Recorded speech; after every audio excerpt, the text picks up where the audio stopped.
as we see Stephanie Gilmore arriving early for the free surf to prepare for finals day.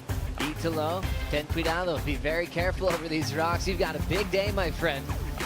As we've got Caroline Marks on her beautiful comeback to the tour, sitting with her coach, Luke Egan. Joanna Fay right behind her, already with the jersey on, as she'll be taking on Leaky Peterson in the first heat of the morning. Punta Roca certainly came to life yesterday afternoon as we accomplished 24 heats to set up a big finals day. First thing in the morning, there's still some surf out there. It looks incredibly rippable, and we're prepared to crown our champions. Thanks for being with us. Joe Turpel alongside Laura Enever and Rosie Hodge this morning. Laura, there's always so much anticipation when we have our finals day upon us and we're about to crown our champions. Yes, it feels like we were just here about 5 minutes ago, but we were here last night about 6 p.m. I think we clocked off, and wow, the waves are amazing. Some incredible conditions last night, and they've rolled over to this morning. And thankfully, everyone's just stoked and can't wait to get out there. And so we've been down here early, and yeah, everyone's rolling in, and yeah, it's going to be a good day. Rosie, I saw you looking at the surf when you got down here. What are you liking about the waves we have for finals day? I like that they've stuck around, Joe. I think last night when we went to bed, oftentimes in the evening, those big storms kind of roll in. There's a little bit of wind chop that can hamper the lineup. This morning, it's looking a lot more clean. The wind's a little bit more slack, so I think we can have a great day of action. Let's make it more official as we say good morning to Kaipo Guerrero with Renato Hickel.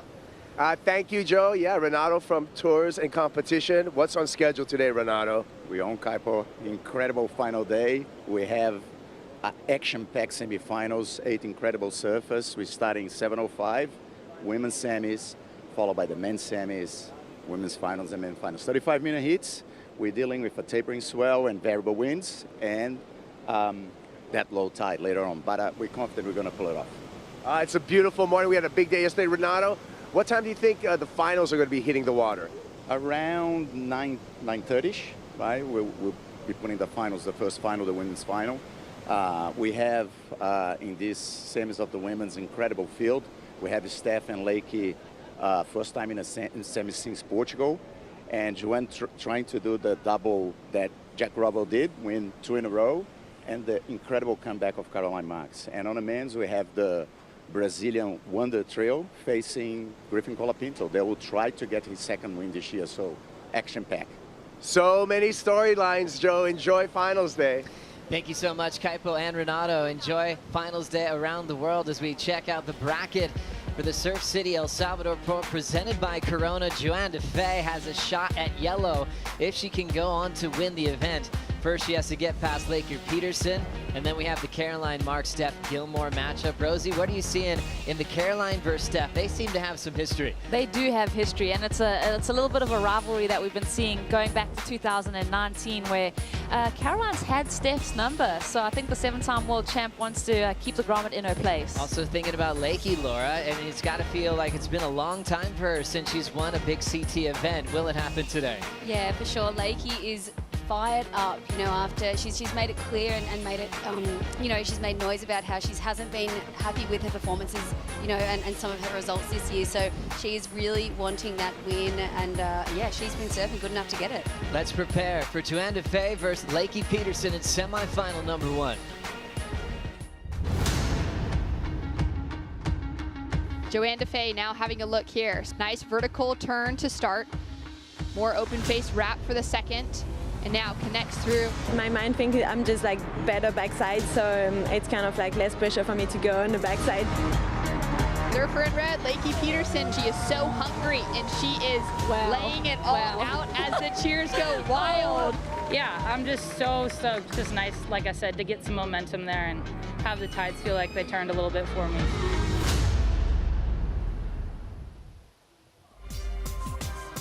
Joanna Fay takes on Leaky Peterson in the first heat of the morning, which is starting right now. 35 minutes to catch your top 2 waves for a shot to make it into a final. It'll be a rapid-fire finals day since we accomplished so much with the overlapping format yesterday. Joanna Fay, Leaky Peterson head-to-head is a classic matchup on paper. DeFay trying to go back-to-back with her wins and proving that she's not just about her backhand. She loves rights as well. What's been really standing out to you, Rosie, about Joanna Fay's performance leading up into finals day? I think Joanne just has this calm confidence about her. You know, she's been so just making her way through this event. I mean, out of Lakey and herself, Joanne's the only woman that's had to surf through that scary elimination round. So she does have an extra heat under her belt. But, you know, the equipment's looking good. She's got a lot of confidence coming off the win in G-Land. As we think about Leaky Peterson and Joanna Fay, they've got some cool history behind them. And it's really been in favor of Leaky Peterson in the last 4 straight wins that she's had, including a win at Pipe at the start of the season. As we dive into the deep stats powered by Hydro Flask, 5-2 Lakey's favor, including the last 4 straight. So Lakey's been having Fay's number in the last few years, from Trestles to the Gold Coast, all over the world. We'll see if she can continue that stride. Yeah, for sure. I think that's a pretty nice thing to have someone's number 4 times in a row, especially, you know, the last 4 events that the last 4 heats that she's come up against Joanne in. But you know, Joanne has been really in form, and coming off that win in G-Land, it's, you know, she's looking really, really hard to beat. And I love that Joanne yesterday was just saying how much confidence she has coming off that win, and then also coming to a right-hand point break and being able to show the world that she, you know, back-to-back can get huge scores on a right, and just have that confidence inside her to, you know that she can get up the top and probably take a world title if she wanted to this year. Rosie, what's happening here at the start of the heat? Looks like they're paddling quite a bit right now. Yeah, I'm enjoying watching just the body language from these 2 surfers as they find their position in the lineup. We did see Lakey kind of kick in front of Joanne there, and she's trying to find, you know, that takeoff spot. We like to just really insinuate a little bit of competitiveness when you're looking at the start of a heat. I think these 2 women, no one wants to give up that inside position as we see Joanne up and riding. So Joanna Fay wanted to stay deep to control the start. She earns that. Will she turn it into a big number? We'll find out now. End section approaching, floats it, and she's down. So was that worth it, demanding that inside position?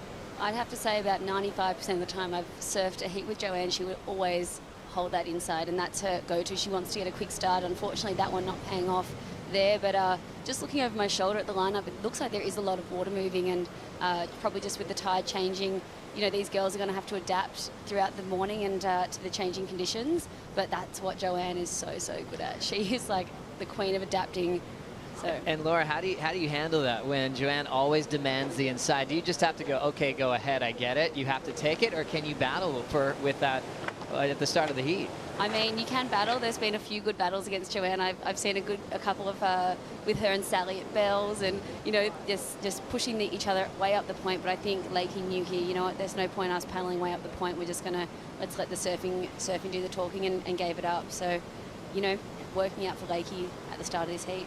Leaky Peterson, famous for an air game when she was really young, but it's really been about combination of turns. Big power wraps has kind of been her signature in the last few seasons on tour. Lakey's been involved in a title race, you know, recently in the last few years, but right now just recovering from the injury from 2021 that sidelined her. And so she is amping to finally end up on the podium, as we'll see if it happens today. She holds down priority, and it feels like these conditions are reminiscent to some of the early rounds that we had in this contest, Rosie. Yeah, definitely. It's got that similar look about it, like kind of peaky almost for a point break. And also you think about Lakey, kind of looks like Rincon too on some of those days where you see Rincon kind of broken up on the point. Let's see, this looks like a good way rolling in. Opportunity for Leaky Peterson to start off her finals day, as she will roll in over the whitewater, straight into a bottom turn. Nice clean frontside wrap to start for the Californian. Driving into the open face again. Clean inside wall to work with, and she'll jam it straight up off the lip. Great start for Lakey. She'll take the lead over Joanna Fay. That would have felt very, very nice to look. She saw that wave coming as we see Joanne taking off behind her. A bit of a frothy one. Joanna Fay, hard off the bottom. Nice clean way to start off with that forehand hook. Quickly snapping right on the critical part of the wave. Now a setup turn, didn't quite get the finish she was hoping for. Once again, Joanna Fay, if she goes all the way for another win, which would be back-to-back wins, if she can accomplish that, she would take the yellow jersey off of Carissa Moore heading into Brazil. And that's would be a pretty big feat. That's Talk about all the huge. lead changes we've had this year with all the multiple scenarios with different winners from this entire season. Joanna Fay is going to roll into this one now. Straight up on that first attempt, she's incomplete. Yeah, there's still a bit of that wonk left over this morning, and I think that's going to groom out throughout the day and as the tide, changes. But unfortunately, just Joanne not being able to find, that same rhythm that she had yesterday in the quarterfinal. Rosie, what'd you see on Lakey's start? Yeah, Lakey just dialing into a bomb right here. Beautiful top turn connection, swoops through that section right there. So Lakey just finding connection with that open face and finishes off so clean. So 3 major maneuvers completed on that one and a different look in each maneuver. Joanne out the back, frothier wave as it's the second one in the set. But I love her approach, just whipping that board around, that low center of gravity, and obviously that training that she's doing, the core strength, the quad strength coming into favor. So powerful in her act, and she's reliable with her turns that she throws right in the pocket. Lakey going for some nice carves in the end section. Gave her a solid lip to line up for the closeout re-entry. Yeah, I loved that wave. It had so much flow to it, and just the way that she can twerk and body twerk in those love the twerk in those carves is just it's amazing. And she's been doing those turns since she was so young. So I think that'll be a really solid score as we see her up again. Lakey, big, smooth frontside hook right off the lip where she'll get hung up and put pretty deep on the wave. Looking to recover now. And now wrapping it into the pocket. We'll see if she can save this score through the inside. And throws down a snap, incomplete. Definitely had a few bumps in that wave that made it pretty difficult to surf. So seeing the disruption of flow for Leaky Peterson, we'll probably see that score fairly low. But she had a commitment to finish that wave, Laura. For sure, and that was, she just wanted to, knowing that she has that first wave off the bat, just to back it up and put that pressure on Joanne. But thinking back to yesterday afternoon when she had her back up against the wall and needed that 7-point ride, look, that wave coming in as a 6.5 for Lakey's first. As we see Steph and Tommy Wirtz. Steph looks like she's in Cancun on vacay. It certainly does. And I mean, she doesn't often say that she's out there for the early morning session. That's usually a part of other surfers' routines, but she was out there on dark, got a few waves in this morning, Ro. I think it's so funny that Steph and Sally are staying together, because Sally is arguably out in the dark every single event, every single day. And I think that's almost changed up Steph's routine when they've been relying on each other for lifts down to the beach. I like that, the intensity, and also for Steph too, to get a win last year at Mexico. You see that big smile on her face. Sometimes you're wondering, one of the all-time greats, how's it going to feel to win again? But now that it's not happening every event like it did in those first few years on tour, I almost feel like that winning feeling maybe could even be more special at this point of her career, Laura. 100%. I mean, even after seeing her last 2 heats, I've seen her right after, and I was expecting to see her like giggling, happy, and she was just analysing and picking herself apart. And I was saying, Tommy, is she not that stoked with her performance? And he was like, no, she's just got her head in the game still. She's not getting ahead. She's not celebrating anything. She's, so she's looking really fierce and focused and, a little less chatty than usual, I would say. Very interesting. And if it's working for her to kind of change her demeanor in that way, maybe she's going to stick to it. It's interesting, Rosie, what makes people work and fire. And for Steph, in all those years, I think it was kind of coming pretty easy. So she was always laughing. Sometimes she'd look at the waves right before her heat started. I think she's enjoying this intensity now because she's got to earn every heat win these days, especially with a condensed field. 100%. But also looking at the live rankings at the moment, she'd be feeling a lot of confidence in the fact that she's gone into that top 5 with this result so far. So she's got ground to cover to even improve on that situation. But yeah, it is so fun to see Steph intense and intent on a win here. That's like so dangerous for the rest of the field. Well, Shannon Hughes has found her way into the Red Bull Athlete Zone. First of all, good morning. Happy Finals Day, Shannon. And I'm not sure if you're aware of any of the surfers that had a little warm-up this morning. Good morning. It's great to be here on finals day. The surf is pumping, so we're really excited to see what gets underway. Early this morning, I know that Leaky Peterson paddled out a bit earlier than her heat started. She had her jersey with her, but would have gotten a few warm-up reps in before that buzzer actually sounded, feeling ready to go for her heat. For Joanna Fay, she actually was here with Tours and Competition bright and early this morning in the conversation with should they be running, should they maybe wait till later in the day with that high tide push, kind of assessing the conditions. So for her, I feel like she's going to have a really good read on the lineup, but didn't get out there early enough to get a few waves under her belt. Great to kind of see that dynamic between the two of them, with Joanne really being engaged and kind of wanting to know what the plan was going to be for the day.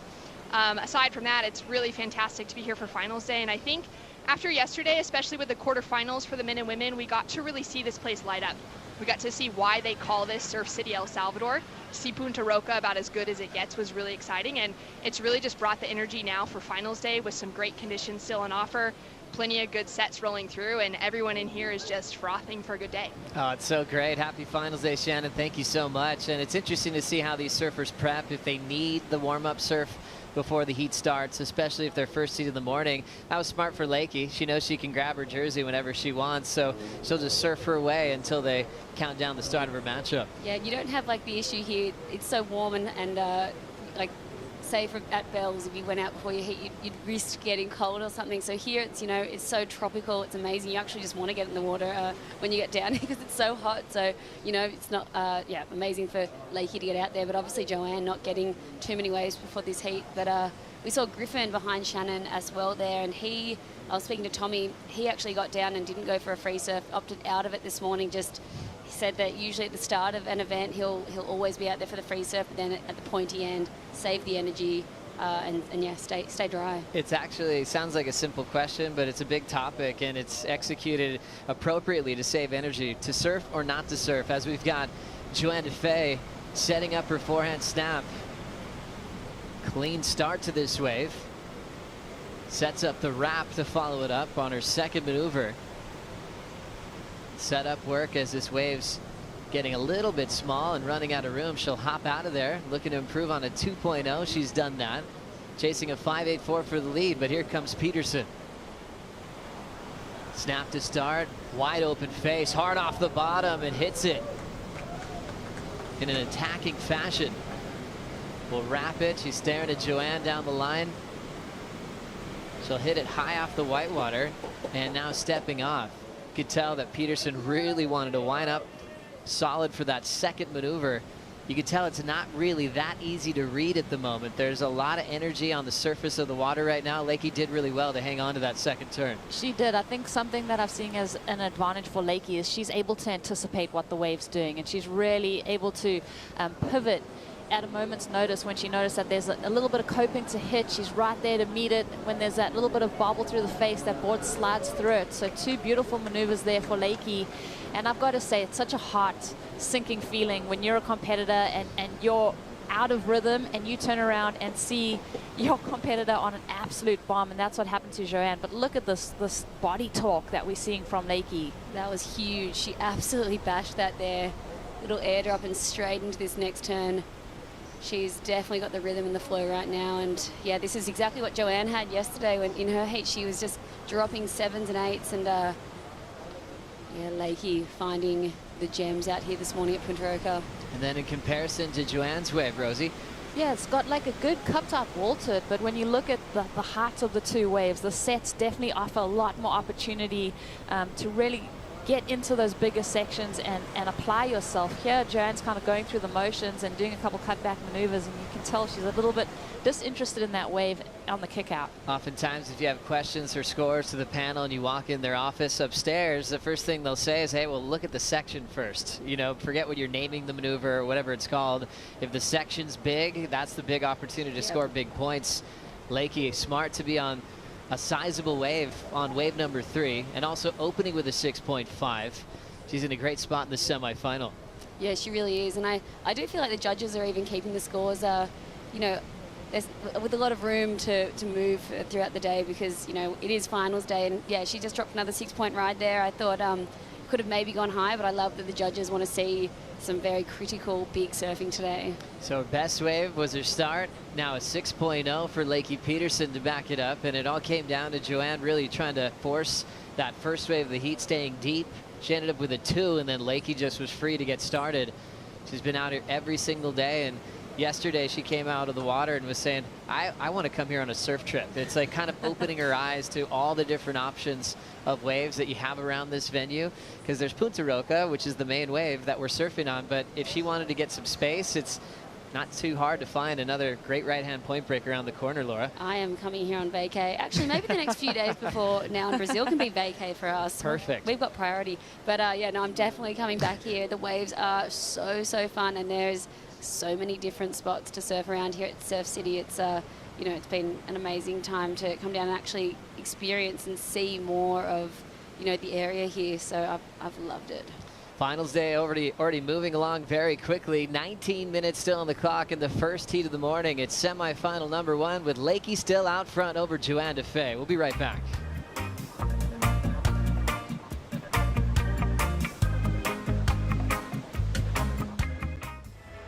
J'aime bien faire du yoga, même si ça fait partie de l'entraînement un peu, mais c'est les moments que j'ai pour moi où je suis toute seule, où tout redescend et je me recentre un peu sur moi, et c'est important.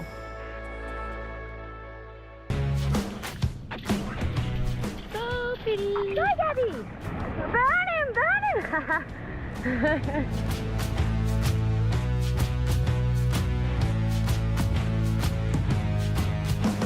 Excitement levels just lost track. Bursted! The next heat winner we have Risa Hennessy. We are on, ladies and gentlemen. I'm Courtney Kalmog. I'm from Santa Ana, California. Being a surfer from Santa Ana, I grew up only surfing on the weekends. A lot of people don't realize that. I went to school Monday through Friday. I was a weekend warrior.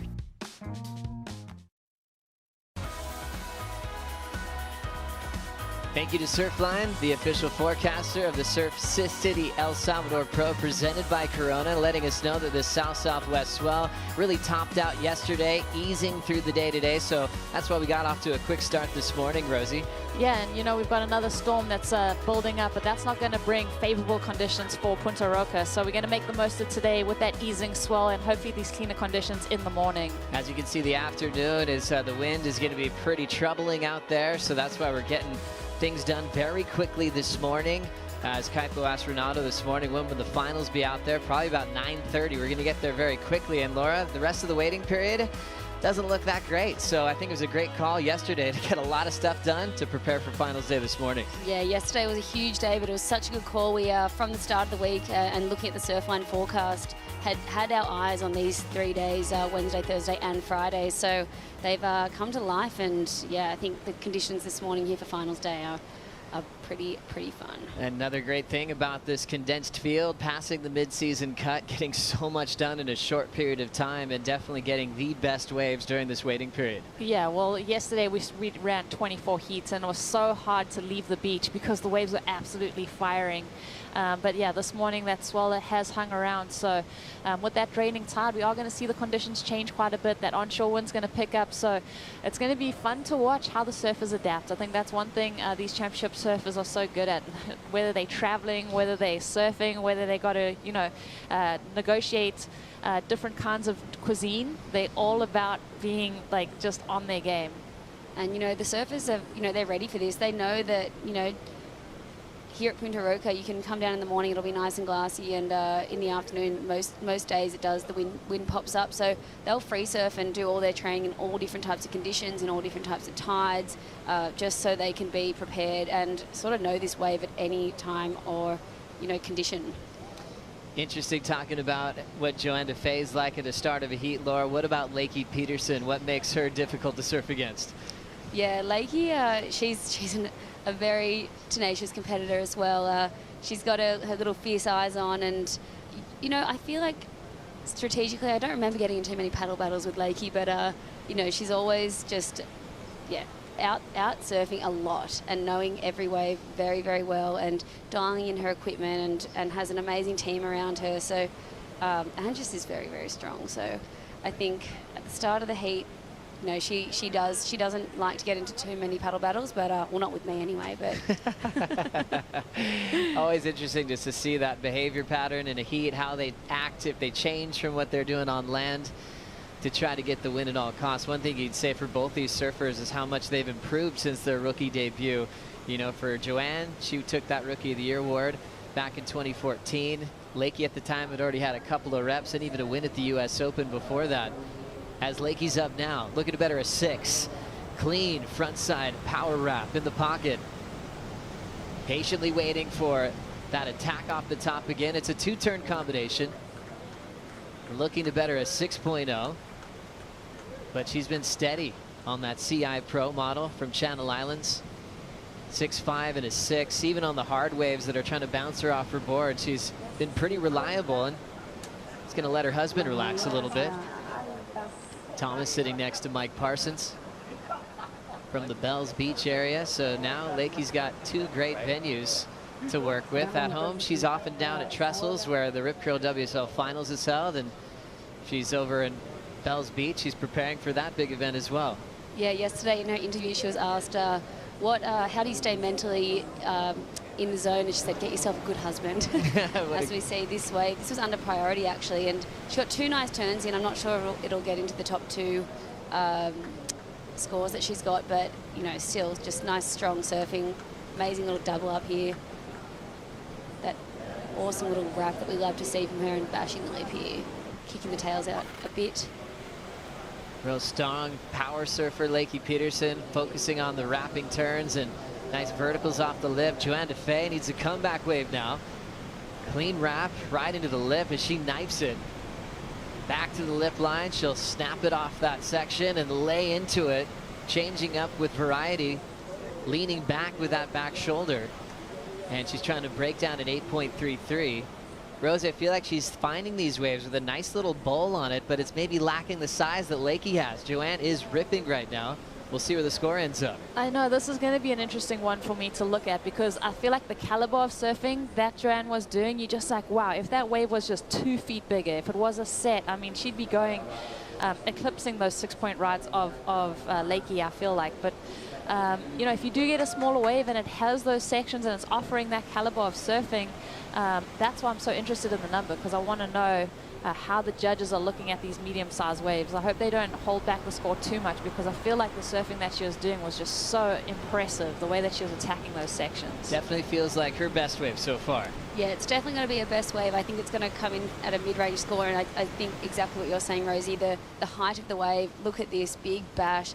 I've been so impressed with how in tune she is with her equipment and just making the most and capitalizing on every section, pushing so hard, so on rail there, sliding the fins. She's just got, she's so strong. She's got one of the strongest abs on tour for sure. And when a wedge like that Joanne just got, you might think that that's probably the most fun wave to ride in the heat that we've had so far, just with having a nice bowl, a reliable lip line to really project off of. Last wave for Lakey, a 6.2 improved a touch. So DeFay then needed an 8.53 on that last wave. Stephanie Gilmore patiently on the rocks. Caroline Marks just ahead of her there in the red jersey. The goofy foot making a comeback. She's already been involved in a title race in multiple heats with Steph Gilmore. A very exciting matchup about to start. And I see something familiar. It's Steph's board shorts. Laura, maybe you have insight. I think in Mexico she was wearing a similar kind of lavender pair of shorts. She is very superstitious. I asked her partner Harry, I was like, what did you guys have for dinner last night? And he goes, oh, we've been eating the same the last 3 nights. We actually, she's like, she has the salmon, I have the steak, and every day we have a chicken burger for lunch. I was like, oh wow, that's do they sit in the same? Do they sit in the same seats? For sure, they must. That's amazing. Were you superstitious? I actually was like kind of superstitious, but you know, if a wetsuit, you know, if I wore a bikini and I did bad, I'd throw it out. Yes. I agree. I had this pair of board shorts, and they actually by the end got a little bit moldy. Like they were falling apart. Like, but they are your like lucky board shorts that you wear, and you feel like gives you that extra mana. Oh, that is classic. 5.5 for Joanna Fay on that last wave. It was her best of the heat so far, but keeping her in that mid-range is probably due to the size of the wave. Now has priority since Lakey took a look at that previous ride of just a 0.43. And now Joanne's got control of the lineup, but needs a 7.2 with 10 minutes on the clock. Rolling in now under priority, Leaky Peterson. Just chasing something that never came. She'll hop out of there. We'll see how Lakey takes this opportunity now. Under priority, she's a little more free to roam now, Rosie. She is free to roam, but the interesting thing, I mean, obviously Joanne has kind of chipped away at that requirement, and the 7.20, as you see, Lakey using this wave with her priority and a bobble off the bottom. Hands priority right to Joanna Fay. The first mistake I've seen from Lakey in this heat. She's been in such a rhythm with her 6.5 opener. That's still her best so far. She's throwing away a 6.0. So she has a few waves better than Joanne's best. Now with 9:10 on the clock, can Lakey go 5 in a row against Joanna Fay in history? Showing a bit of frustration there, Lakey hitting the water, knowing that she just opened the door for Joanne. Joanne climbing back in with a 5.5, and 7.2 is such an attainable score for any of these girls. And yeah. Joanna Fay was out there yesterday afternoon when the waves started getting so good and glassy. She had the heat with Sally Fitzgibbons. Sally was going for quite a few airs, and Joanne had a nice steady rhythm with her rail work to earn her spot here on finals day. Season for Joanna Fay was very consistent, but if she wants to make the Rip Curl WSL final, she knew she had to break out of quarterfinals. Quarters sound great, but if you're repeating that, you're not going to actually move into the final 5. She actually dropped a spot after her 5th at Margaret River and then exploded to a big win in G-Land. That was a huge, huge win for Joanna Fay. Look, anyone would be very stoked with 5 fifth places. Amazing consistency there. The quarterfinal queen she was before that G-Land breakthrough, and backing it up here with at least a 3rd is pretty amazing. And yeah, like you're saying, to get into that final 5 picture, she had to break through that.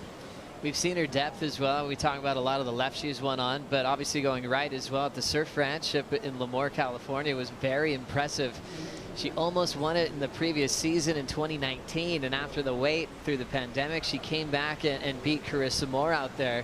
So clutch. She's been working on her bail riding, but you can see that she doesn't feel pressure in maybe the most pressure-filled scenario up in Lemoore. Oh, definitely. And it's interesting you bring up Lemoore, because I feel like Lakey and Joanne have battled for that title in the past, and that's been so fun to watch, because they were kind of going wave for wave as you do at Lemoore, and that is the most pressure-filled situation. So now you put them in the ocean where they can kind of let that relax and find some other opportunities. I think that cool calmness and confidence that I'm seeing from Joanne, and you look at her results, she's so consistent, she has the win. She's going to be dangerous when it comes to the WSL finals.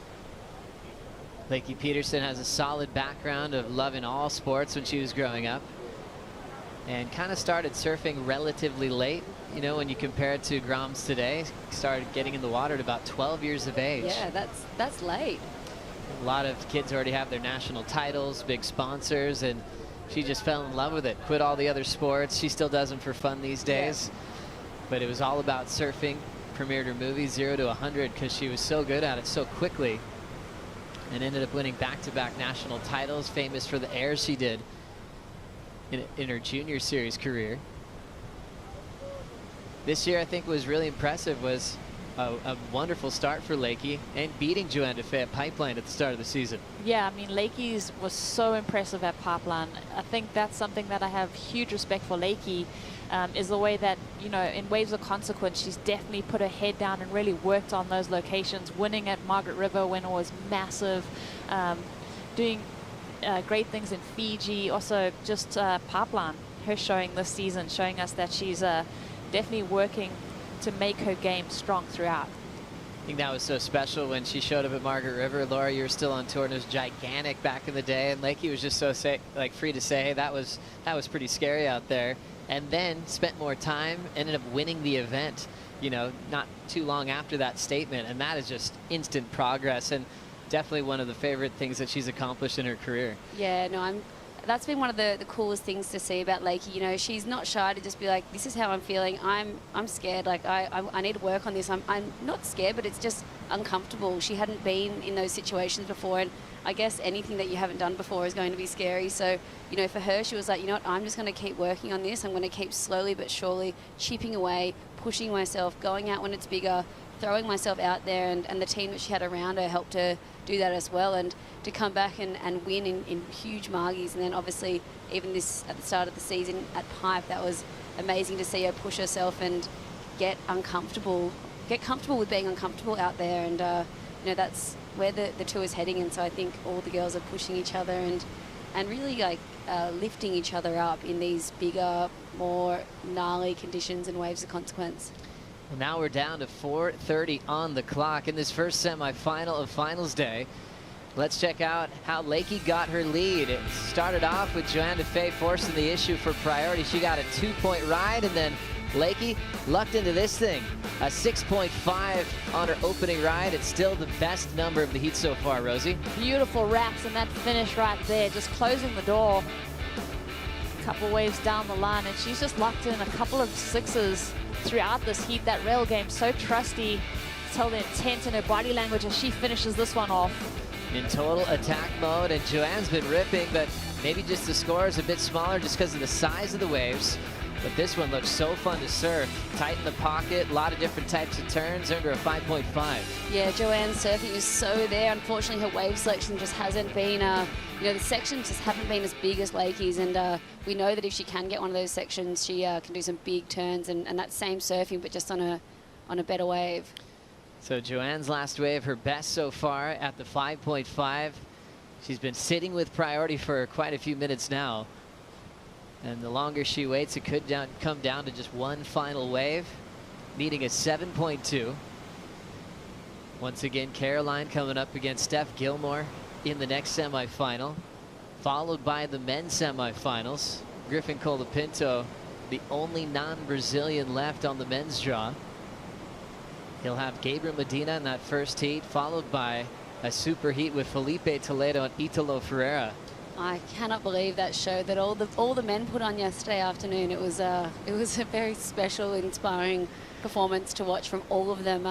That heat with Griffin and Kanoa, and then you know, even Jack Robinson throughout the day, and it was very, very fun to watch. Waves are pumping in the heat with Italo and Ethan Ewing, and Italo earned that win going straight up on some big sets. Some of the biggest sets we'd seen all week happened last night. Down to 225.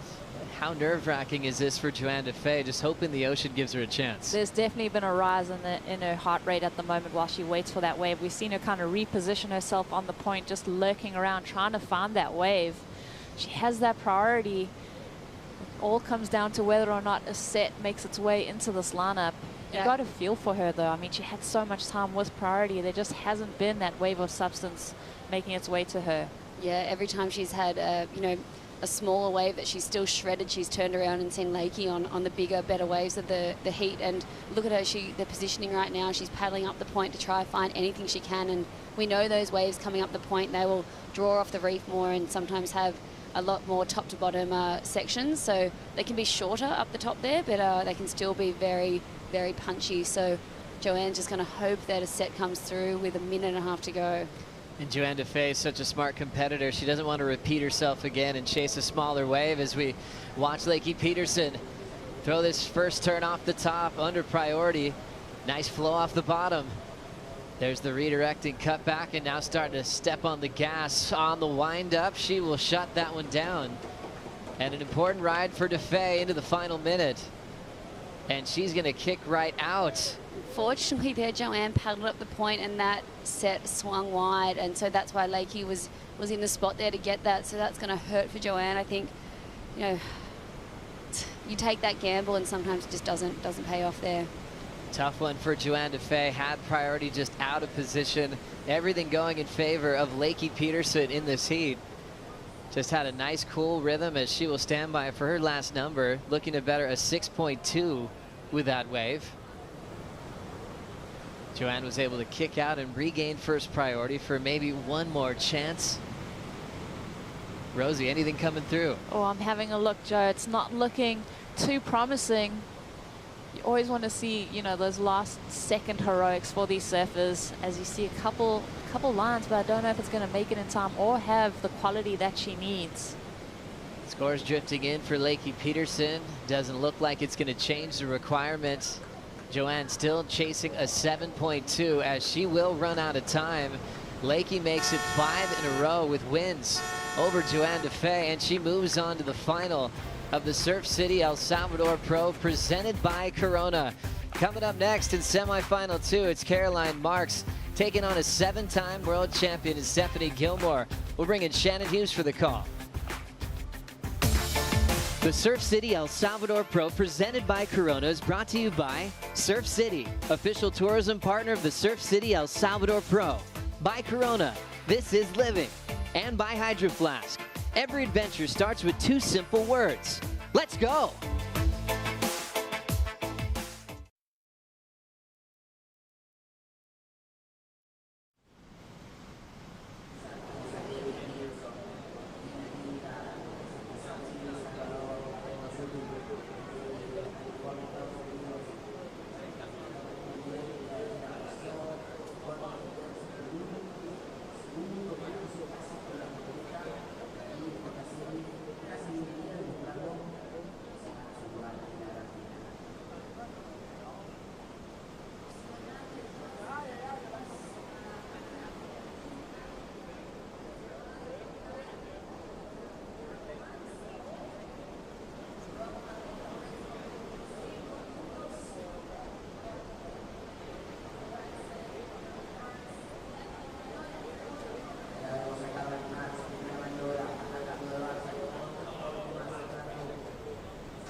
Steph Gilmore, huge arc off the top. Caroline up next. She's so tough and she's fresh. She's had a few years off, and I think she's just, you know, she's all guns blazing at the moment. So her surfing and my surfing are very different, but yeah, I'll go out there and try and get a really good result. Here we go, Caroline Marks. On the backhand and those powerful top hooks. It's kind of exciting. I feel like I have nothing to lose this year, so I'm just enjoying myself and trying to really surf good, really. It's my main focus. It's finals day here at the Surf City El Salvador Pro, and the goofy foot Caroline Marks is back in action. We've been so excited to see her in the jersey, and she gets a 2-turn combo to kick things off against the 7-time world champion in Steph Gilmore, who's going to have a look on the wave just behind. Getting that late takeoff, she'll duck out knowing that wave's not going to offer her much of a section. And welcome to finals day here in El Salvador. Shannon Hughes to call women's semifinal number 2 alongside Laura Ennever and Rosie Hodge. It's such a pleasure to call the action for some great women's surfing alongside 2 of the greatest within women's surfing. Good morning, Laura. How are you doing? I'm good. I'm good. I was like, there you go, Rosie. One of the best. Oh, as we say, Steph, an absolute bomb. Gets that first turn connected together. And we already got a 6.17 on the board, Rosie, for Caroline Marks. Yeah, that was a good score from Caroline with that 2-turn combo. She's scratching into this one. Setting it up off the bottom, straight up into the lip. Beautiful hook to start off, throwing so much spray. Now patiently waiting out that second section. It's not going to offer her too much, Laura. Yeah, it looked like at the very start of the heat for that 6-point ride, Caroline actually snapped the inside of Steph Gilmore there. So obviously her tactics to go out there and just get that inside, get that first wave off Steph and apply the pressure, which she's done. Awesome start there, and looked like Steph's last wave, her second wave was, you know, the best of her. Leaky Peterson just took out the win over Joanna Fay to book herself in her second final appearance this season, Rosie. Wow, impressive. I mean, Lakey, you think about her getting that last second win against Courtney yesterday. Now she's really going to close the door on her competitors. I feel like Lakey kind of felt lucky to make it through that one. She wanted to make it clear to get a win over Joanne.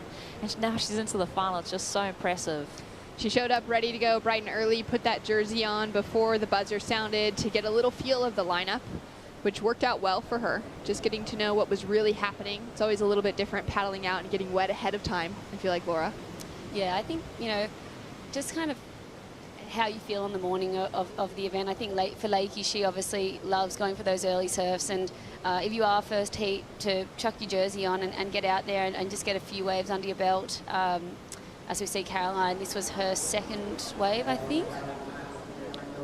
Possibly this is her first wave, actually, a 6.17, and they were two really nice clean turns right in the pocket. As we see, this was Steph's last wave. Coming through, the score is looking like a mid-range score, but I loved that second turn. Floats up into the lip and kicks out the fins a bit. And Rosie, we saw this from Caroline. Yeah, great swoop on her backhand there. Just unfortunately not able to find that second section. She's looking for it though, doesn't make that connection. But wow, Steph Gilmore, we've seen excellence from her throughout this event, but I feel like she's kicked it up a notch now on finals day, which you have to do. That's exciting to think of, because yesterday afternoon it was kind of like the bread and butter of Steph Gilmore surfing. We got to see this right-hand point really come alive on that high tide. She walked away with a couple of 8s, found herself with the highest heat total of the women's draw with that 16.20. And it was really exciting to see her finally get that opportunity to unleash on a right-hand point, especially when she just had so much success, Laura, over the years in taking wins on rights. Yeah, for sure. I mean, when you think of Steph Gilmore, you just think of those right-hand point breaks. You think of snapper. You think of, you know, Mexico, J-Bay, all these waves that she's so strong at. Over in Maui as well. Like, she's just, you know, that like you were saying, the bread and butter of her surfing, and that flair and pizzazz that she has, and that's made her a 7-time world champion is you know, it's the right-hand points that I think have built that. So to see her get a 16-point total yesterday, she was stoked. Felt like she was back, got her mojo back. I like that. Down to 30 minutes on the clock. We're going to cross down to catch up with Leaky Peterson. She's into the finals. Lakey, second final of the year, your thoughts? Yeah, feels so good. Definitely nice to get some momentum. I still feel like I have a bit more to kind of give. I don't feel like I've fully clicked this event yet, so hopefully in the final I can get some more waves and really loosen up. And Joanne's a really tough draw. I've been staying with her this week, actually. We've been having a lot of fun, so it was great to have a heat with her. But yeah, she's always a tough one, so I'm really stoked to make it past her. Yeah, how tough is that when you're staying with someone that having to compete for a finals position? I think it's just, we're all like have so much respect for each other at this point, and I think we're mature enough to kind of be able to leave stuff in the water and then be friends outside of the water, which is one of the beautiful things about, I think, this tour and our sport, really. I don't know many other sports that could do that or do that. So, yeah, we've been with her and Brisa, so it's been a good crew, but I think you just gotta have maturity, and, you know, I would never want her to take the foot off the gas if she was surfing against me. I want her to give her best, and I know she would feel the same way, so I think you just gotta look at it that way. Congratulations. We'll see you in the final. Stoked for Leaky Peterson. Rosie, exciting to hear too that she feels like she has so much more to give coming into this final matchup. And that's been a theme for Lakey, even after her matchup with Courtney yesterday in her post-heat interview. You can tell that she just wants to surf to her potential, and I think it's dangerous going into the final. Whoever she meets up with, Caroline or Steph, you know, she wants it so bad. She's got that hunger to perform on the stage and really put on her best performance. I feel like also for her, she's finally returned fully to competition. We saw her in that battle for the world title as well as the Olympics at the end of the 2019 season, which was so exciting. And then obviously with COVID, things went on hold in 2020, and then she suffered that back injury in 2021, and we're really finally starting to get, almost 3 years later, Leaky Peterson back in action and feeling really hungry for things. Yeah, when I think of Lakey's career, she's had a couple unfortunate events. I mean, we've seen her be right there in the mix for the world title, right there in the mix for the Olympic spot, but then you think about the ankle injury that she had that took her to the sideline, then the back injury. I mean, just a few months ago, I was watching her on a mid-length board, battling to get to her feet at lower trestles, and now to see her in a final the next season, it just shows that she's putting in the hard work to get physically better and improve her game. Yeah, really exciting to see her just finally back in that. It is crazy to think of that journey of just riding longer boards. learning how to kind of re-stand up and see what her back can handle.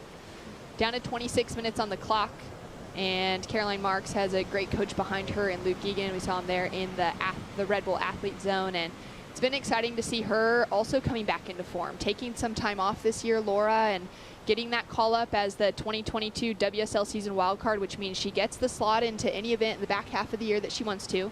And we're going to be seeing her back on tour for next year. Yeah, I can't wait. It's been a pleasure to see Caroline be back in the jersey, and you know, she had that really fun trip with Luke Egan to the Mentawai Islands just I think last month, just before the G-Land event, and she even said to Luke that she was maybe ready, she could have done G-Land, but you know, this is divine timing. It's so good to have her back, and she is to come out of the gates firing into a semi-final against Steph Gilmore. That's some pretty incredible stuff. Currently sitting in the lead, she's got that 6.17 and a backup score of just a 3.67. Steph at the moment with her high score on the board of a 5.33. She's chasing just a 4.52, but we'd expect those scores to be shifting around and that lead maybe even to ping pong back and forth as we still got 25 minutes on the clock. We've got a little set rolling through here. Our surfer in black, Steph Gilmore, sitting with priority. Both of the women going to have a look at that one down the line and decide not to go. Looking for something with a little bit better shape. We'll see if they decide to have a look at this one. And Steph's gonna take the opportunity at hand. Driving down the line, finding that speed, that flow on her forehand. It's always so comfortable for her. Connects with a great section to start off. It's a little bit frothy there, and she finds a pocket to throw so much spray, engages the rail, and now that inside section begins to unfold for her. She'll be looking for it to stand up as she goes for that big wrap in a second. Looking so stylish as she comes through to the inside and going huge for the finish. She'll ride out clean and put the pressure on Caroline Marks. Wow, she is looking on this morning. The superstitious salmon is paying off. And that chicken burger she's had the last 3 days. And maybe the pink shorts, lavender purple? shorts. Yeah, lavender. But no, she had a really fun free surf this morning. I saw her get a couple of waves, and yeah, she just is staying on her feet. She's doing all the right things, ticking the boxes, and look, she's fierce and wants this win so bad.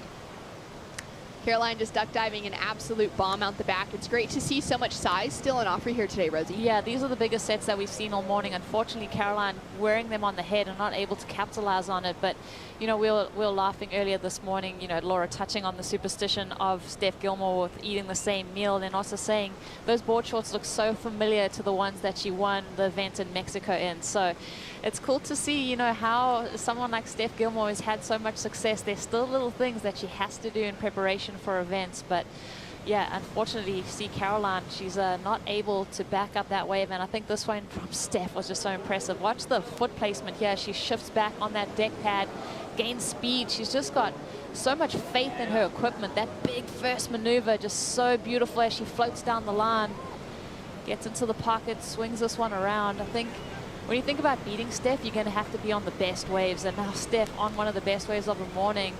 I think we're going to find the score going to that excellent range. I'm going to put myself out there and put a number to it. I think it's going up into the 8s.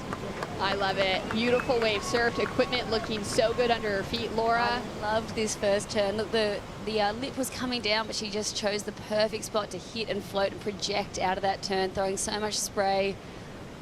And then here, she just gets so much speed out of it, and then straight into this next wrapping turn, so high and tight in the pocket. Sorry, slashes that one there, and then comes around and does the big wrap next. But this is the Steph we're used to seeing. It's so exciting.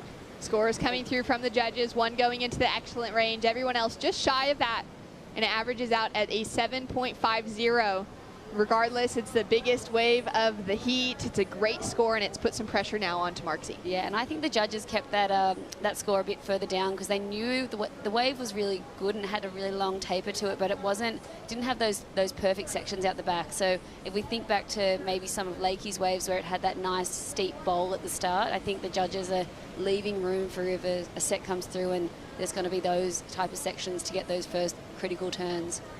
We've got that priority back next to Caroline Marks' name. She's chasing a 6.67 and would be putting herself in position to make sure that if one of those bigger sets rolls through, she's going to be able to get into it. And it's been a fun thing to watch these two match up over the years. This is their first matchup this season. But But in their career, they've had 5 total as we take a look at the deep stats powered by Hydro Flask. And it's Caroline Marks, Rosie, with the lead, 3-2. Yeah, Caroline went on a magic run against Stephanie Gilmore in 2019, including beating her at one of her home breaks at D-Bar at the Boost Mobile Pro back in 2019.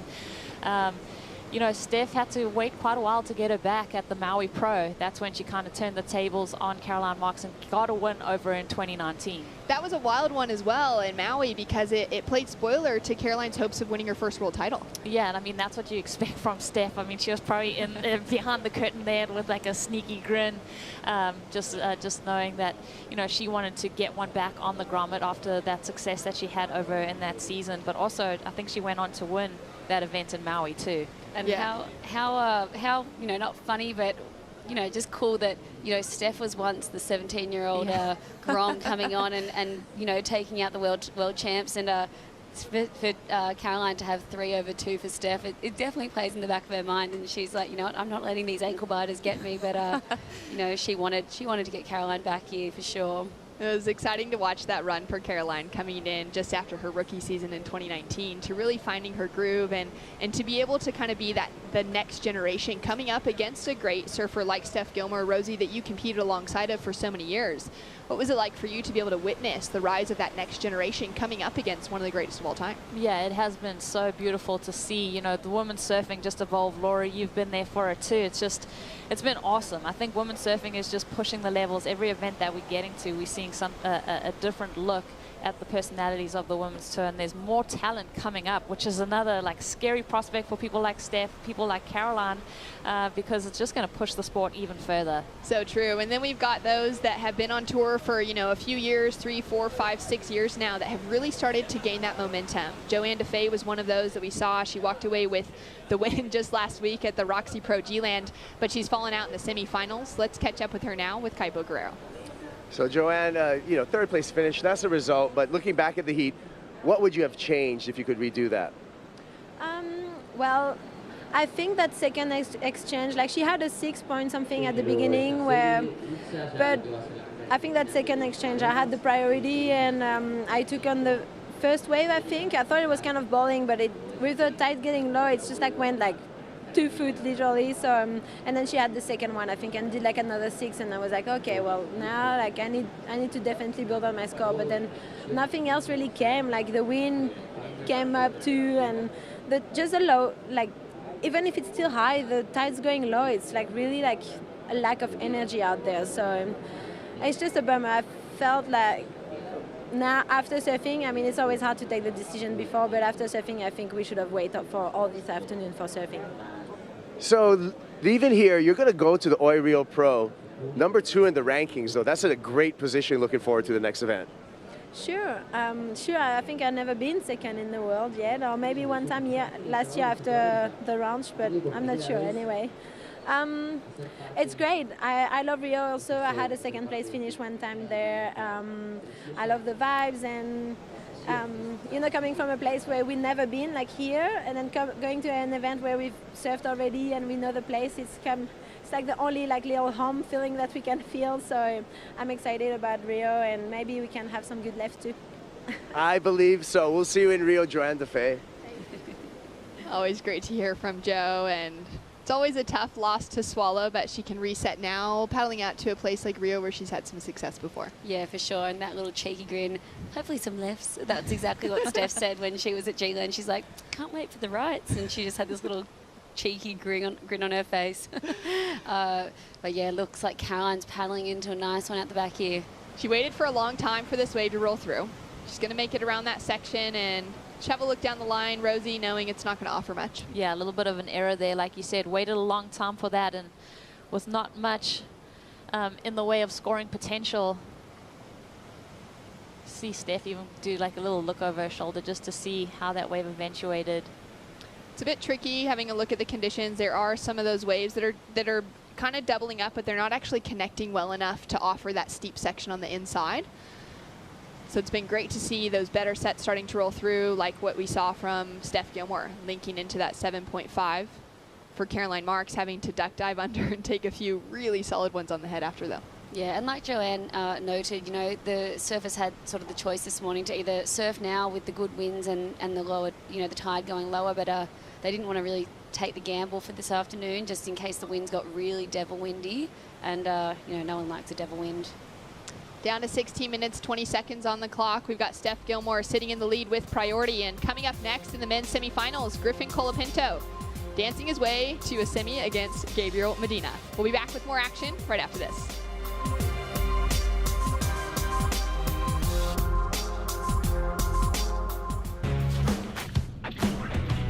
So pretty. Hi, Gabby. Burn him.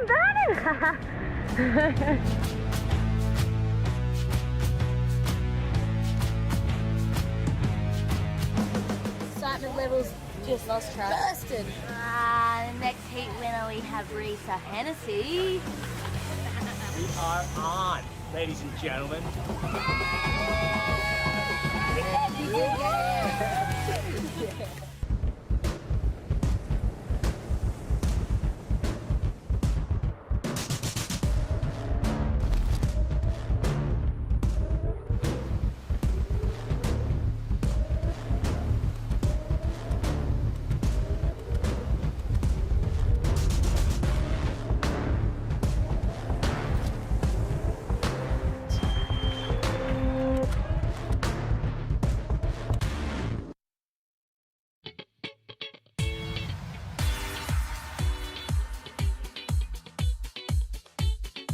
Today we have the Rising Tides program happening, and a bunch of young female surfers from El Salvador have come down so we can surf with them, spend the afternoon with them, and hopefully inspire them to become maybe professional surfers. It's really awesome to have the support from Puerto Rica, especially with their incredible message in general. I feel like that's why we're all here, to live a pure life. I was one of the young girls that looked up to the professional women surfers, and it's really cool to see how this program inspires the young girls, and it inspired me, and it's super cool to be on the opposite side now and be here with the young girls in El Salvador. It makes you realize that what you're doing on tour and traveling the world and surfing, you're really encouraging young girls to get out there and have a go and chase their dreams.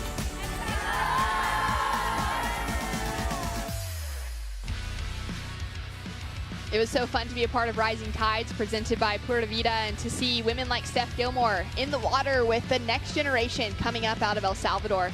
And to see so many of those girls, I'm sure, down here today watching her now compete for a finals opportunity as she drives through that first turn. Sets it up on the second now with that more engagement of the rail. Continues to set it up through the line here and hoping for some critical sections. Nice slash on the lip. This wave goes a little bit soft on her through that finish. She's going to connect with it regardless. Put another score on the board. She dropped in a 7.50 for a previous wave to back up that 5.33. Now looking to see if she can increase that score line, Laura. Yeah, I think that wave, it looked like a really fun one from the start. It just went a bit soft at the end there, but she got some good work on it done, and you know, just looking very on point and just picking her sections and doing the right turns in the right sections. Rosie, so fun to see Steph on the road with her partner as well.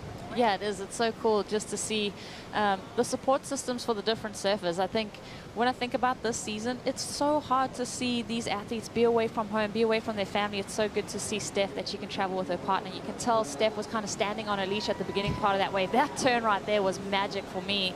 Then, like you said, Laura, it kind of went a little sleepy through this end section. I'm sure she would have wanted to get a little bit more vertical, but has to choose to go lateral there. Good slash.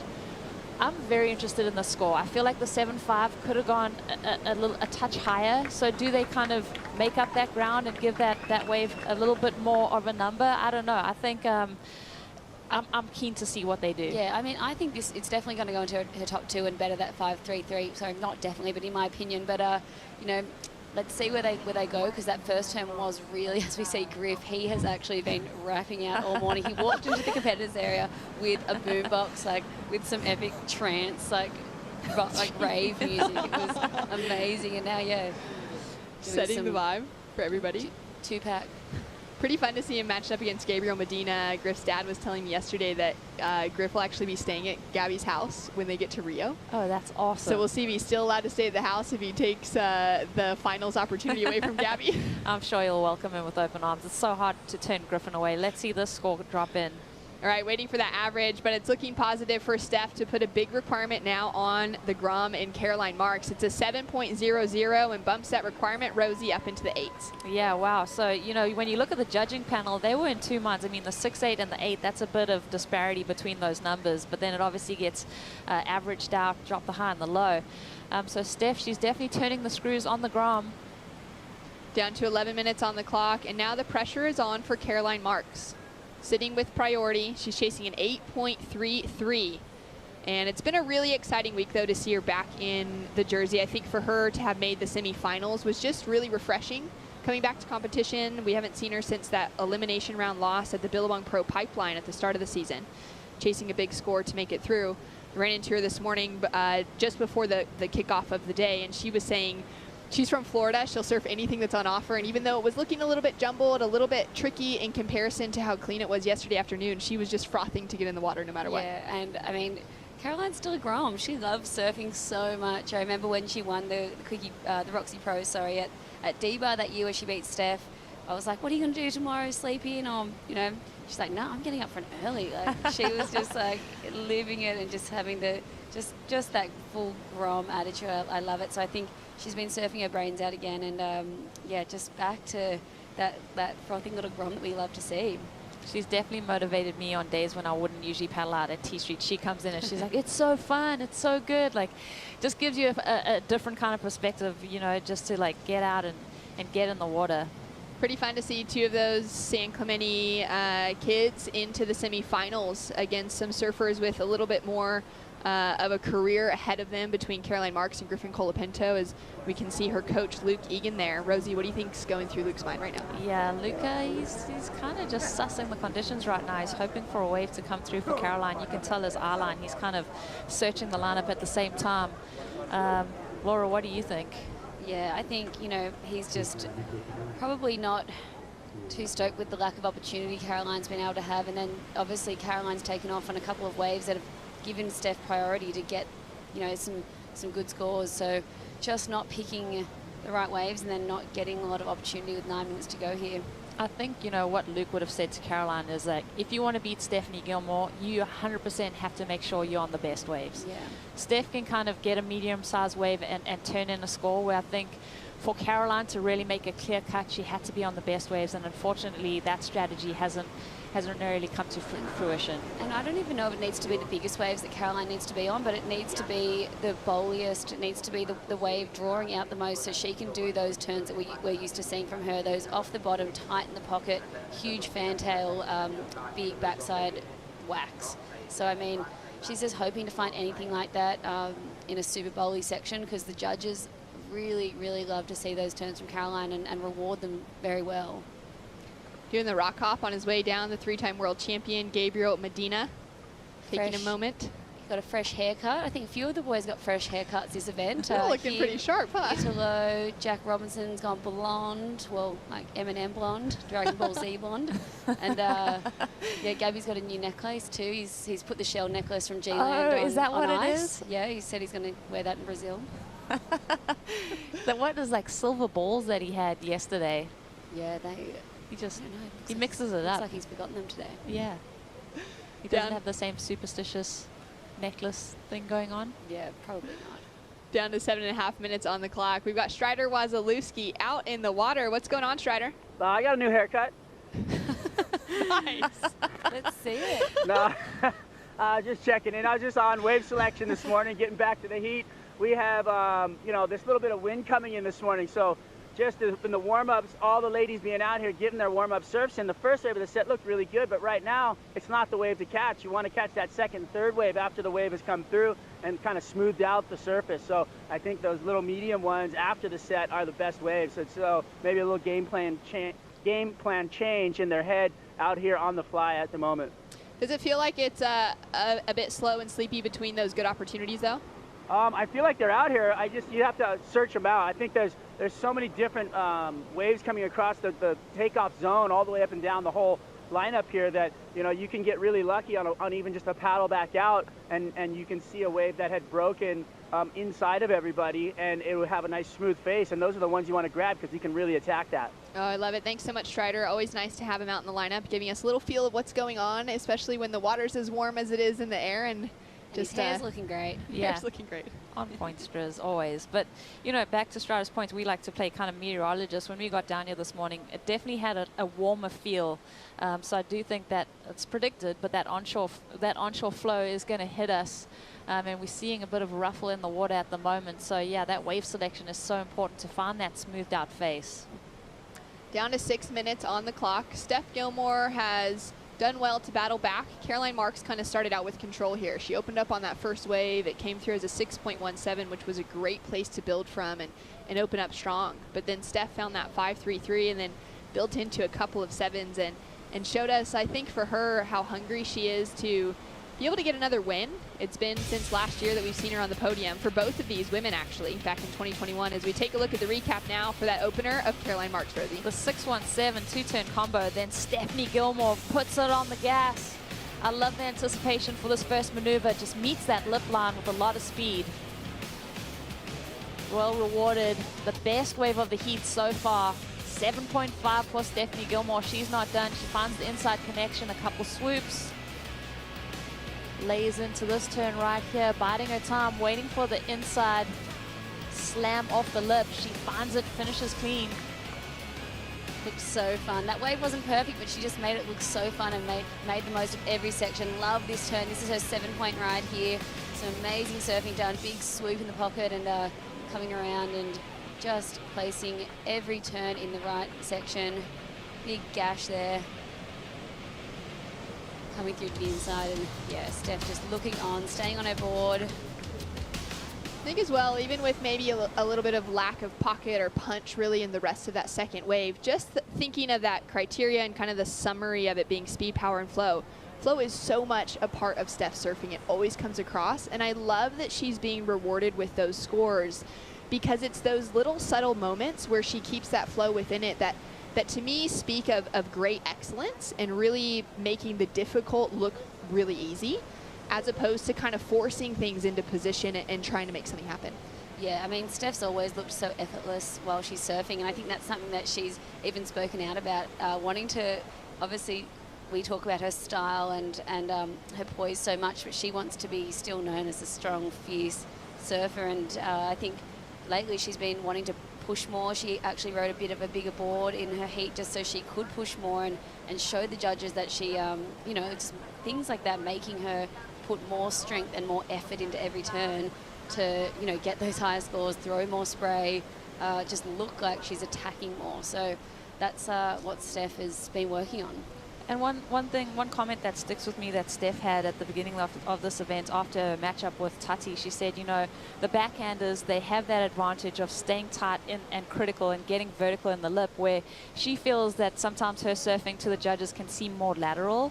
I mean, she's being hypercritical of herself, but, she sees those differences, and now I think in her surfing, she's really having that intent, like you said, she can make it look super easy, but she's got to draw the attention that what she's doing is incredibly difficult. Even though it has the style and it has that flow, the moves that she's doing, the degree of difficulty and what she's doing deserves those bigger numbers. Yeah, I think that's exactly it, is the fact that even though it looks easy, she's bringing extremely difficult maneuvers to the table and that connection throughout. It's really difficult to actually just look that smooth. Yeah, definitely. And I think for Steph, she's had a tough season this year. Starting off at Pipeline, she wasn't able to surf due to the COVID protocol, and then Sunset, she had not a great result. So she's had to really make up the ground on the back half of the season.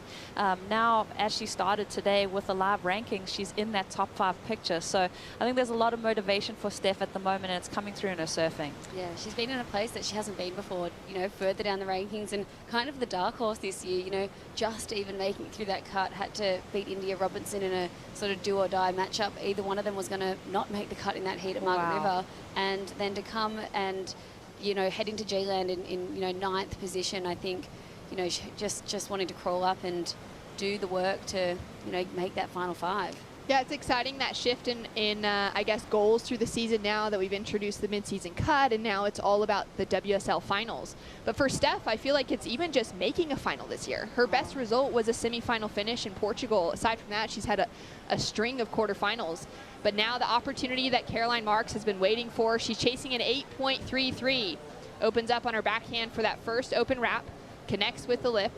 She's now going to link it around to this inside section and hope that it gives her that bowl to connect with. She'll kick out. It's not going to offer her the opportunity she needed.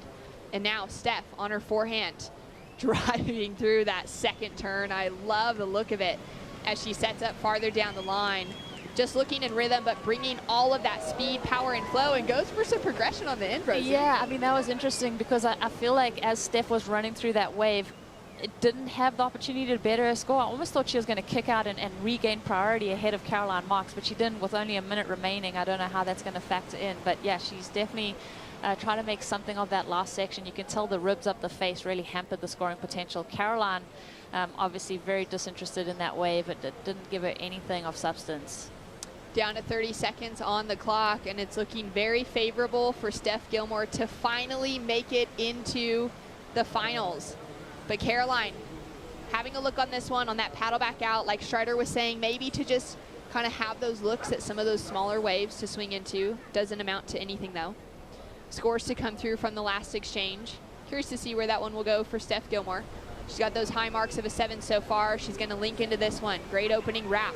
Drives that high line, and this wave will just have all the froth as she takes that victory lap through to the inside here at the Surf City El Salvador Pro. And repeating last year, making it into the finals on a Central American warm water right-hand wave like the Corona Open Mexico. Will we see her take the win? She'll be in the lineup against Leaky Peterson, but coming up next, it's Gabriel Medina and Griffin Pinto right after this.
Talk to me about the semifinals. You're matched up with Gabriel Medina. Oh yeah, I can't wait.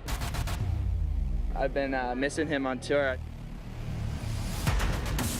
I've lost to him a few years ago when I was a Grom, and now I feel like I'm becoming a man, so I'm excited to surf against him.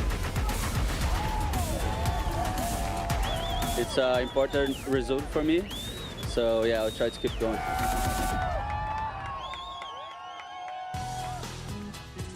It's the men's semifinals for the Surf City El Salvador Pro, presented by Corona, and we got a package for you.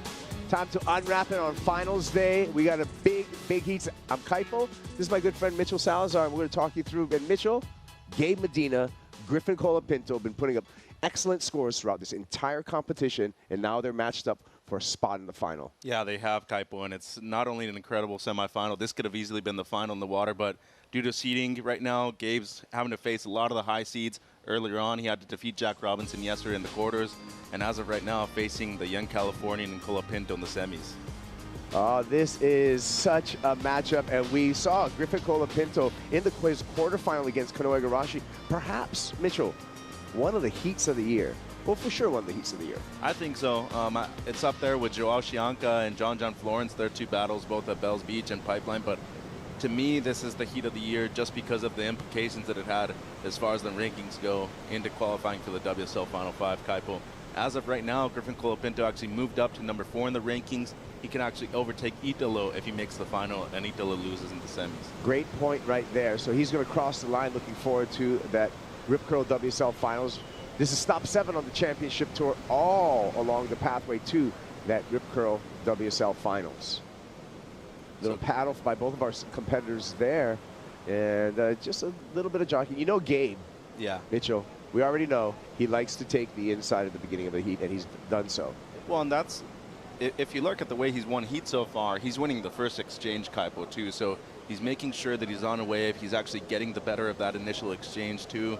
But as Griffin said in his interview yesterday afternoon, he's looking forward to this matchup because not only is he a lot older now as far as experience goes, but he's a lot more mature in his body type as well. You can't compare physiques, but at least he's gotten the power due to his physique. He's looking strong, and he had to defeat an informed Kanoe Igarashi yesterday afternoon, too. Well, I'd like to check in with Joe Turpel. He's in the Red Bull Athlete Zone, and he had some observations with Griffin Colapinto earlier this morning. Joe. Thank you so much, Kaipo. What a heat. And we're so lucky to have a matchup like this with Griffin versus Gabriel Medina. Obviously a lot on the line for Medina. He's got a win event. Semifinals aren't going to cut it if he wants to be a part of the WSL Final 5. Griffin's got big goals to be there on his home court to compete for a world title. So he's feeling like he's in a must-win situation. These two guys have a lot of respect for each other. Griffin told his father this morning, he said, hey, if one of those famous paddle battles go down with Medina, I'm going to be right there in the mix. He was actually looking forward to it. He'll adjust his game plan and kind of trust his instincts if he really wants to get into that battle, but he was ready for the fight. Griffin did chase down Gabriel before they paddled out to shake his hands because they've got mutual respect. In fact, they're going to be roommates in Sakurima.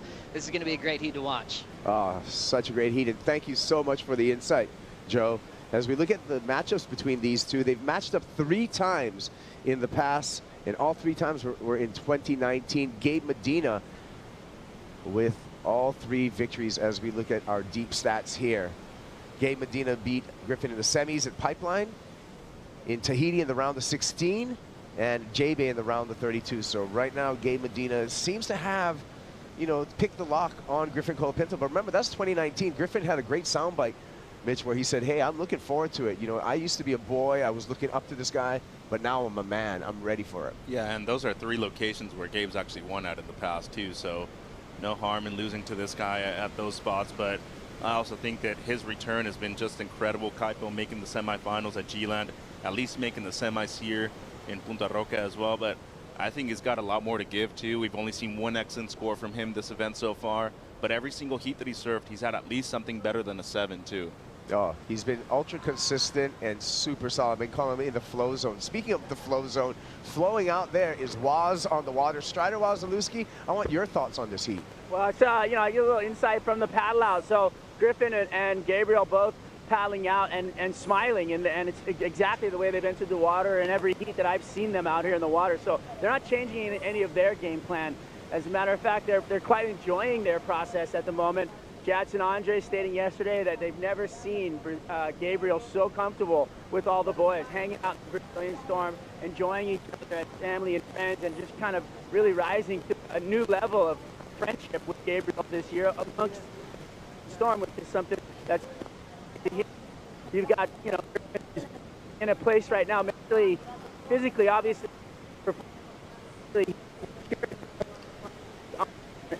All right, Strider, we're getting a little bit of a breakup from you. We're going to check back with Strider Wazalewski as soon as we clear up that signal. But to Strider's point, Gabriel has been just friendly and been hanging out with the rest of the Brazilians. Actually, just this morning, Gabriel and Felipe Toledo just hanging out, observing the waves together. Very friendly, good friends on land. And you know those two are looking forward to a potential final together, Mitchell. Yeah, they shared the finals actually last year at the Rip Curl WSL Finals, Kaipo, and Felipe was extremely close to forcing a third match in that lineup, but here in El Salvador, I think Gabe's looked great so far. He's looked consistent. More importantly, just getting a comeback, 2 events so far, at least a semifinal in each one, but looking for his first championship tour win in 2022. Let's see if he can do it here against the young Pinto and then move on into the final. Well, the winner of the second semifinal for the women's, Steph Gilmore, she's going to meet up against Leaky Peterson in the women's final. Let's hear from Stephanie Gilmore. Well, Steph, for the first time this season, you're into a final. How do you like the sound of that?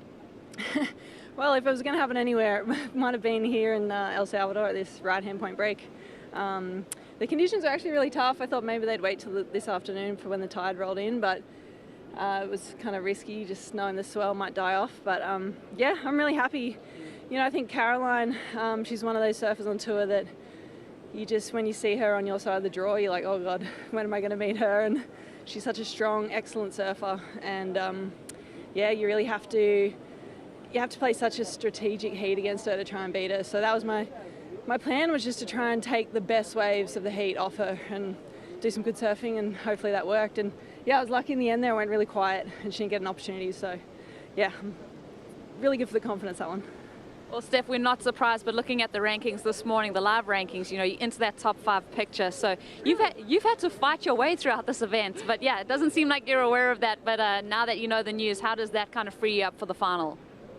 Yeah, it'll free me up, but I mean, to be able to easily jump up the rankings like that means you can easily fall back down the rankings. So yeah, you have to stay on the attack. And yeah, I just love to win an event. That's really what I'm looking for. I haven't done that for a while, so I'd love to just try and get another one under the belt. You going to change anything going into the final? No, just drink some water and have a little banana or something. Go back out there. We'll let you rest. Good luck for the final, Steph. That's going to be a great final, Leaky Peterson versus Steph Gilmore.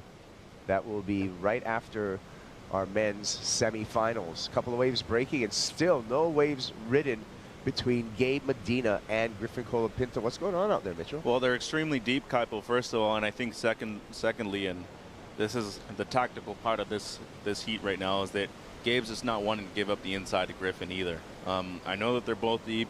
There is scoring opportunity all the way up the point, but to me, this is way deeper than I'd be in the lineup right now. I've seen a lot of waves, especially the waves during the women's semifinals. They're a bit further down, and as you can see right there, those rocks that are stepping out, that's around where Punta Roca is. So if you're deeper than that, it means that you're pretty deep for the primary takeoff zone. But as of right now, I think it's going to come down to whoever gets the better of the exchange on the initial one, Kaipo. Well, it will be tough, especially for Gabe Medina as a goofy foot in these lower tide sectioning conditions. I mean, we know the speed of Gabe Medina, but he's really, he's putting himself off the mark. We'll see how this plays out. While we're waiting for that first exchange, let's hear from Rosie. She's with Caroline Marks. Yeah, thanks, guys. As we just see Steph and Caroline have a bit of a moment, such good sportsmanship from them. But Caroline, welcome back to tour. With the third place finish at this event, you got to be feeling confident. Yeah, for sure. That was a really fun first event back. Yeah, feeling really good, super stoked. I was bummed I kind of had a little tricky heat just then. I made a few mistakes against Steph, and someone like Steph, you can't do that. So a lot to learn from, but yeah, definitely drew a lot of confidence coming out of this event. I didn't really have any expectations. I just wanted to surf good and kind of find my feet. So to walk out with a third feels really nice. And that competitive spirit, that fire that burns in you now that you've had a couple of heats under your belt, how's that feeling? Yeah, no, it feels really good. I miss this feeling a lot. I kind of like live for this feeling, the exciting nerves. Coming up against my heroes, the hardest girls, and that's kind of what I love. It's what I live for. So it feels so great to be back. And yeah, thanks everyone for all the support, WSL, the sponsors, family, friends. I'm really stoked. We're stoked to see you. And now we've got a fellow countryman in Griffin Pinto coming up against the 3-time world champ, Gabriel Medina. Are you going to stick around and watch the rest of the action? Oh, absolutely. They're both, such amazing surfers, and obviously Griffin, from the USA, I definitely might, have to root for him. But yeah, it should be a great matchup, and I'm excited to watch both of them surf. They're really amazing. Caroline, thanks for your time. Great to see you back. I concur. Great to see Caroline Marks back, and a nice finish on her return to the championship tour. Semifinals, walking away from El Salvador with a third place. That's pretty good, Mitch. It's great, Kaipo, but back to the action in the water. Are they just going to do this all heat long, just neutralize each other and maybe make it with a pair of fives? I actually see that as a potential thing that could happen, Kaipo. 23 minutes to go. We've seen a lot of waves go by underneath them, but it's just been that cat and mouse game on the outside where nobody's wanting to give up their inside position. And you might try to force Gabe to try to go way deep, but I think as soon as he sees somebody's trying to do that against him, he's just going to break away on the other side. There you go. Look on your screen right now. We saw a little insider peeling away right past Punta Roca. And to your point, there has been some rideable waves, but it's been a lot of gamesmanship between Gabe Medina and Griffin Colapinto. I feel the danger for Griffin Colapinto is to get caught up with the gamesmanship of Gabe Medina, because we know he's a master at this. Yeah. I mean, I can see Gabe, you know, we don't know. We can't confirm whether we're going to have a restart or not, but say we don't, and it's down to a 20-minute heat. I can see Gabe using that as part of his strategy. Absolutely. And just get his numbers real quickly, because we know he can do that. And how many times has he done it before? Yes. How many times has Griffin done it? Not too many. So that's where I think that you have a definite sense of the way you're perceiving a heat in favor of somebody like Gabe Medina. Yes. Been there, done that so many times before. Griffin's not really been pushed this way, at least in a psychological manner before, especially at a right-hand point break where he has the highest wave of the event so far. 9.1 yesterday afternoon. He has the highest heat total with the 17.6. Conditions were completely different, though, and you can't expect the same heat with Kanoa against Gabe. Great point, Mitch. We're down to 21 minutes and 20 seconds. No waves being ridden, and an open priority between Gabriel Medina and Griffin Colapinto. Medina coming off a third-place finish in his debut on the 2020 Championship Tour at the Quicksilver G-Land Pro. So Gabe Medina came back, just like Caroline Marks on the women's side, came back with a bang. And he was making the final up until Jack Robinson's last wave, too. So he was on his way to at least the final, getting those points up on the board. And as of right now, he needs to make at least 3 of the next 4 finals after this event, too. He's done well in Brazil. He hasn't won, though. He's won in J-Bay, and obviously he's been a king of Tahiti before. So I think he's got a great chance of making the rippable WSL Finals.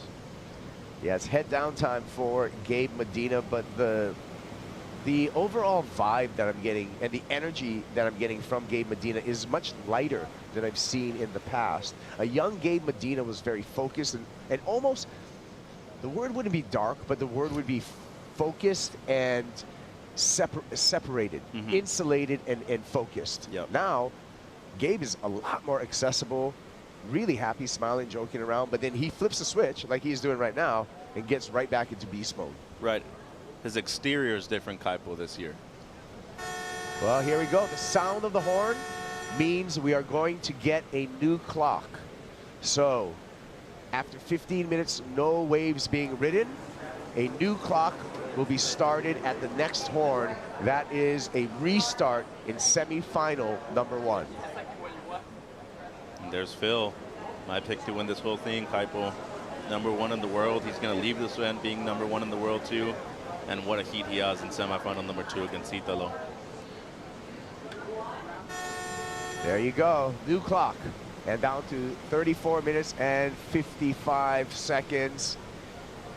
And the short heat strategy, if that was even a strategy, is thrown out the window. But Punta Roca, right now, a little sleepy. We still have a drawing tide. It is 8:32 local time here.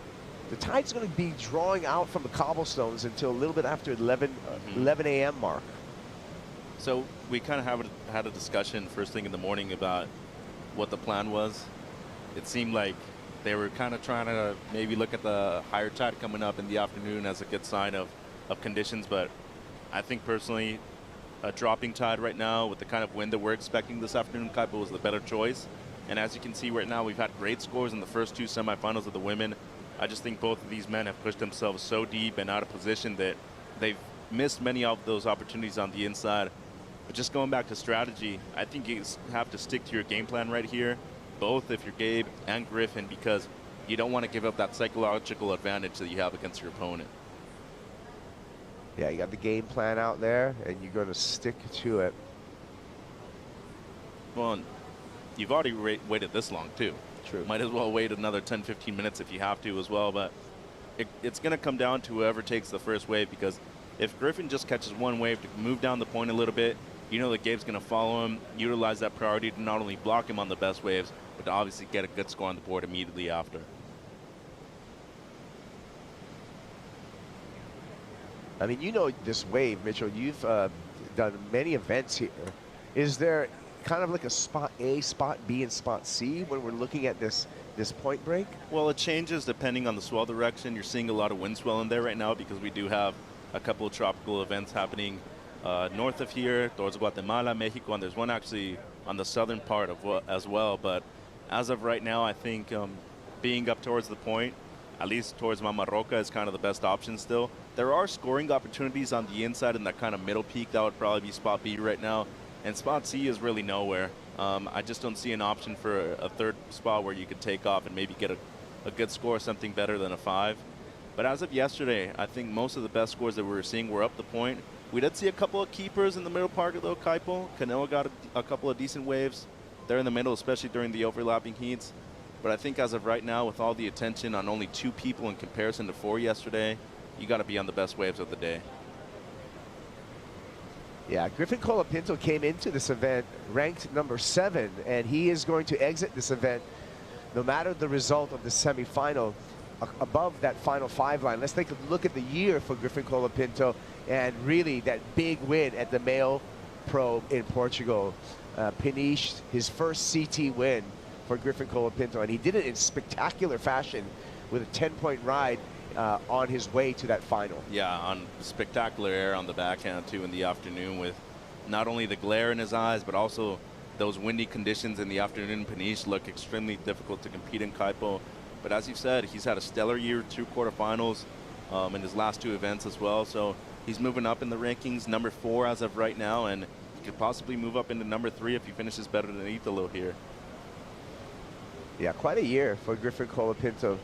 Got a victory over at the Challenger Series at the U.S. Open of Surfing. Isn't it surprising that that was his biggest win to date up until that point too? Right. He hadn't won anything really.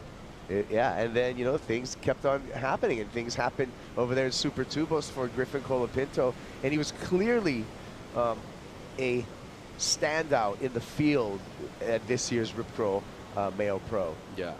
Well, winning that event there in Europe, knowing that it was just one of those few beach breaks that he was going to have in the first half of the year too, I think it was a great opportunity for him to kind of showcase those skills that he's honed at not only T Street, but Revi's down there in San Clemente as well. Okay, I like this right here, Kaipo. He's breaking away now, and look at Gabe immediately. He's going to start moving down and protect him too, but I think this is great work from Griff. He needs to get a score on the board. Look at him. He snuck away, and he's going to get a wave, so rolling down the line, being very patient, eyeing up a section. Snaps there, throws the fins, and goes down. Now, Gabe Medina with priority can roam the lineup and put himself in any position that he wants to take off. A missed opportunity for Griffin Colapinto. Yeah, but at least he broke away. He's got a score on the board, so now your whole game plan changes. Your mentality is different. It's all about catching waves and giving yourselves opportunity. In comparison, if Gabe makes a mistake in these next 10 minutes, I swear Griffin Colapinto's going to make him pay, because he got that 9.1 yesterday. He had an 8.5 in that heat too. And the best about it, Kaipo, is that he's under priority of Gabriel Medina too. So getting a 5 or 6 on the board and then getting an excellent score after that, guess who's in combo land after? Yeah, well, with this and priority, Gabe Medina, I'm surprised he's not moving further down the point to ensure that he's going to have an open wall in front of him. But let's take a replay of Griffin Colapinto and what went wrong here as we look at this replay. Well, as you can see, just the takeoff zone, it almost turned into a left on the other side, but I thought this was a nasty turn right here, Kaipo. When he was riding out of it, though, it seemed like that white water just got his feet on top of his board. But looking at this angle right here, it is choppy. The first wave of the set, but I mean the blow tail and then coming out of it, it seemed like when he was landing on the face, there were a couple of ribs when he was coming down and he just lost control. But that would have been a massive maneuver if he would have been able to pull it. Yeah, that trusty mayhem has been stuck to the feet of Griffin Colapinto throughout this event. He got this equipment specially made for this break at Punta Roca, and it's been working really well. So surprising, a little glitch in the system for Griffin Colapinto on a spectacular turn, and one that he would typically ride out of. Right. also waiting for 20+ minutes too in the water, so nothing doing good for your legs right there, Kaipo, when you're sitting that long. You're not getting your blood flowing, you're not moving at all, so this is just a good opportunity for him to break away, at least get something in the mid-range on the board. And with 28 minutes to go, not only do I think the priority is extremely important in these semis, I think positioning still is the most important thing. Talked about surfing on the priority. That's exactly what Griffin Pinto's doing right now. Slashes to open up. Second fin throw from some variety. Eyeing up this inside section as it steepens up on the cobblestones. Throws the Tom Curran 1-foot layback, but unable to pull that thing out. A bit surprised in the maneuver selection right there, Kaipo. I think he just needed to really finish the wave off. Maybe he saw the section and saw something that I didn't, but I thought that it was really just a good opportunity to capitalize and get a mid-range score on the board right there. Either way, at least he's on the board. This is going to be his best wave so far. Now put together some great turns and variety previous to the incompletion at the end. Here we got Gabe Medina on the move, paddling down the point. Medina, again, too deep on that wave. And so we talked about that before, Mitch. Check out this wave rolling through at Punta Roca. Gabe Medina with priority could have put himself anywhere he wanted to in this lineup, and he was too deep for that one. Yeah, so normally the markers that you see here, there's a house kind of up top the point, and luckily for this event, there's also some flags where you've also been able to line up. And if you're deeper than the last flag, it means that you're too far past the point. But normally here too, you're seeing a lot of the best scores, not only up the point, but they hollow up a lot better too, Kaipo. They steepen up, they give you those bigger sections, both on the backhand and the forehand. So you don't need to have a great number of turns. They need to be quality turns though. Lines on the outside, Mitch, and Gabe Medina realizes that as he paddles into position. Here comes the set. Looks like there's going to be a few waves in this set. Decides to go on the first. Medina. Big vertical snap to open. Big float and gets crunched there, far behind, too far behind on that one. Again for Gabe Medina. Second wave of the set. Spins through. Looking for Griffin Colapinto. Griffin's nowhere around.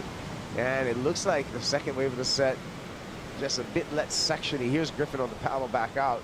Griffin on the previous ride, a 4.5. Early advantage to Griffin Colapinto with that 4.5. Check out this replay of Gabe Medina. What went wrong? Well, strong first turn, I can tell you that, but I think this section was just too tough to manage the landing, Kaipo. It was already coming down on him. The white water there just ate him up, but this is the 4.5 of Griff. Some great turns right here on display, and I love the aggressiveness and the speed management on this wave. Ditches the fins right there, carves it back, and this is where I just felt he needed to finish it off, Kaipo.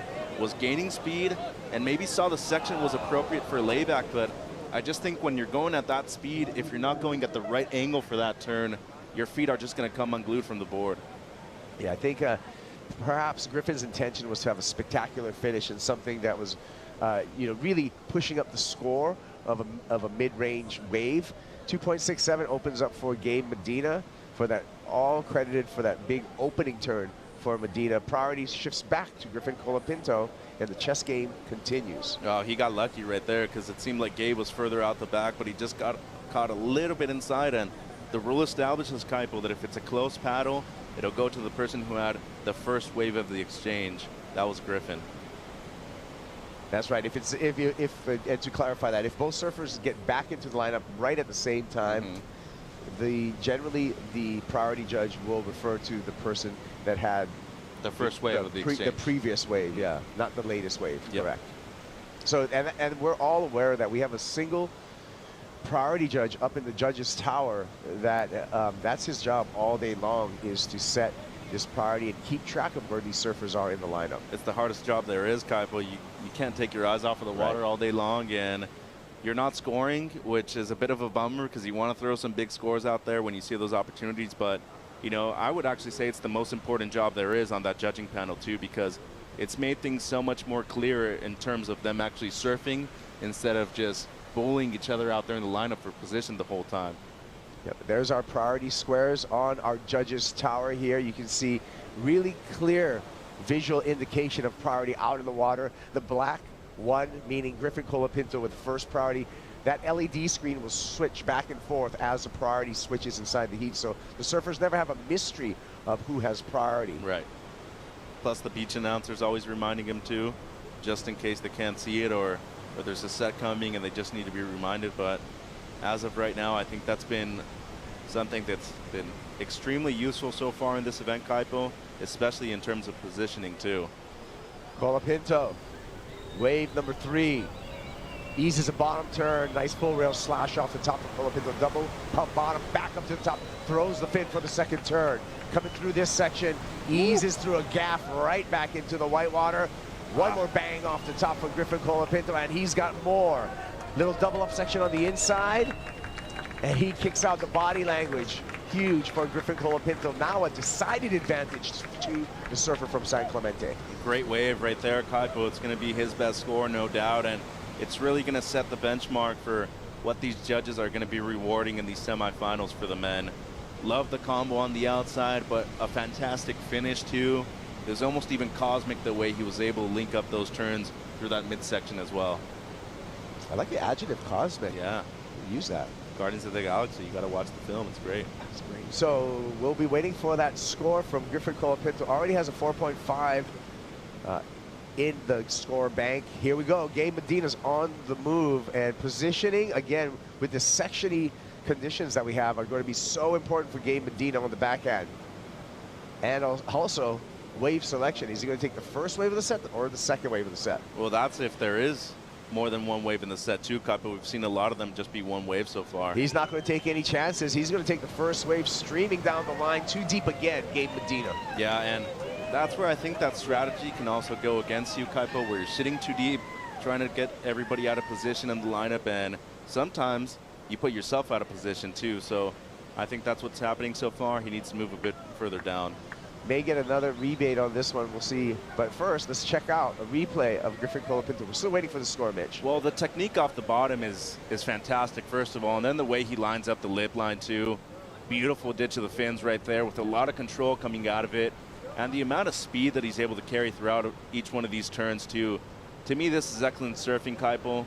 I see it coming right up there or maybe just below it, but I love the way he's able to vary in the maneuver choice, but also complete these combos with a lot of speed too. You're surfing to the criteria, right? Speed, power, and flow. Everything was involved right there, and a lot of great variation and innovation with these kind of turns up into the lip line as well. Yeah, talk about manufacturing a score and talk about really squeezing all the potential out of the wave. That's exactly what Griffin Pinto do. Mitch, I love to watch it in slow-mo. No, and how's that bottom turn too, setting up the whole wave. And there's a score, Kaipo. This is an 8.5 into the excellent range, as we suspected for Griffin Pinto, and there's no doubt that that was excellent surfing. Just what the doctor ordered right there. And as I said before, I think his technique for such a young surfer on tour, who's had one championship tour victory, only has one victory on the Challenger Series. You've seen a big evolution from this young kid in the 4 years that he's been on the CT.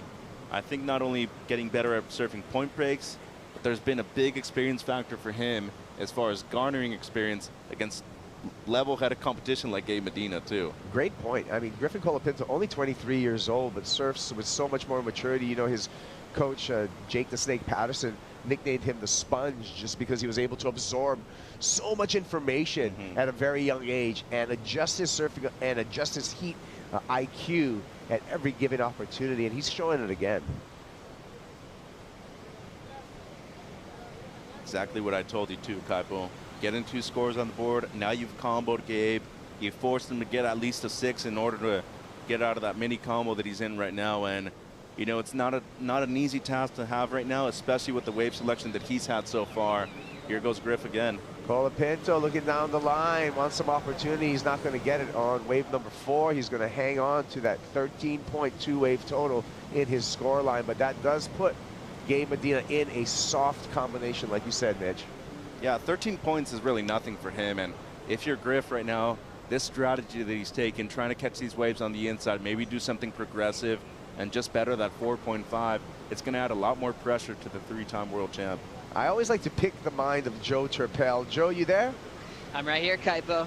Yeah, it's what a fun heat. Griffin Colapinto versus Gabriel Medina. We talked before that they've got mutual respect for each other. They're both really looking forward to this battle for a shot into the final. We know Griffin, kind of has his game plan with his family, hanging out with his father, his coach Tommy Whitaker, friends from San Clemente flying in. And the story for Medina was always in those early years, he was kind of protected by his family. He'd always be by his family. Even for interviews, it kind of had to go through his family first before you got to him. They kept him very private throughout those early years that he was on tour. Last year, we saw a different type of Medina where he was giving a lot of beautiful speeches on the podium, just like you have to reassess yourself before each and every year. Now, he's really enjoying being a big part socially of the Brazilian Storm. Pinga, the famous Brazilian manager, said that Medina's sharing a wall with them. They're staying at the same spot, and they're surfing together, hanging out together throughout the day. And as we remember, Micho, when we surfed the other day down the beach, we looked at the far peak in the distance, and it was Toledo and Medina going air for air in the free surf. I feel like this camaraderie, enjoying some sparring partners on the Brazilian Storm, is redefining Medina's world title run this year. Thank you, Joe. And speaking of airs, Gabe Medina just completed a nice backside air rotation to get back in the game, Mitchell. Yeah, this will probably break combo Kaipo, and with 17 minutes to go, he's given himself a shot now. But as Joe was saying, I think he's peeled back those layers of kind of intimacy that he had with certain people in his life and opened up to a lot of others, especially, people that he's been traveling with for years too. But a great backside rotation, good technique, nothing huge, a nice spin though. Quick. It's a difficult maneuver, but we get so used to seeing this from Gabe Medina, right? It's still a little bit inverted, nothing hugest one, but the rotation and always rock solid on the landing, one of those Cabianca designs. So I'll be interested to see where that number comes in. Like you said, Mitchell, it will break combination for sure. Yeah, but how big was the section in comparison to the 8.5 that Griffin had, right? Or the bigger errors that we've seen in competition? I think the biggest comparison that you can make is the 9.0 that Salvador had in the opening round. Large section, a lot steeper, much more difficult to do in air there. The landing here with Medina, a lot more padded, not as difficult to do. Sure, but all it's going to take is a 3.1 for him to break the combination. So he's going to get north of a 3.1 right now. 16 minutes and 10 seconds on the countdown. More waves coming through here, and Griffin Colapinto with priority and a big advantage over Gabe Medina as we await that last wave score for Gabe Medina. Well, now what's Griff gonna do? Is he gonna wait and sit, or sit and wait, excuse me, or is he gonna be a lot more selective in the way he approaches this heat and maybe go on something on the inside and just better the mid-4 that he has on his scoreline already? There we go, 5.5 for Gabe Medina. He's out of combo now, seeking a 7.51 to take the lead off of Griffin Colapinto. Which isn't much, especially considering that he just got a 5.5 for one maneuver too. And I think the size of the wave had to do a lot with the score too, Kaipo. But if you're Griffin right now, this next decision that you make is going to be extremely impactful to the rest of the heat. Mitch Colapinto, Griffin's father, who's been the support squad here, board caddy sometimes, and actually a frothing surfer in his own right. He's been out here with a bunch of sessions at Punta Roca. Yeah, and he just completed his 27th year of teaching kids in school as well. Been a lifeguard for more than 30 years too, so right on for Mitch. And he's definitely raised two incredible young boys, both with his wife as well. But Crosby is going to be a force to be reckoned with on the Challenger Series soon too. Oh yeah, Crosby's just grown into his frame, and once was the little brother, is now the big little brother when we look at this brothers combination. Yeah. Look out for Crosby. But right now, Griffin doing family proud. He's got the lead over Gabe Medina. Medina under priority right now of Griffin. It looks like he's going to have to force the hand. Medina on the paddle. Griff's going to let him go. And here we go with Gabe Medina. Vert snap to begin. Lazy section here, not much doing. He's just moving down the point though. He's just moving down the point, and Griff's got to go and follow him right now. So creating a little bit of space is Gabe Medina. We're going to take a break. We'll be back with the conclusion of semi-final number 1 for the men's. Stick around.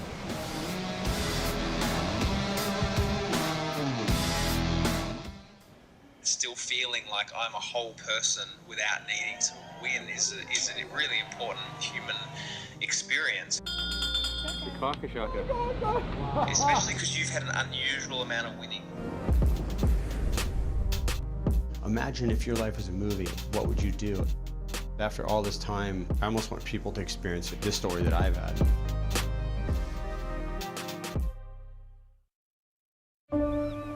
My job is professional surfer. My goal is to win titles. That's what I'm here for. The world's best surfers in the world's best waves. We've had a shark attack. Whoa. It's the most intense surfing scenario you can imagine. I have to step up my game now and not make any mistakes. Oh my God! This is a war. You have to find a way to win it and do it at all costs.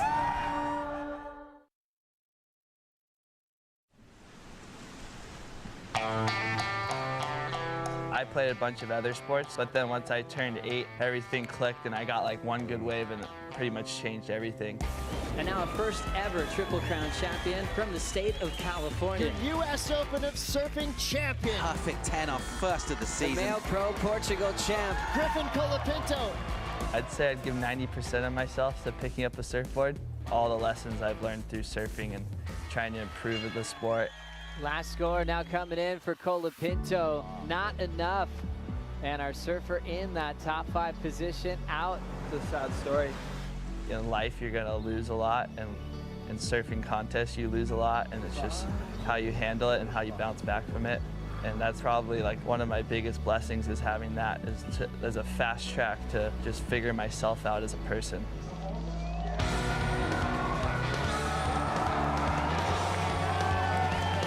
Yeah, I'd say this is my best season so far for sure. I feel like my momentum's gaining and I'm learning how to be more consistent and what makes me be more consistent. So yeah, it's all about taking it one heat at a time, one comp at a time. To me, to make the final 5 at Trussell's would be probably like the closest thing to achieving a world title, especially at lowers. My whole family and friends are there, so I think I just want to be able to represent San Clemente for everyone and get the community together and bring that good energy down there and hype it up. Returning to Surf City, El Salvador Pro, presented by Corona. Semifinal number 1, and Gabe Medina up and riding. Rapid fire from Medina down the line. Getting a little caught on his heels. Has to float through that section, clears the section, no problem. Bangs it for the finish. And Gabe Medina feels that that was the comeback. Medina looking for a 7.51 to take the lead off of Griffin Pinto in this matchup. Not a bad wave. Is it that mid-range 7 that he's looking for at the moment, though, Kaipo? Just under 11 minutes to go, and a smart move to try to get this wave under priority of Griffin, and boy, he executed well on the inside. I'm just interested to see how comparable it is to the 8.5 of Griff, though. Well, here's your chance, the replay of Gabe Medina. So goes for the air on the outside, sticks it well too. So a major maneuver, then just sets it up here for the inside. It gets racy in the midsection. A great way to start comboing it up here in the mid part of this wave. But as you see right there, it's racy for the goofy footers. It gets super quick, beautiful floater, and then a fantastic finish. He loves it.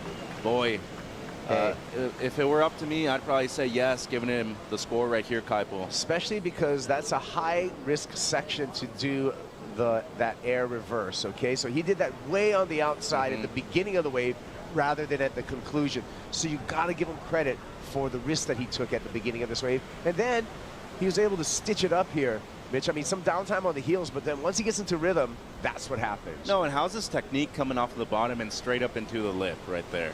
I mean, to readjust their feet like that, there's few people in the world that can do it.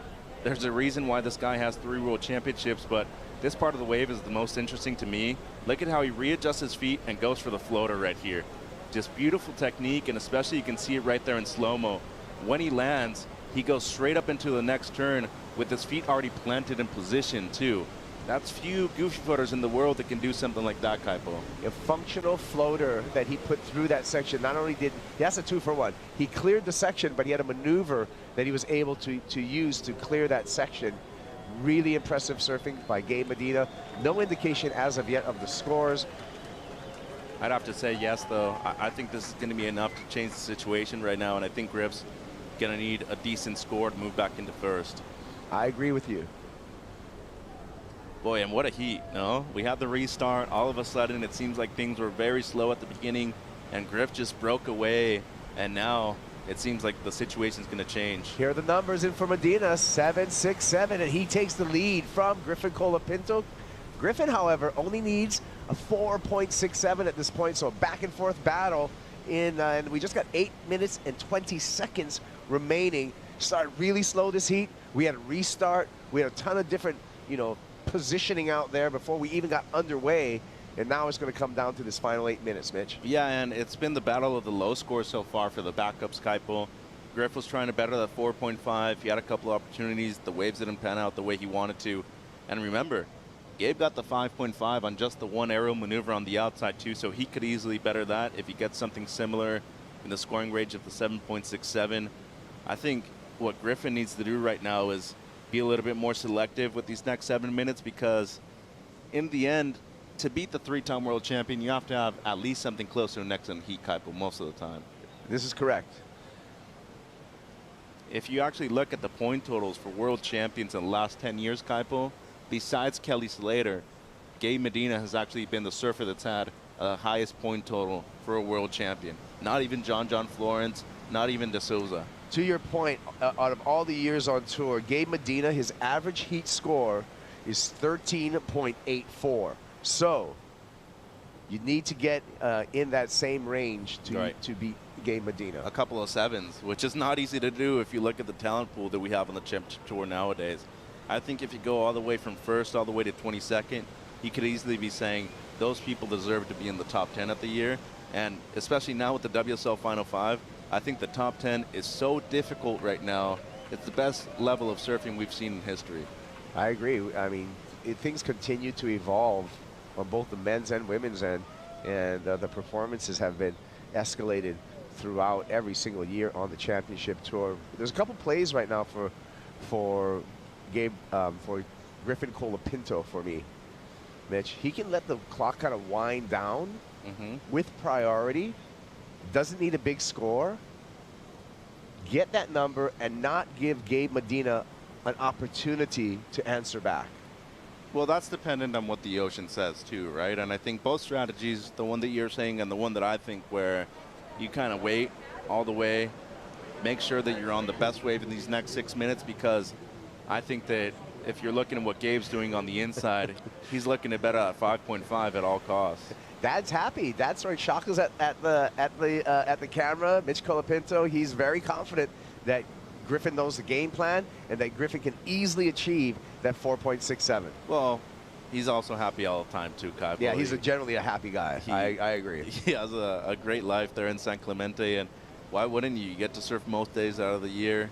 Breaks on both south swells, west, north. So, you know, it's a good developing spot for a lot of young professional surfers. And if you've seen the talent pool that's come out of there in the most recent years, Kalohe, Ian Crane, there's a couple of crop of kids that are coming out of there now, Kaipo, that are great too. Here comes Medina under the priority of Griffin Colapinto. Big snap on the backhand.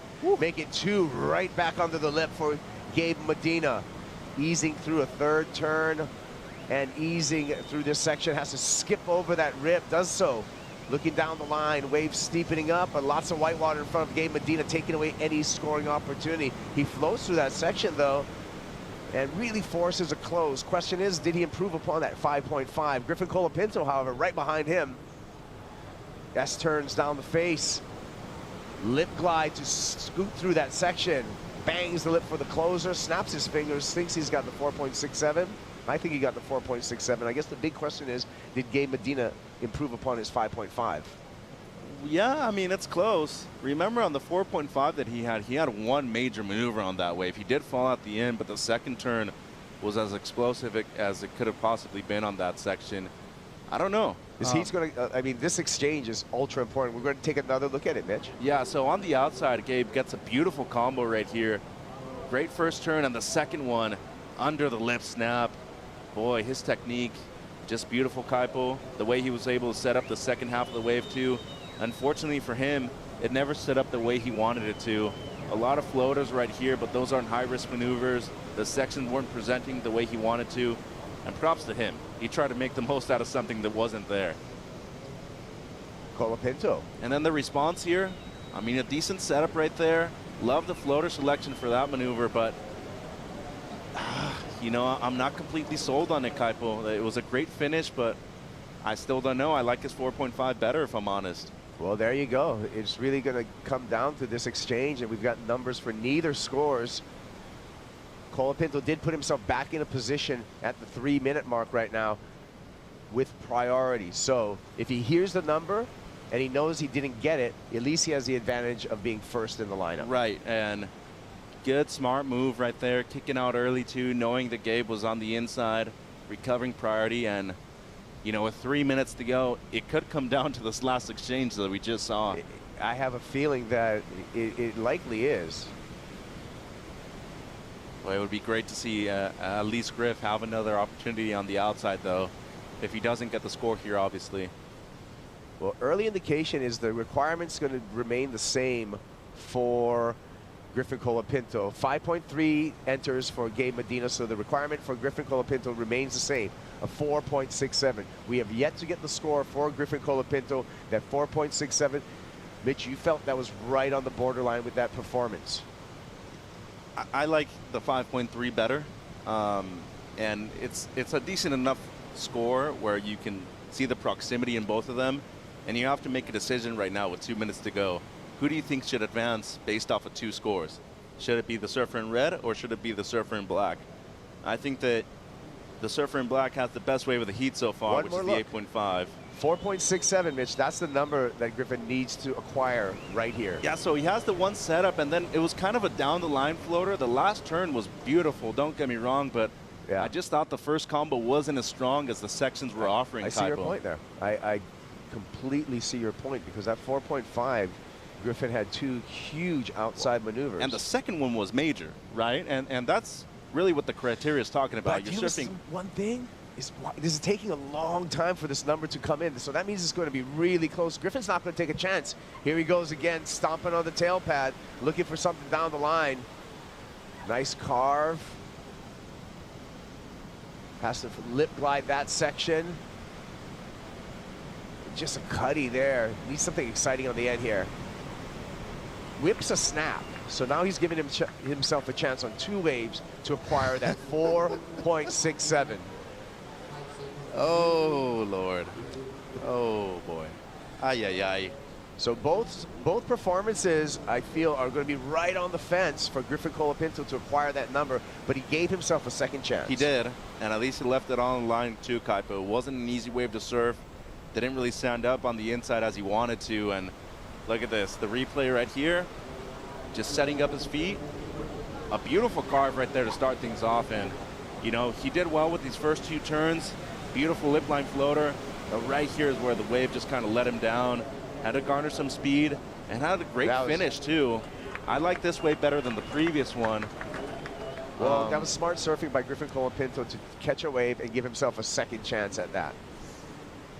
Boy, they have. Judges owe us a couple of scores. No indication on either wave right now, so they're taking their time. They have the luxury of replaying the rides before they put their final scores in. So there's a lot of analysis that's happening right now as we come to the Hooter to end semifinal number 1. We're going to be on the edge of our seat. Medina up before the horn. This counts. Bangs it on the backhand. Paced through the section here. One more hook on the backhand. Here comes Gabe. Looking for a ramp. Finds the ramp. Quick rotation. Has to lay back out of it and will not get the completion. So this heat's going to be decided on the rocks, Kaipo. And, like, the first score of Griff is going to be close. And I think the second score would be even closer, honestly. 4.8 for the first score. Griffin Colapinto already has it. We don't need the second score. Griffin Colapinto is your first finalist at the Surf City El Salvador Pro, presented by Corona. What a performance. Smart surfing, dynamic surfing by Griffin Colapinto. He just barely got that because his second wave wasn't going to be enough. Boy, so this wave was going to matter, Kaipo. He needed to make this last there. Yeah. Just a little transitional turns at the moment. Much better up into the lip, but this wave was hard to surf. Yeah, Gabe needed a 5.64 on this wave, and he got a 2.9. So just like not in the running, and so that's it. Gabe's going to leave El Salvador with an equal third-place finish. Griffin Colapinto is going to find himself in another final on the 2022 Championship Tour. We'll be back with semifinal number 2 right after this break.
Felipe Toledo, low tail reverse.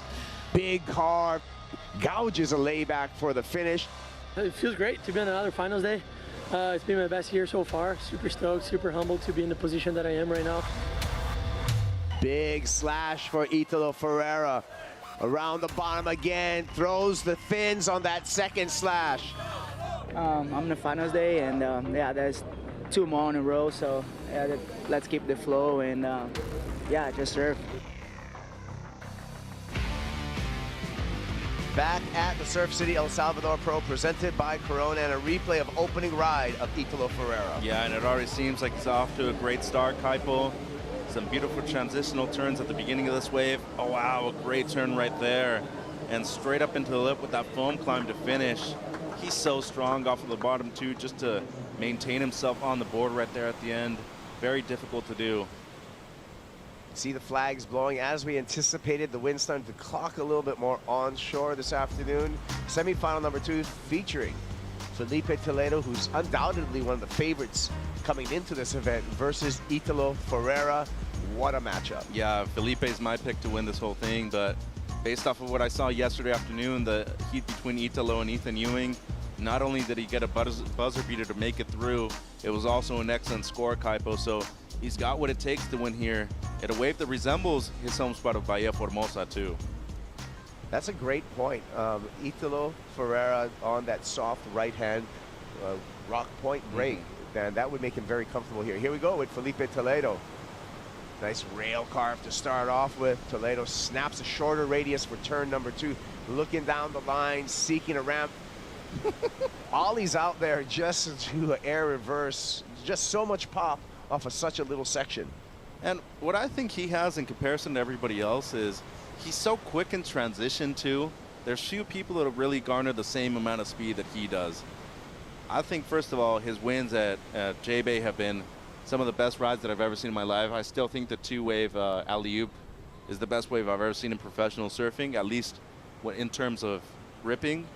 But here at the Latin American Jeffreys Bay, he's looking equally as good.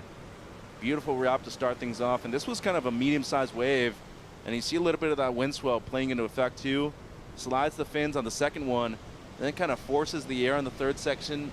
Didn't really stand up the way he wanted to at the end, but how was the start though, Kaipo? Beautiful use of the rails, and this is going to be a decent opener for him.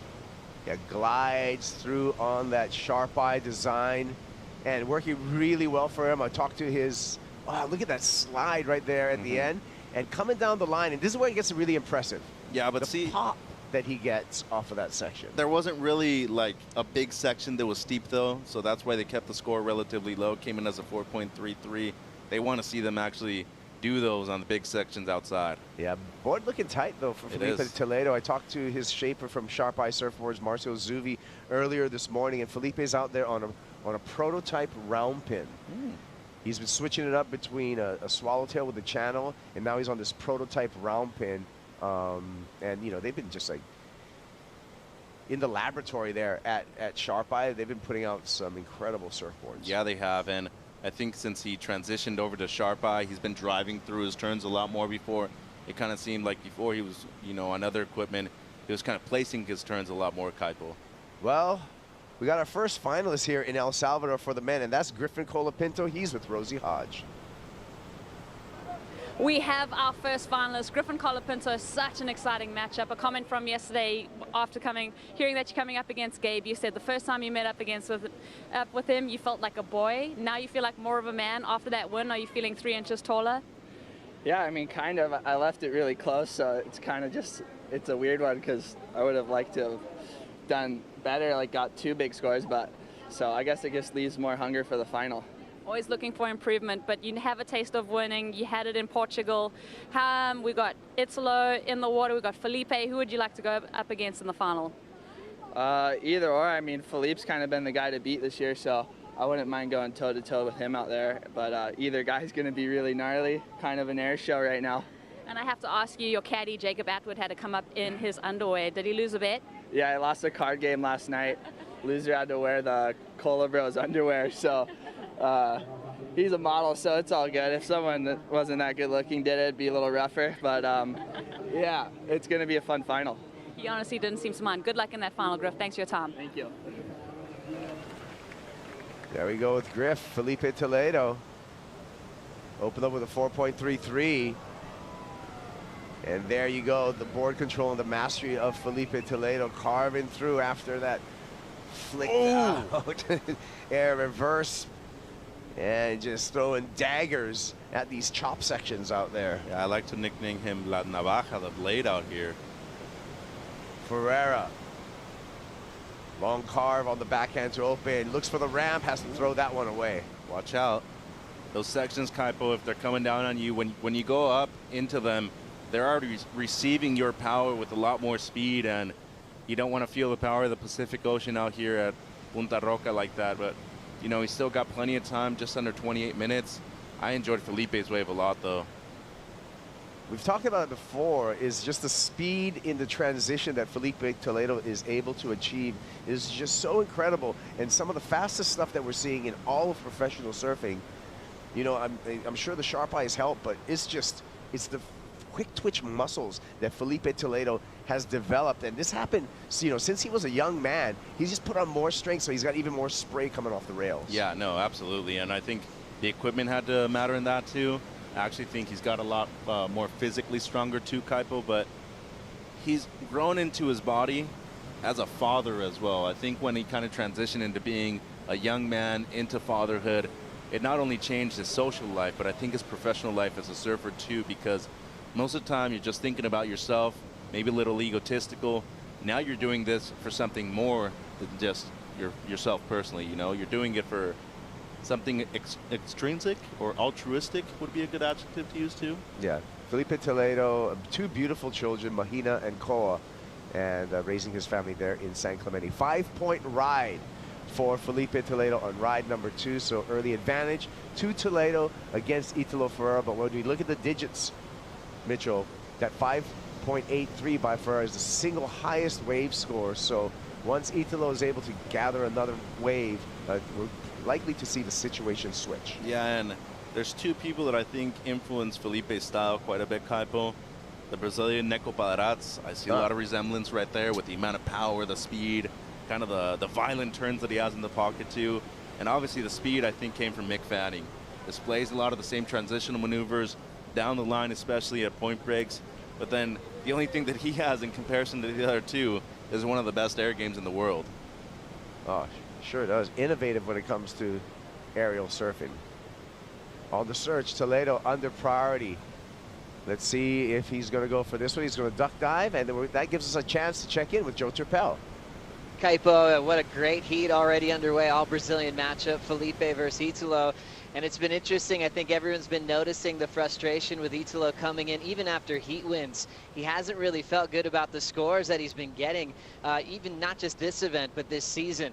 He was talking to Marcos, who travels with him, manages with him, his true supporter, and things were getting kind of heated here. I was wondering what they were talking about. Marcos said, oh, it's just about scores. He's not happy.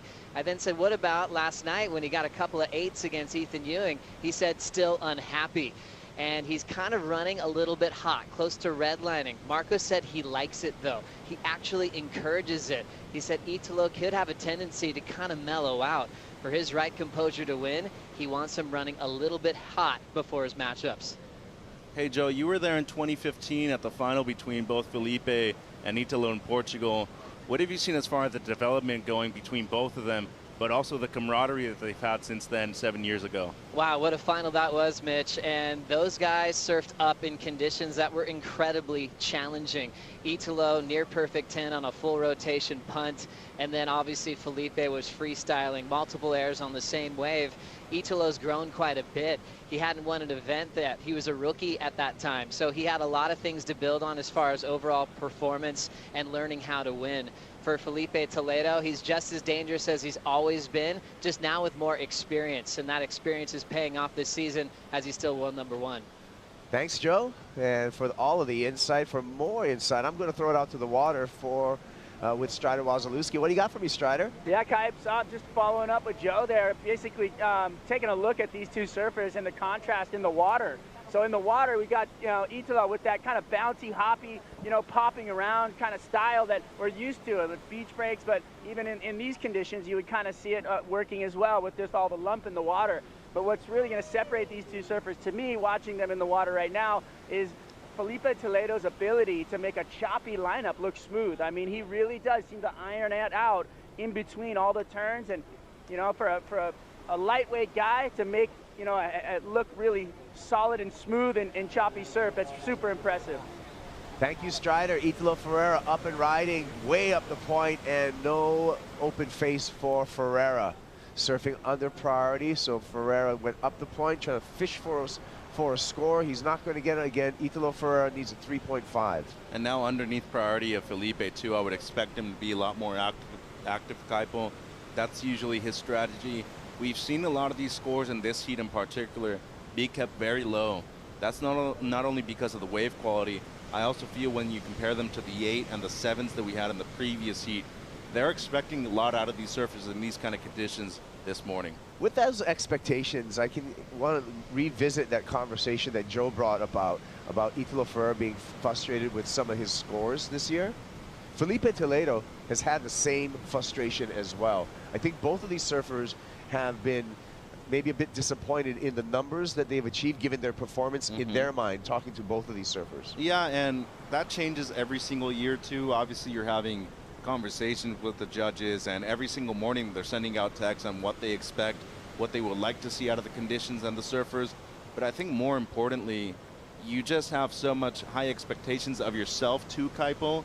You're thinking, okay, why am I doing things so well and I'm not getting rewarded the way I want to? Right, and judges are human, so they are. They have expectations for these surfers as well when they look at the performances, and they know what these guys are capable of, and these guys are capable of fireworks, each of them.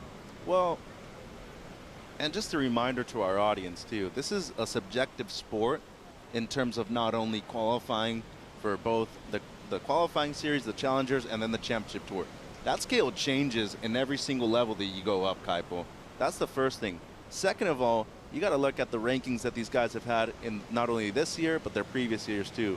9th, 17th, a 3rd, a couple of 5ths, and low expectations going into G-Land, but he didn't do very well there, so he's needing a result here. And I was going to say, Kaipo, you've seen a world championship from Italo, you haven't seen one from Felipe, so that even adds more to the frustration too. I agree. Here we go with Italo Ferreira. Quick off the top there, lightning fast, and another super speedy slash and make it 3. Has to fight with this whitewater for the completion. Make sure he rides out in front. He's going to run out of water on the cobblestones right on the inside. But what about the speed of attack for Italo Ferreira? Looking for a 3.5 or better to flip this heat on Felipe Toledo. Yeah, that'll give him the lead for sure. Ooh, right next there to Mama Roca. Got to watch out for that one. She gives out free hugs, Kaipo. But yeah, no, I think quick in transition. His reaction time is beautiful. Look, it's so shallow that he can't duck dive. Yeah, you got to watch out with the nose of your board right there. You could break it off easily. I think what a lot of people don't take notice of here either, too, when the tide's dropping, Kaipo, you don't want to jump off the same way you would do with the high tide either. You could easily be hurting your shoulder, your chest. Personally, I've hit my rib cage a lot, too. Toledo. Speedy carve to start. Another rail gouging carve. Tapered wave, however, for Felipe. Snaps for some variety. Comes to the inside, gets the finish, times the finish, rides out in front. So we're going to have a nice exchange between Felipe Toledo and Italo Ferreira. Likely Italo's going to take the lead. By how much, we're not going to know until we get that number and figure out what the requirement's going to be for Felipe Toledo. So a seesaw, back and forth affair so far. Yeah, and I would say that out of this exchange, Italo also gets the better of it. Just steeper sections, much harder to go up into the lip the way he was able to, but I think that Phil should probably replace his low score with this last one as well. What a heat, too. It hasn't been a high-scoring affair, as you've said, Kaipo, but it's kind of been a little bit of tic-tac-toe in the sense that they've been selecting their waves a lot more than the previous heat. Great, beautiful 2 first turns right there, quick in transition, and how's the amount of power that he's putting into these last 2 turns as well. You can definitely see the spray that he's putting on just because he's added on more weight to his body, too. And then Italo, this is the first wave of this exchange. I love this combo right here. 2 turns right in the pocket. And as I said, quick in transition, very difficult to do in a short space. Extremely quick feet from Italo Ferreira. He's back up and riding again. Here he goes. Just a couple of carves to set up down the line. Nothing on offer, nothing available for Italo Ferreira. You can see the rocks right there. All of the darker ones, those were wet earlier. The tide's dropped significantly since this morning when we started, Kaipo. We're barely in semifinal number 2. We still have the 2 finals to go after this. It's getting a lot more difficult to not only navigate out there in the lineup too, but the wind has picked up a little bit. Yeah, well, you heard Griffin in his post-heat interview. He's expecting an air show for the final. Especially if this wind's going into the right instead of with it. So, yeah, I could definitely see that, especially if Felipe kind of brings his air game into the back end of this heat. Italo's definitely got it in his back pocket in terms of those backside rotations. There you can see those flags. They're pointing directly in front of the lineup. So they're veering a little towards the west right now. And the tide, 9:28 local time, low tide at 11 o'clock, and it's going to be a minus 0.1 foot. We had a high tide at 4:40 this morning, and that was a 6.6 foot high tide. So again, a big tide shift between low and high tide. 7.4 checks in for Felipe Toledo, and a 6.77 checks in for Italo Ferreira. Ferreira with the advantage on his 2 wave scores. Toledo needing a 5.2 to regain his lead. Yeah, and I thought the scores were going to be flipped personally. I just like the steeper sections on the outside by Italo. There was one judge that gave him a 7.5 in comparison to Felipe's low score, which was a 7 on his average. But either way, Italo still has the lead in a close heat, 12.6 to 12.4, Kaipo. We're glad to see Gabe Medina back. He's gone back-to-back semifinals, and Gabe's with Rosie. Yeah, he is just so exciting to watch. And Gabe, coming up against Griffin Pinto, exciting heat. That lead changed hands multiple times there. What did you make of that semifinal? The heat was super slow. I'm really happy with my performance. Yeah, Griff is in the final, so wish him good luck. And yeah, that was it. And we also know that Griff's going to be staying with you in Rio, so you're maybe going to downsize him to a kid's bed when he gets to your house? Oh no, we're all friends, you know. He's a good guy. I really like him, and that's why I invited him to stay with me, and we're gonna have a good time. Looking forward to going home and competing? Can't wait to go home. And what can we expect from that event? I know the Brazilian fans are so passionate. Do you look forward to competing in front of that home crowd? Yeah, I'm gonna surf. It feels good to be in my home country. That's why I like surfing. I like everyone going to the beach, you know, cheering for the Brazilians, and especially in Brazil, it's crazy. So, yeah, I just want to put a great show for them, and yeah, that's it. Thanks for making time for us, Gabe. Gabe Medina, we'll see him again at stop 8 of the championship tour at the Oi Rio Pro. I think the body language said it all, didn't it, Kaipo? He wasn't very stoked with the result of that heat, but either way, he's got 2 semifinals already in his first 2 events. Ferreira banging away on the backhand, looking down the line, and nothing doing. Looking to replace his low of 5.83. I don't think he's did that just now, so situation likely to remain the same with Felipe Toledo trailing Italo Ferreira. Toledo needing that 5.2. And priority to Felipe Toledo. Yeah, and Italo had a priority on, you know, a couple waves ago. He selected 2 waves in a row that weren't going to improve his low score. And yes, on our monitor right now, it shows that priority is still with Italo, but Felipe is actually outside and is switching his boards. What do we got on the board change there, Strider? Looks like Italo got a new board. Yeah, quick trip to the bench there for Hef's got the extra board out here for him, the pit boss for Billabong, and they switched out really quick. I feel like he's wants a board with a little more life in it. So the one that was under Hef's that he likes a lot more, I guess a little more pop to it. So he's going to get on that board, try and fire up a little bit and give himself some more energy. All right, well, thank you for the reporting, Strider. And we'll see if this equipment change will up the ante for Italo Ferreira.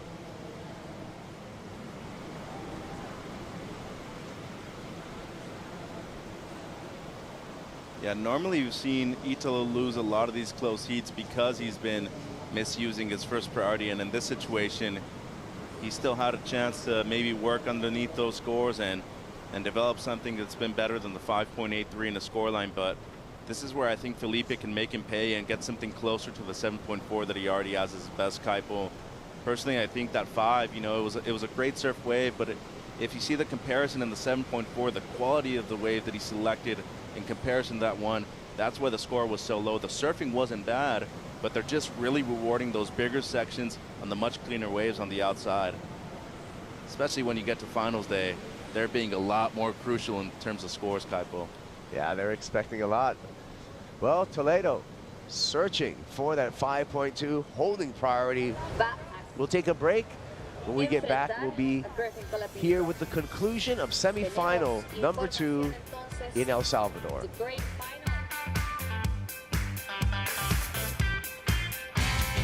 I kind of like what people talk about it right now, you know, like the fastest surfer, you know, like the unpredictable guy, you know, like kind of like that, and that's something that I know that people won't forget for a long time. Paso Pacifico and Oriental Salvaje joined forces with WSL, Shiseido, and community volunteers to restore native plants near the Chilama River and to create awareness for the importance of this vital ecosystem through the We Are One Ocean initiative. We're working with WSL in El Salvador to restore the habitat along the Rio Chilama. Creo que el devolver al mar y a la tierra. If we work together to support the life that sustains the river and this wave, the local and global surf community can continue to benefit. I want to take this whole new mindset of like being relaxed and trying to surf my best in New Jersey. I don't feel like I've done my best surfing in New Jersey yet, so really just to simplify it, I'd like to do that.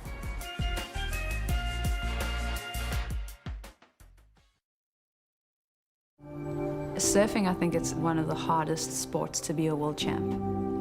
You've got that pressure, nerves, rivalries, all the expectation. Felipe is always put on like this really positive, forward-facing attitude, but he's obviously had a lot on his shoulders. It's really tricky to quiet those nerves and overcome that challenge.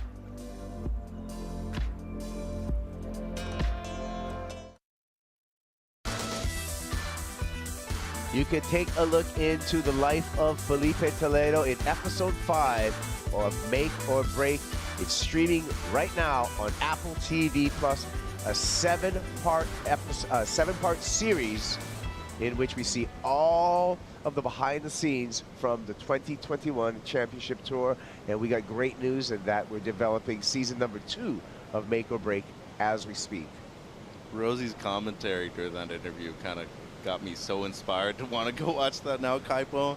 I'm definitely looking at that one now. Yeah, you need to watch it. It is an incredible series and really well put together by the crew over at Box to Box. World runner-up last year in 2021 at Lowers, the first Rip Curl WSL Finals. And that's his home break now, Kaipo. Been residing in San Clemente for a few years.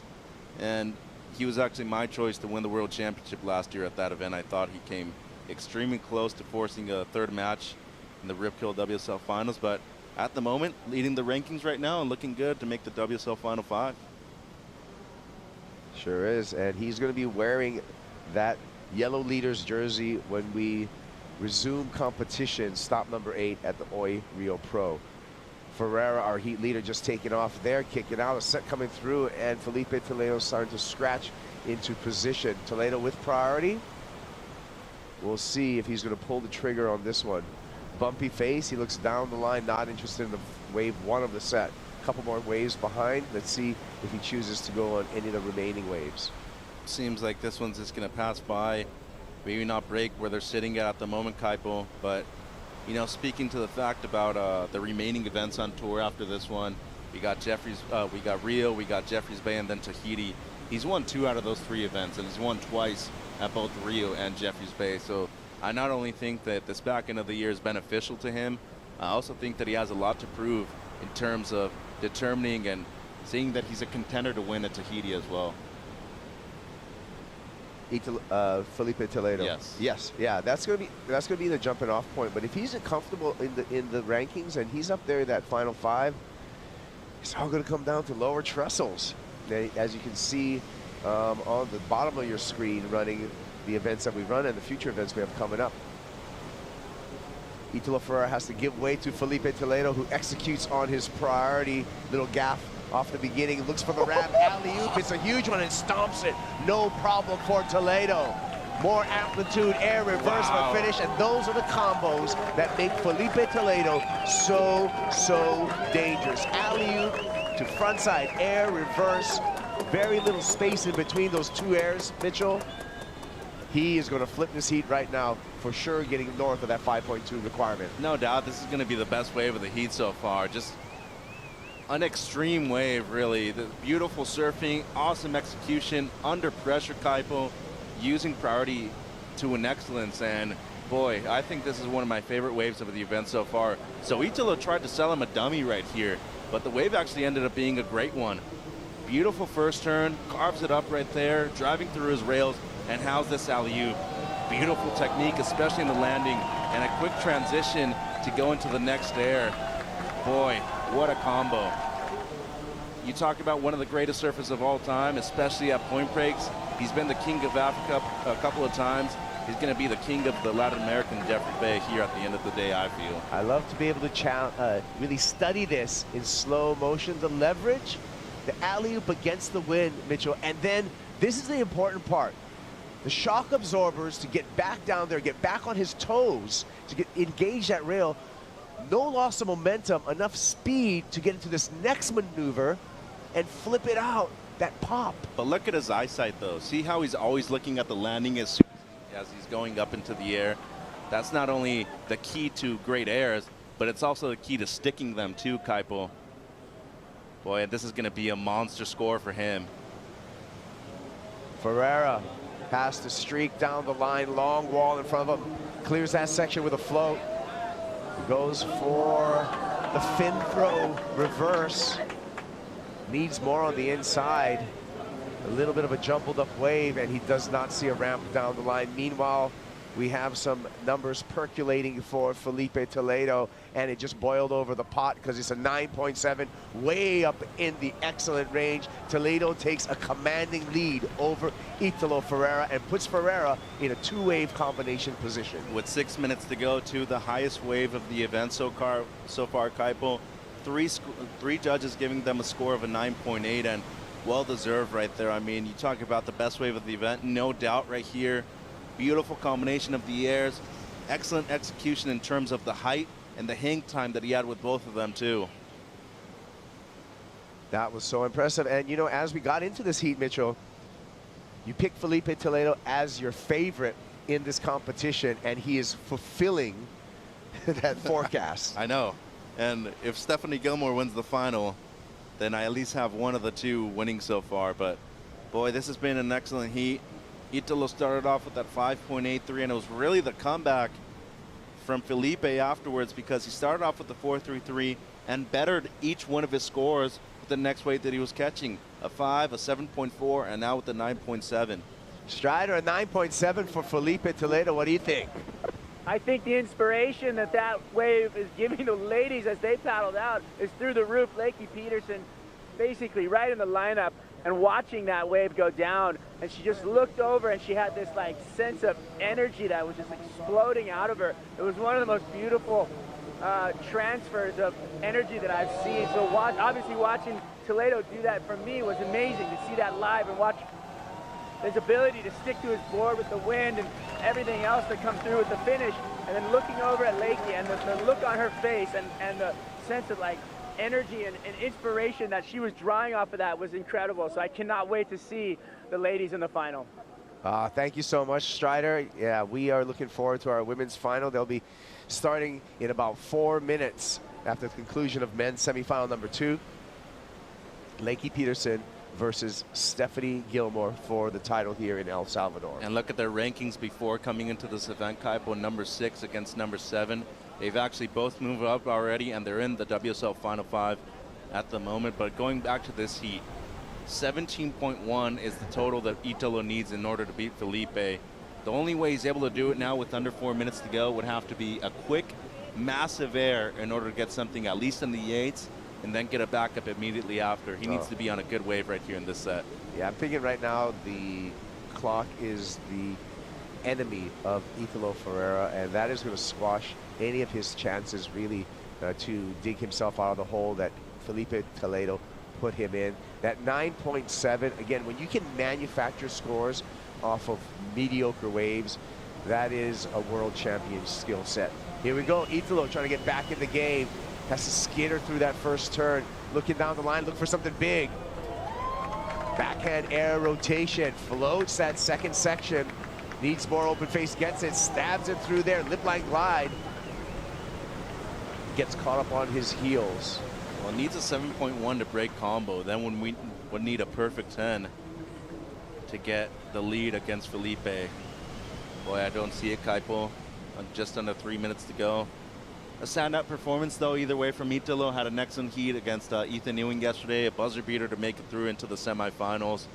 And what a way to at least get into the semis here, where he's kind of been plagued with bad results all year long. Hasn't won an event, hasn't really made the semis before. So going into the back end of the year, this is a great result for him. Yeah, great result, a great confidence builder for Italo Ferreira. 2 minutes and 15 seconds on the countdown. And Felipe Toledo will be happy to sit out in the lineup and let that clock tick down, get the buzzer, and get ready for his final. And what a final it's going to be. Griffin Pinto versus Felipe Toledo. In his post-heat interview, Mitch, Griffin said he wanted Felipe. Well, you know what? Griff wished for this. He's going to get it. He's going to get an on-fire Felipe Toledo. And he's going to have to do his best surfing to beat him too, Kaipo. Toledo, effortless in the ollie nose pick reverse.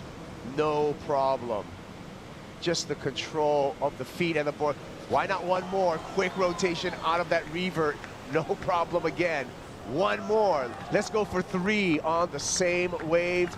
And a little cheeky 360 on the inside. Freestyle, Felipe Toledo. I got dizzy just by seeing that. And boy, he's looking great, Kaipo. Looking to better a 7.4. But either way, Italo didn't break combo. Got a 6.43 on his last wave. So what was with the freestyle surf right there? That was incredible. That's what confidence does to you. Let's take it one more time. Enjoy this replay. Yeah, so a beautiful first air, get a projection down the line, and you see this air when just going into him the whole time. It just facilitates that maneuver selection that he's using right now. And then just for a little bit of fun with the carving 3 right at the end.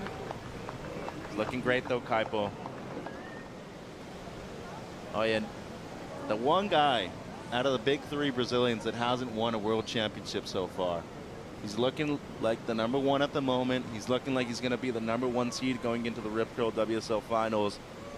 And the only way that you're able to mentally and psychologically intimidate your opposition is by putting up the scores that he did in this heat.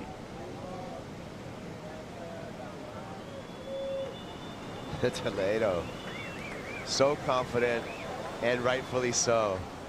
Cracks a little grin because he knows he's on his way to the final.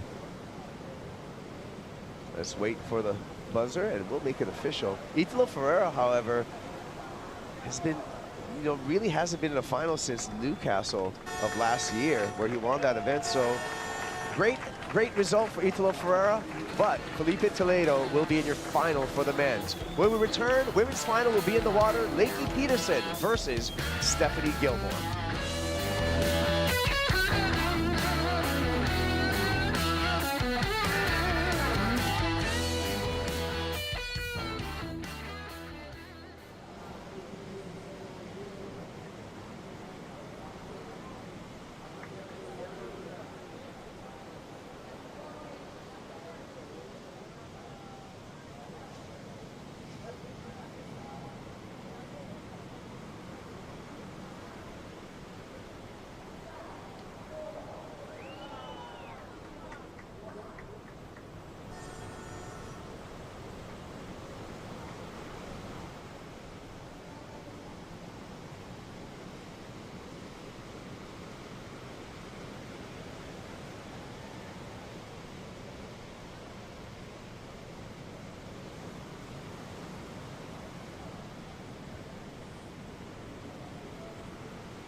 Lakey, the heat leader, now she's going to shut it down with the front side float. Leaky Peterson with priority. She's chasing a 7.06. She is so hungry. I'm really stoked. I feel like I've been surfing really good. I just haven't really been translating that into my heats, and so it feels nice to just like get some momentum. Steph Gilmore, huge arc off the top, another signature arc. I haven't had a win for a little while, so yeah, I'm definitely trying to go extra hard to make it happen. It's time for the women's final here for the Surf City El Salvador Pro. Stephanie Gilmore up against Leaky Peterson.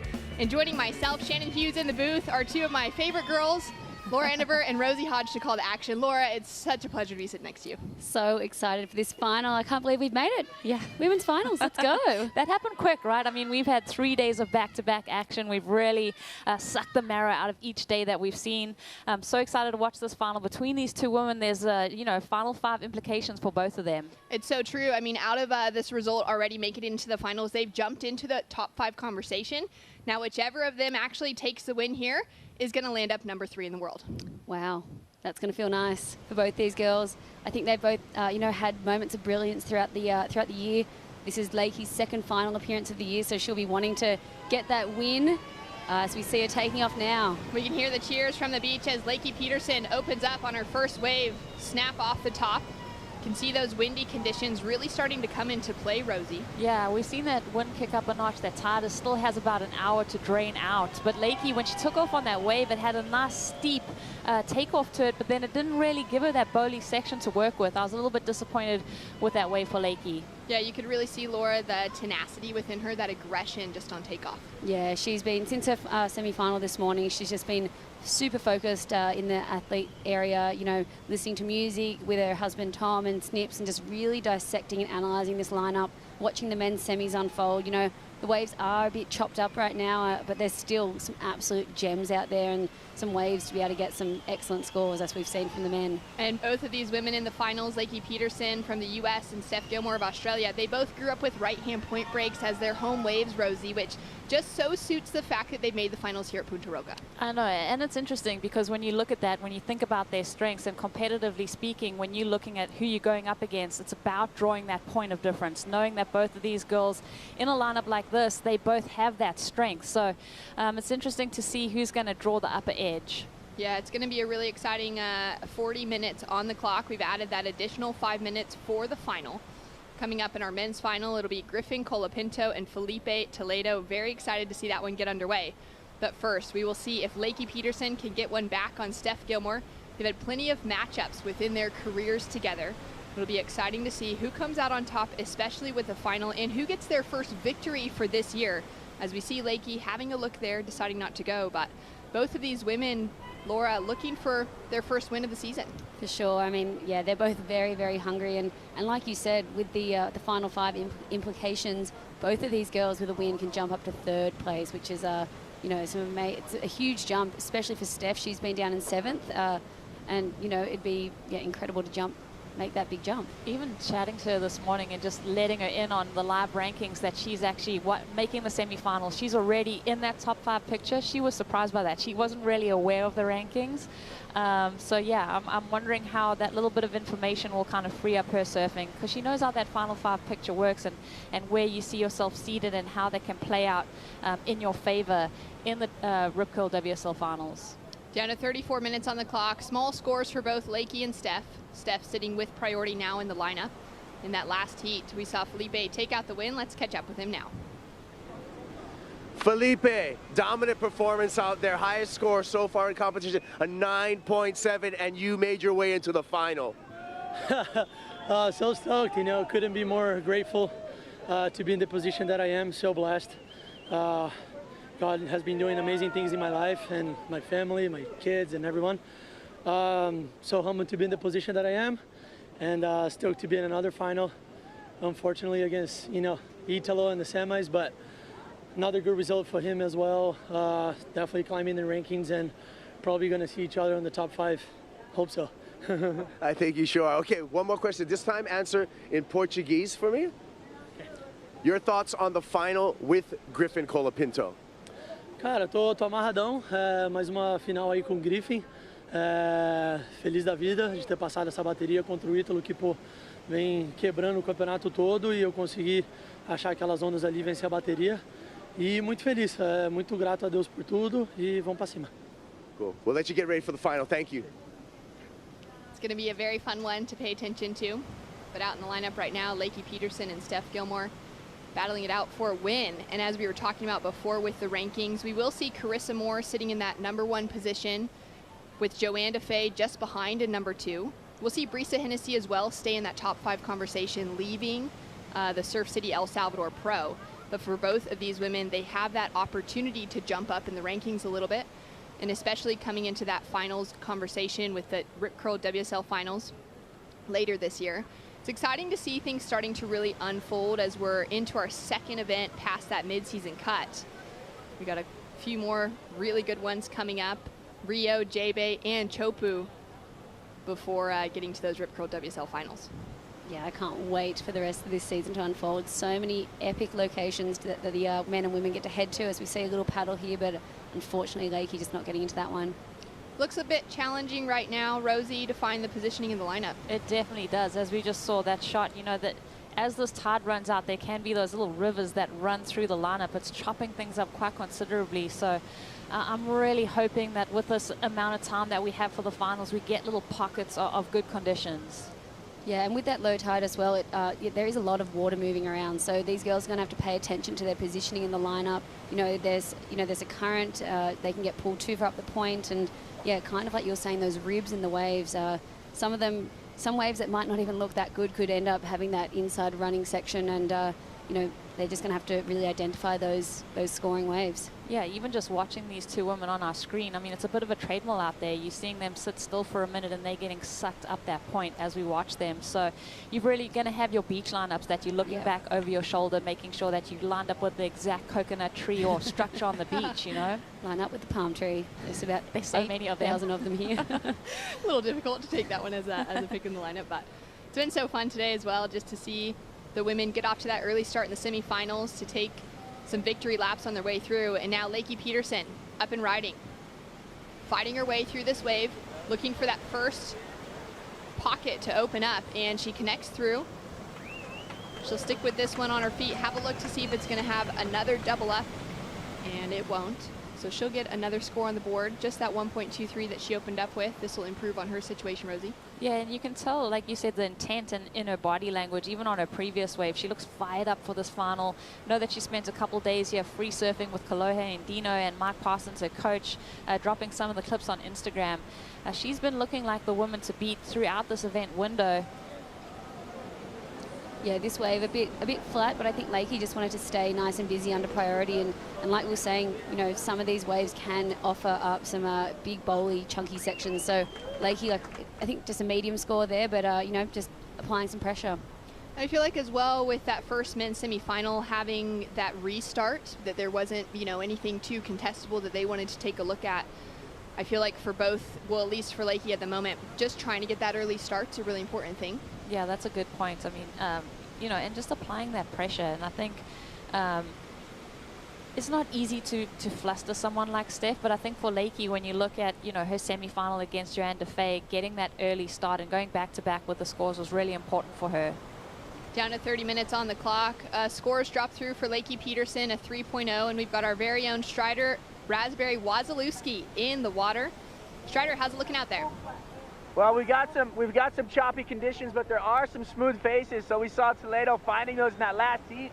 That's just the hardest part about this lineup right now. So I think that the ladies are trying to like look at these sets and wait for them. But I feel like the game plan is that double up. It's kind of what Lakey's looking for, although we haven't seen that bigger one come through yet. So we need that big set to come through and then clean up the inside on the second double up, and then that second, third wave will be nice and clean and have a great surface on it, and they can do some really incredible surfing on that canvas. But these choppy conditions are really hard to deal with for them right now, so that's why they're waiting it out, trying to find that good one. I think that's Steph's plan, is just to get on the best wave at the best time. And Strider, we're almost exactly an hour off of that low tide. How do you expect those conditions to continue changing with the low still about an hour away?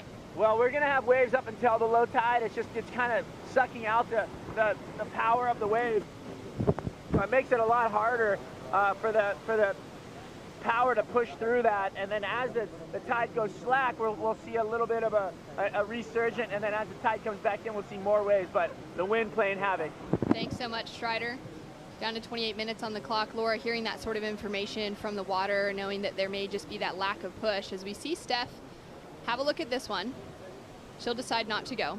Yeah, I think exactly what Strider was saying there. As we say, Lakey on a sort of inside drainer here, hoping this one actually walls up. Sets up for that first opening turn, throws it up into the lip, now drives around the pocket into that second lip, and she'll go down with the bump. Yeah, that was a missed opportunity there for Lakey. But yeah, as we could see, that one doubled up. Steph was too far out for it, and Lakey obviously searching for those waves that will have those, you know, more punchy sections to do those big, you know, big turns that she loves to do. Definitely the sorts of sections that Leaky Peterson is having a look for. We haven't seen her take a win since the 2019 season, Rosie. At the Freshwater Pro was the last time, as we have a look at this one. That's a long time between event wins. As we see Lakey, like we said, you're looking for that double up in that cupped out section. Beautiful turn there. She just gets a little bit hung up and goes over the heels there. So unfortunately, there was just that little bit of a missed time, and this wave, as it reverbs at you, it can kind of push you out towards the rocks. And Lakey just getting a little bit hung up, but that was lining up to be a good ride for herself. Yeah, unfortunately, just getting a bit too extended there and not being able to get the, you know, the weight over the front foot again. But you know, that wave did look like it had possibly a second section there she could have bashed if she'd made that. So she'll be kicking herself there.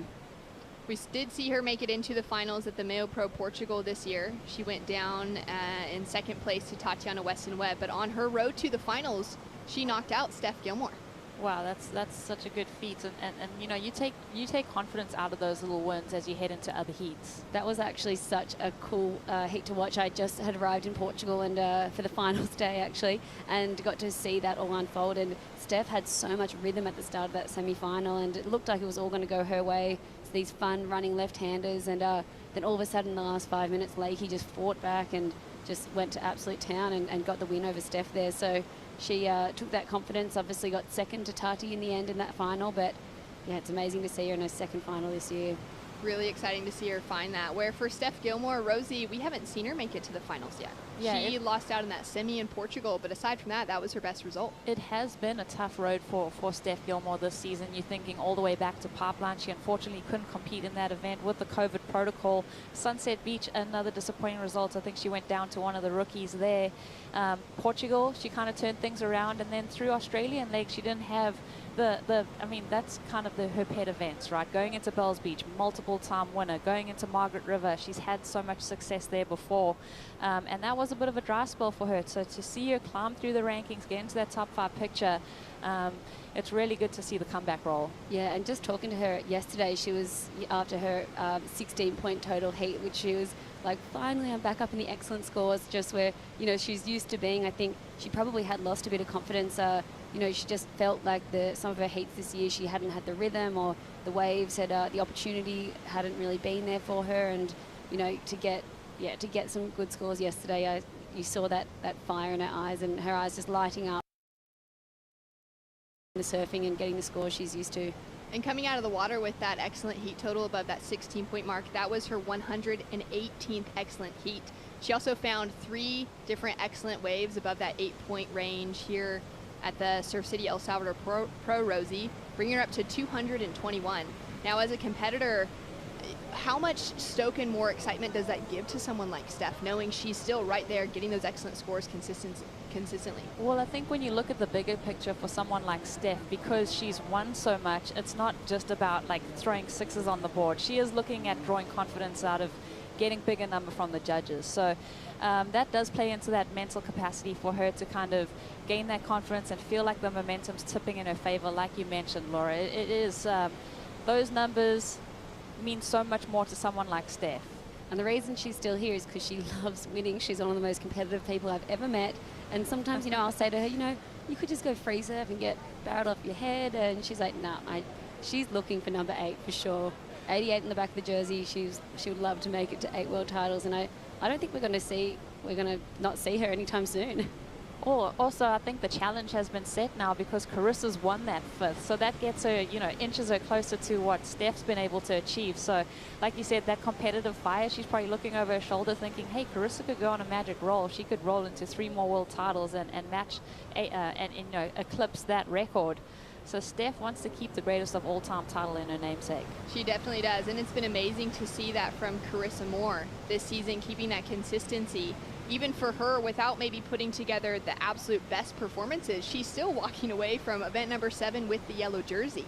So for Carissa, she's just been able to hold on to that momentum, and I feel like for Steph, knowing that Carissa's kind of really embraced that position, got that 5th world title, found the Olympic gold medal as well last year, that Carissa's just right on her way. Yeah, she's rolling through with all sorts of momentum. Her surfing's improving all the time. Like you said, she's been uber consistent this season. 3 seconds. Yeah, and I think Carissa, as she digests this event, I think going into the Oiria Pro, she's going to be even more intent on finding that maiden victory this year. Yeah, for sure. She was pretty vocal on Instagram this morning, say that, you know, after 20 years of competing, it still doesn't get any easier to take a loss like she had yesterday to Caroline Marks, and just, you know, digesting it and always something to learn. You know, everywhere we come to on tour, it's a different wave, different things to adapt to, different things to learn. We're always forever evolving and trying to better ourselves. It's been an exciting week here at the Surf City Pro El Salvador. We saw some pretty insane conditions, Rosie, yesterday afternoon with that tide pulsing through. It was really exciting, I think, for our audience as well as for us here to be able to witness Punta Roca with all that it had to offer. Yeah, I think we really deserve that. I mean, we've been holding on for the right kinds of conditions. We've really made the most of the forecast that we've had on offer. We've seen the surfers just adjust so well to some really tricky conditions. And then yesterday for the quarterfinals, you know, it all lined up for us. That offshore breeze started kicking up. that south-southwest started pulling into the point, and we really got a glimpse of what Punta Roca is capable of. You know, it was just so unfortunate that the sun had to go down Yeah. yesterday, because every surfer was like, we could just keep running and running heats, because, you know, the waves were just on fire. And even in the free surf yesterday afternoon, it was a very special afternoon. I was like, okay, why can't the sun go down at 8? We could keep going until 9. But that is something as a surfer in the back of your mind. You're like, oh man, the waves are going to continue to come through. The ocean is just going to continue to provide. You do want, with an opportunity, to throw some lights up, get the full moon action happening. Actually, it's a full moon at the moment. Yeah, could have done something, I'm just saying. There was maybe some potential. We'll think about it next year around, especially when we get a spot like this. It just has so much hype around it. Coming into Surf City, knowing the backing that the El Salvador government has put into building up this area, to just showcasing the quality and the consistency of surf that is here. I've been in the area for a month now. We were here for the ISA World Surfing Games just a few weeks ago, and there honestly has not been a day that's been unsurfable anywhere. It's been pretty consistent and really fun throughout many breaks, so it was really exciting to finally see Punta Roca come alive yesterday as well. Leaky Peterson now with an opportunity in front of her, setting up that first maneuver, drives back into the pocket, and she'll kick out as well on that second turn. Steph having a look, decides not to go. Seems like a very challenging one, Laura, to just kind of find some rhythm and even to decide pulling into a wave. Is it more that luck of the draw that we saw in day 1 of competition? I mean, I think Steph is sitting out there knowing what wave she wants to go. I think Lakey obviously took that opportunity under priority to see if it eventuated, and that's what a lot of the boys were saying, that they just have to roll the dice on some. And, you know, like we saw yesterday, even, who was it? I think Connor Leary talked about 15 waves until he finally got his score at the end of the heat and got the jump in his heat. But, you know, we're going to see these girls probably take a lot of waves, but they want to just get those clean faces. So it looks like there's a set coming in now. Let's see if it cleans up for the girls. We're down to 20 minutes on the clock, halfway through this heat. We started out with 40 minutes at extra 5 for the finals. Leaky Peterson is currently sitting in the lead with a 3.00 as the high mark of the heat, just a 1.8 behind. Steph chasing a single score of a 4.27 to take the win. And sitting with priority, Lakey on the hunt underneath. You can see another little line starting to roll through now. It'll be exciting to see the 7-time world champion can find that nice open face to work with. But on the inside, it's going to be Leaky Peterson having another look and deciding not to go. Just about an hour away from that low tide mark. Conditions just getting even more tricky, but I kind of have, as much as we would love to see it just absolutely pumping and clean and perfect, I've loved being able to see that these two women have been able to battle out in a variety of conditions out here, getting to know the wave rosy, being able to showcase their knowledge as surfers, being able to read a lineup and adjust to shifting conditions. Yeah, it's been so important. That's been such a, you know, handy tool to have. I think, Laura, you were saying it the other day, or I think actually Sally was in the booth with us yesterday, and she was talking about Steph's demeanor, man. She has this calmness about her when things kind of seem to go wrong and other people get flustered, like when the flights are delayed or your baggage doesn't rock up or the waves aren't quite what you imagined. She just takes it at face value and really rolls with the conditions in front of her. She's not going to want to get like super upset that things aren't going her way or that the waves aren't absolutely perfect. She just says, all right, and gets on with it. Down to 18 minutes, 20 seconds on the clock. We're going to go to a quick break. We'll be back with more action for the women's finals. Leaky Peterson and Steph Gilmore in the water.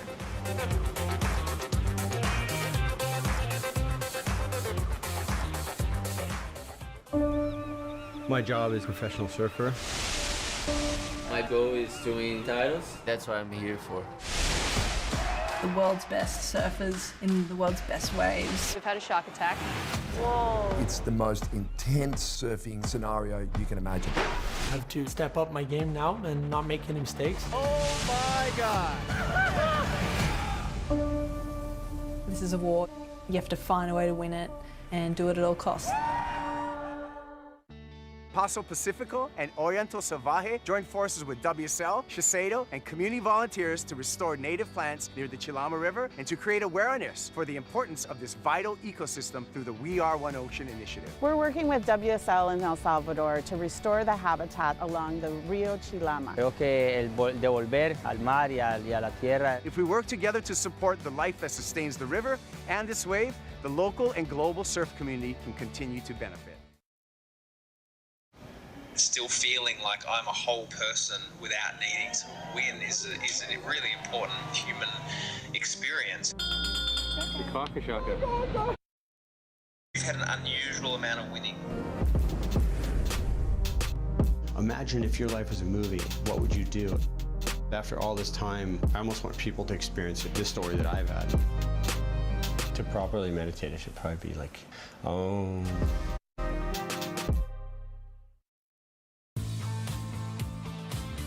The Lost Tapes presented by Outer Known will be releasing every Sunday for the next 11 weeks. Episode 1 is already out. Be sure to pay attention to the full story of Kelly Slater from the 2019 season. And speaking of the 2019 season, there was some pretty good matchups between these surfers. It was back then that Leaky Peterson finally got her first victory in a head-to-head matchup as we take a look at the deep stats powered by Hydro Flask.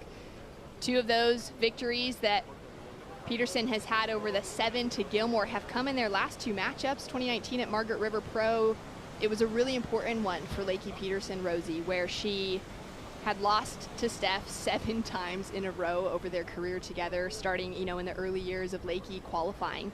And she paddled out in that heat, and she just put on an absolute show. She was on fire, she was dropping 9s, went on to win the event, and she said coming out of that quarterfinal matchup with Steph that it was one of the more important heats of her life, where she actually felt like she'd won the final just by taking out the quarters. Yeah, I remember that one. It was quite emotional. Just seeing Lakey really peak at that time against someone like Steph. You get beaten by someone so much and you wonder, is this just how this is going to play out for the rest of my career?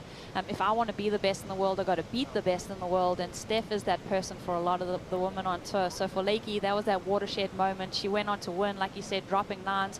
Huge moment in her career. See her taking off. She's been a little more active in this heat than Steph Gilmore. Finds a first good turn, gets that drift in the tail, nice snap off the lip, and now driving down, working her way, keeping that flow in her surfing, regardless of the bump on the face of this wave, smashes that last turn and puts it in for a clean finish. And finally gets that feeling, Laura. Wow, fist pump there for Lakey. That would have felt good. That wave looked so wobbly taking off, but she just found the sweet, juicy sections to get some really, really good surfing done. So we can see her husband, Tom, there on the right. Alongside Griffin, Pinto getting ready to paddle out for the men's final up against Felipe Toledo. Very exciting, Rosie, to see Griff with a second final this year. Yeah, that was a great heat, a great semi-final against Gabriel. But what I like from Lakey right here, there was more flow in this wave than what I've seen maybe from her throughout the event. Definitely working with some tricky section, but finding that connection in her equipment to get over those bumps, even using that last little bump as like a springboard to get her through that section, and then hammers it again. So yeah, you can spend so much time sitting on your board waiting for that first opportunity, and I think Lakey just sprung into action here.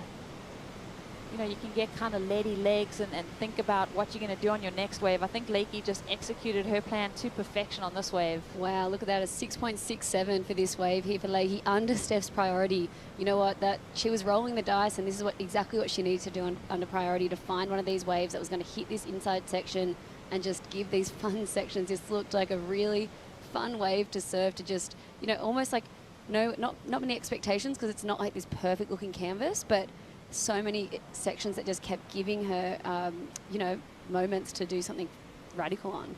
And I feel like on that wave, we're so used to seeing the bowly double up, and in that instance, it almost like Lakey stayed in the top third of that wave to like skid through those sections. She didn't get bogged down on the bottom turn too much. So well read, and I think those free surfs that she's been doing in all kinds of conditions are really paying dividends right here. To find such flow in a wave like that that's so chopped up, it's a good feeling. 12.5 minutes on the clock. Leaky Peterson finally puts a score on the board. It's a 6.67 and puts a big requirement onto the 7-time world champion in Steph Gilmore. And down in the Red Bull Athlete Zone, we've got Joe Turpel with some insight on Leaky Peterson. Thanks so much, Shannon. Yeah, it's all about just finding your flow and rhythm. Talking about a flow of a good surfboard. Leaky Peterson's been surfing a lot with Kolohe and Dino, sharing the same coach and Mike Parsons. And Kolohe was saying, first thing that stands out to watching Lakey surf this week in warm-ups is that being on that magic board. He said that board looks amazing. In his mind, he's like, it must have a little more volume because it's got so much squirt off the bottom. She had the magic recipe to get that CI Pro. That's looking really solid here at Punta Roca. He went on to say how tough it was to see her lose over at G-Land to Tatiana Weston-Webb. In his mind, he's like, he thought she did enough. He knows that she was very disappointed leaving the jungle with that tough loss, and great to see her bounce back. What better way to bounce back? Make the final at Punta Roca. Oh, a huge way to bounce back. I love that insight and finding that magic equipment under your feet, Rosie, that just works in the moment. I mean, it's so much of your career is finding a board that you just really connect with. And even you look at Steph, she's got the replica of a board that's seen her to a lot of success. I think a lot of surfing is working with your shaper, finding that exact board that when you go into a heat, you're confident on it. Like, you know that this board's not going to let me down when I hit a flat spot, and it just feels good and alive under your feet. It's the board that you'll put like 4 board socks on and wrap every single wetsuit around to make sure it's just perfectly safe on flights, as we see Steph taking off on a nice looking wave. Taking off on one of her magic boards as well. Straight up into the lip for the first section for Gilmore. Races around and engages with the second. Wave is looking good so far for her as she wraps it around and gets that punch towards the finish. Now hoping this wave will stand up for something dynamic. And she gets that bit of variety and push out of the tail. Harry feeling stoked in the Red Bull Athlete Zone, Rosie. Yeah, that was good. It's a good answer back from Steph. You can tell she's feeling this out. The body language on the paddle back out. She looks engaged. Yes, solid answer back for Steph with 10 minutes to go. You know, she waited so long, only 2 0.5s in her scoreline that first section. I love how compressed she got at the bottom. Almost wobbled off, but back into that tail kick out. Big slash and a wrap here. We love to see this from Steph. And yeah, just making sure she finishes this wave off nice and strong. I just love everything that she does with her body to, you know, kick out her knee and her back foot and her arms. Everything that she does is just so spot on. She really waited for this first section to stand up for her too. It was so interesting just seeing, you know, her wave knowledge here and just a knowledge of the boils of where that's really going to stand up so it can project her forward. Gonna love to see the comparison to the 667 from Lakey and what the judges think of this wave. Yeah, I think I would have to just, in my opinion, say that was the best ride of the heat. Just as she got 2 nice clean sections to do, like sections standing up out the back. Strider, what are your thoughts on that last exchange of Steph? I just like the way that, you know, Stephanie waited for the right wave that she needed.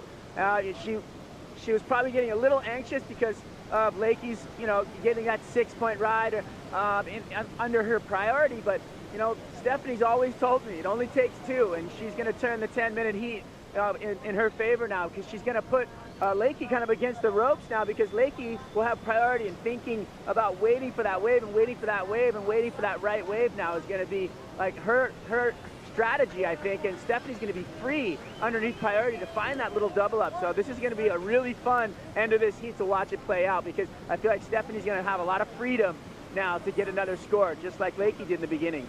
Yeah, it's really starting to light up out there, and Steph Gilmore has dropped in a score of a 7.33. Now it still has her sitting in that second place position, but now the requirement just in the 2s. Yeah, with 8.5 minutes to go, it's going to be the battle of the backups here, I really think. Hopefully these girls both get opportunities to just light up a few more waves here at Punta Roca, but Steph's going to be feeling good. The time was ticking down.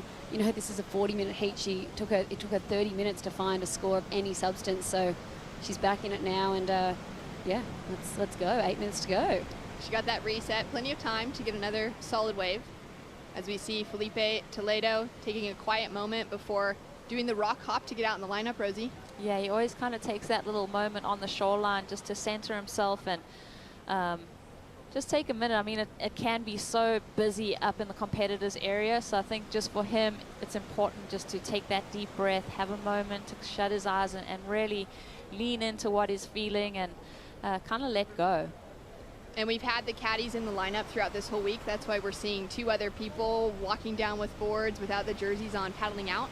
because we have seen actually quite a few broken boards, and it's just so difficult to enter and exit the lineup here with the rocks that there's no way surfers could get in to change their equipment. Yeah, I mean, Jack Robinson broke his board on his first wave against Gabriel Medina yesterday and had to swim in and scoot across the rocks like a little crab, and then his coach Leandro was doing like fastest rock hop dance to try and get his board over to Jack, his backup board, and you know, Jack saying afterwards that was, you know, one of his favorite boards, and you know, he was devastated it broke on that really beautiful wave he got. Lakey having a look here. Wave bowling up in front of her for that first turn. Enters and exits with a lot of speed as she comes into the second as well. And that wave starting to kind of taper off for her. She does well to negotiate it and to add a lot of power. I think the 3.0 in a scoreline is going to be gone. Those are two really beautiful maneuvers off the get-go, but I just feel like it was a little bit lateral. Like, even though the technique, especially this first turn, let's get a look at it. Just beautiful one through. Lakey's wraps, her technique is next to none. She's got that wrap and that body torque that she just rips her arms around and just throws so much spray, and yeah, I love those. Unfortunately, that wave just had nothing on the inside as we see Steph here at the back. Steph looking for a score to move up into the lead. Nice snap under the lip to start. Great second turn. Now lining it up through the inside for that third. Wider wrap on her forehand carve, and she snaps through for the finish. She won't be able to find that projection out. It's a bummer not to see her finish that wave because she was going on to a really good score there. I love this exchange from both of these women. I love that Steph just got out the back and just tried to get the ball rolling straight away. She didn't want to wait for anything too special. She just was like, let's go a medium one. Let's just back up that 7.33, only needing something really small, 3.3 to get into the lead. So I would dare say she's done it with this wave. A nice slash off the top there into the next turn here, and I love the way she read this through. And it had a little bonus section on the inside, but unfortunately couldn't hold on to this last turn. Scores through for the last of Leaky Peterson. It was a 4-point ride, so it did increase the situation as we take one more look at Steph Gilmore. Something I'm seeing in Stephanie's equipment, it just looks like she's got a bit more volume throughout the surfboard, and she's able to throw it around so nicely. She's nice and tall, about 5'11", I would say. So just that length of board gives her the ability to lean on that rail and really draw out those maneuvers. Yeah, her boards look amazing. They look like they're making her push harder, which is what when we were talking about in her semi-final earlier, she wanted to be able to show this year. She didn't want to look like she was surfing too effortless. She wanted to look like she was pushing harder, surfing more aggressive, and that's exactly what she's done. And yeah, for those couple of turns, the judges loved it. 5.67. 5.67 for Steph Gilmore, jumps her up into the lead over California's Leaky Peterson. Leaky now chasing a 6.34 to take the win. It's her second final this year. She finaled at the Mayo Pro Portugal and went down to Tatiana Weston-Webb, but she's now sitting in second as Steph Gilmore has jumped into the lead. And for Steph, we've been talking about magic equipment, magic boards under her feet. She's also got those magic board shorts on as well. She does, the magic board shorts. Where'd she say that she surfed in them? At Mexico. She won in them. She also mentioned, she was like, yeah, I've worn them a few times. It hasn't always panned out. So wait, those board shorts are going on a 6-8 month lifespan right now. Oh, Mexico was a while ago. I hope she's washing them. But no, they're her lucky board shorts. She's quite superstitious. Michael was saying she's had the same meal the last 3 nights in a row, the same lunch, chicken burger, salmon for dinner. Even her partner, Harry, is having same meals as well. He also seems like he's been wearing the same hat every single day. It's always the same hat for sure. He has a quiver of fruity hats. It's so good. Oh, so great. Love seeing Steph now find some rhythm in the lineup. The last time she took out a win on the championship tour was last year at Mexico at the 2021 Corona Open. And it was that win that took her in to qualify for the WSL Finals, which was an incredible opportunity for her to get in the mix in that number 5 spot. Yeah, that was a clutch win. She actually needed a huge result there to jump into that final 5, and she did it. She jumped in, and I think that was a very special win for her to get over there in Mexico. And essentially, she surfed about a 5-minute heat right now. She got that 7.33 and at about 10 minutes to go, and then got the 5.67 at about the 6-minute mark. So very quick back-to-back waves for Steph there. That experience paying off. In her career, she's had 48 final appearances. Out of those final appearances, She's had 32 CT wins, a huge percentage to actually take away the victory out of those. For Leaky Peterson, it's been 15 finals with 5 CT wins since she's been on tour since 2012. But for Steph Gilmore, she could be looking at lucky number 33. I'm looking at that number, thinking about the years that Steph's been on tour. I mean, that's a good average to make the final that many times, to win that many times. Yeah, it's just amazing. It's a good payday today too if you take out a win here at the Surf City El Salvador Pro. 100K clackers, hey? That's just put it in the back pocket. That'll get you around. That'll get you to J-Bay and Maybe Rio. she'll buy me some salmon or a chicken burger tonight. She takes it. Please mix it up tonight, Steph. I think that's one thing we might have to have her promise, that she'll sample something else from the menu. Yes. Time to celebrate. Well, maybe not quite. Still No, 2 minutes not on the time to clock. celebrate yet. Leaky Peterson had that buzzer beater in competition yesterday, which was just unreal that she even had the opportunity and a wave showed up, but then that she was able to capitalize on it. She has a paddle for that one, and she's going to lose priority. That's exactly it. I mean, that was a tough one for Lakey there, realizing her mistake. It almost looked like Steph tried to sell her into that, and Lakey took the bait there and just unfortunately wasn't underneath that double up there. And look, Steph is just going to go and just be her absolute best friend with 1:20 to go. Sit very, very close to her. That was a very positive way to frame it up on Steph sitting on Lakey. She's going to go see what wax she's got on. I love looking at these two as a matchup, though. They both had success in really similar waves. They've taken out wins at Karamas. It was back in the 2018 and 2019 seasons where Lakey got her victory there, added into her 5 CT wins. For Steph, it was the 2019 victory that was just really special, I think, for so many of us. It was that 10-point ride that's really burned into our memories. Oh, sizzled in our memories forever. Actually, look, there's a bit of action in the lineup with 45 seconds to go. 45 seconds to go. Steph's going to let this one go, and for Lakey, it'll be too late as well. This to is turn a to have a multi-wave look. set. Is there enough time? Lakey's now looking just under priority. She's going to lock into this nugget. She's only chasing a 6.34, but it's going to need to really offer maybe a little bit of size, definitely those bowly sections. Yeah, I mean, and Lakey, we do know she's got that air game in her repertoire, so taking off on a small wave, she could do something pretty magic like that. It looks like with 10 seconds to go, I think Steph might just start realizing that she's done enough And to to take go- her 33rd win. Absolutely insane. A 33rd championship tour win for Steph Gilmore to start the season missing out on Pipeline, then to not even know if she was going to make it past the midseason cut, Rosie, to finally finding victory, to locking herself in at number 3 in the world alongside Brisa Hennessy. They'll be tied in the rankings. She has found victory as your Surf City El Salvador Pro champion this week.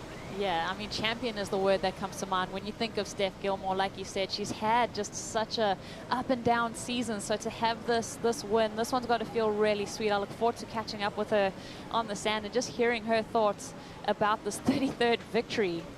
What an animal. I mean, complete goat of our sport. This has been such a roller coaster year for her, and this is going to feel so, so sweet. Throwing the shackers up to her coach Tommy there, and yeah, look, she is just absolutely wrapped. So excited. 117 events for Steph Gilmore. To take away 33 wins is just incredible. To be wearing the Lucky board shorts on the board, that's the replica of the Cash Cow as well. It's been an extremely exciting performance, and we've got our very own Strider Raspberry Wazalewski in the lineup. Strider, take it away. Yeah, well, we're here, El Salvador Pro Surf City winner right here. Stephanie Gilmore has the title of the inaugural event here. Congratulations, champ. Feels good to win again. Oh, muchas gracias, El Salvador. This is amazing. I'm so happy. I mean, yeah, the waves are really hard, but I think once I got past Caroline, I was super confident and I knew I could do it. But Lakey's an amazing competitor, so it was always going to be a tough final, but woohoo! You always say it just takes 2. Let me just ask you, are you ever going to give anybody any breathing room? No, that's what, you got to strangle them all the way to the end. No. I'm kidding. Yeah, that's, I love it. I love doing this. I love winning. I love this sport. It's sick. We get to travel, surf fun waves. That's life. It's living. We love your smile. Pura vida, man. We love your smile. Congratulations, champ. Get to the beach, enjoy your win, and I can't wait to see you on into the next event. Thank you, Strata. Thanks, everyone, for watching. Number 3 in the world, Stephanie Gilmore. That's good. Lucky number 7. Steph takes out the 7th event of the season in hunt for her 8th world title. We'll be back with more action. Griffin, Pinto, Felipe Toledo in the lineup right after this.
Inside bowls looking fun for Pinto. Snaps it off the lip.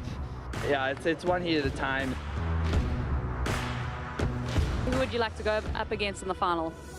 Philippe's kind of been the guy to beat this year, so I wouldn't mind going toe-to-toe with him out there. Stoked to be in another final. Looks for the wrap alley-oop. It's a huge one and stomps it. More amplitude, air reverse for finish.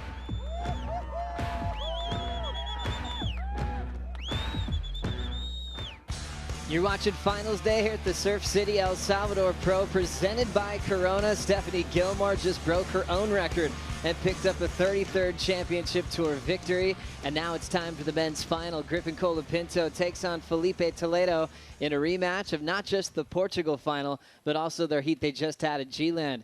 Joe Turpel, Laura Enever, Mitchell Salazar on hand for the call. This is the moment we've been waiting for. Felipe Toledo is known to be one of the best closers in the game. He's got some work to do because he's had a couple of finals this year where he hasn't taken the title, and he looks very energetic and focused on getting a win today. Yeah, this is his 4th final appearance this year, so let's see if he can get another win after that Bells Beach win he got, and yeah, after Griff got him at the Rippable Pro Portugal. Really exciting for Griffin also to show up again, multiple finals in the same season. He's thinking multiple wins as well.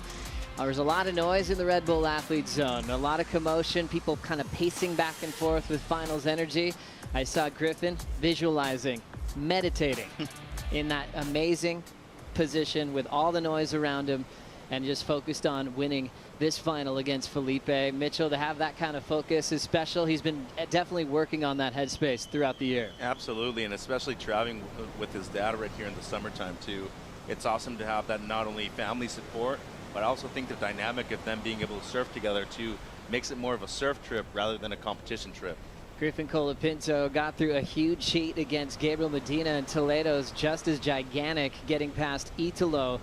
Obviously, Toledo leading the charge as far as numbers are concerned. Laura, can he do what he did again with the 9.7, almost a perfect 10 with multiple airs on the same wave? Yeah, that 9.7 was one to remember. I thought it could have even gone to that perfect 10-point ride, but you know, I think these conditions are so suited to both of these surfers right now. But I think, you know, Felipe after that 9.7 will be feeling very, very confident, knowing that while it's chopped up like this, that he can really make the most of some pretty wild sections. How's the reputation of Toledo, Mitch? Everyone's favorite to win before we even showed up at Punta Roca, and look where he's sitting right now. Yeah, I picked him to win too, and I don't think it only comes with the past experience he has at waves that are similar to this one.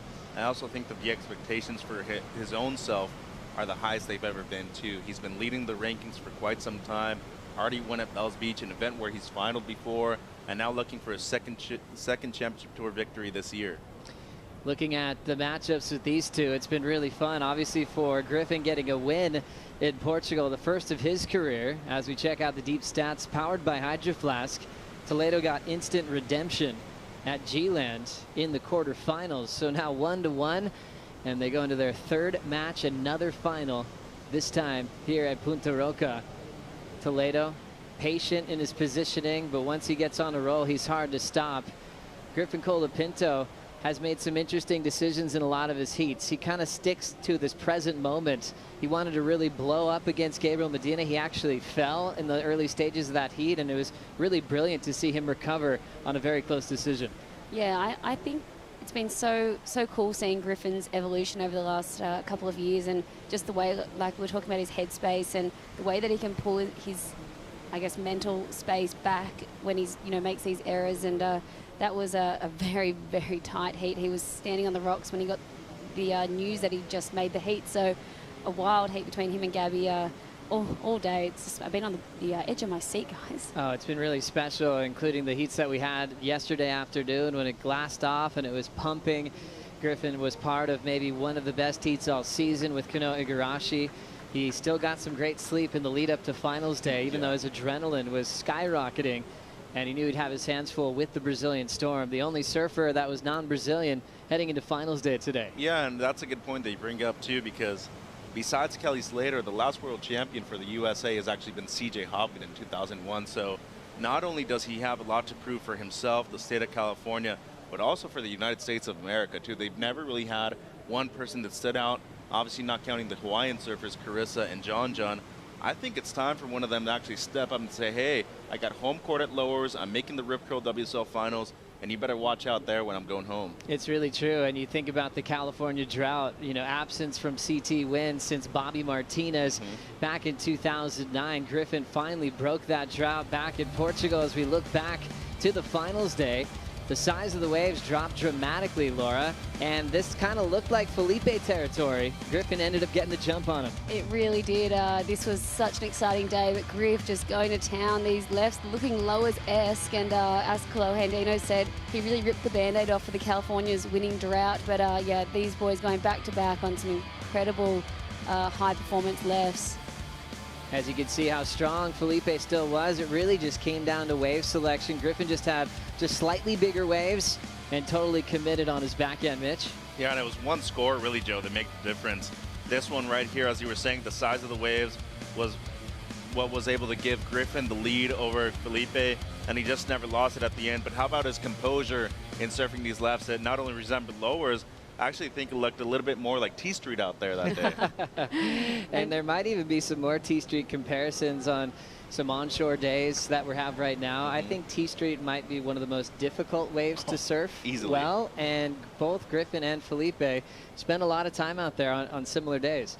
Yeah, and Griffin was taking so much confidence from that 10-point ride, his first 10-point ride in his WSL CT career, doing that huge backside air.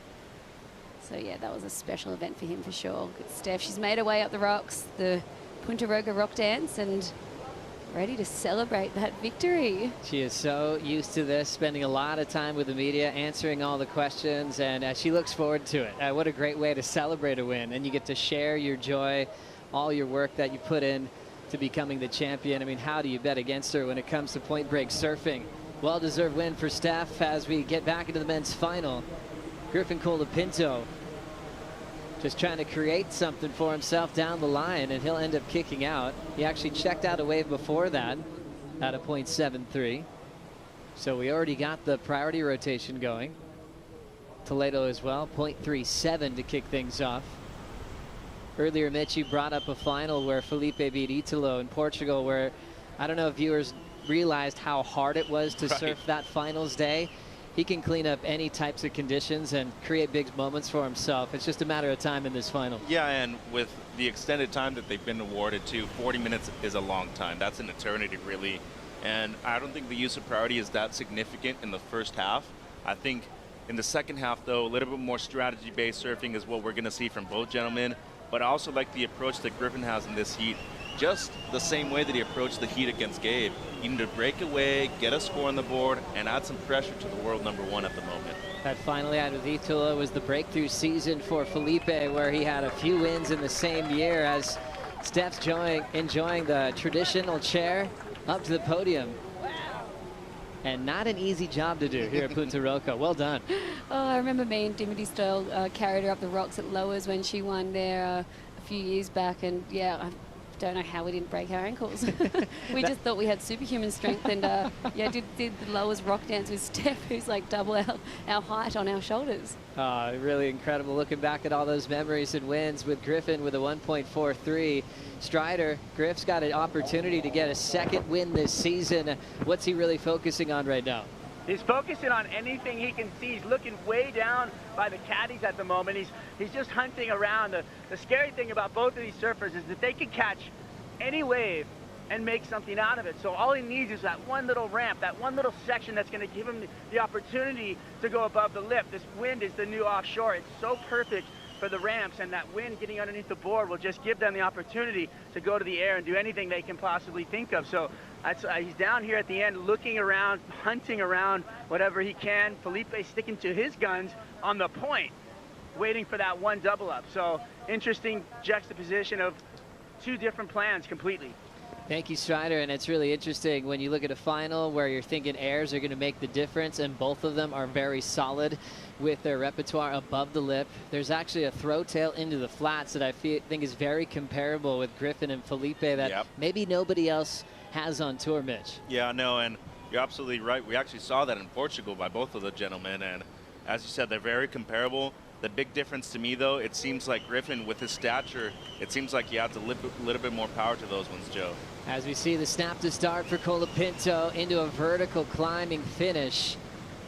He'll step off his best wave so far in the final, Laura. Yeah, and Griffin, I was just peeking over my shoulder there. He's sitting so far down the point from Felipe. He's really broken away to try, just try get some scores on this wider section while, Felipe's sitting right at the top of the point.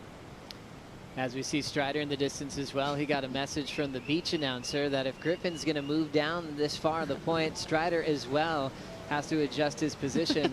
Strider's not used to following rules, but he's definitely going to have to in the final. He's going to be getting some bombs straight away. He's got the priority as soon as the horn blows. So his nickname last year in Mex was Tortuga. I love that nickname. His nickname this year is Cangrejo, crab.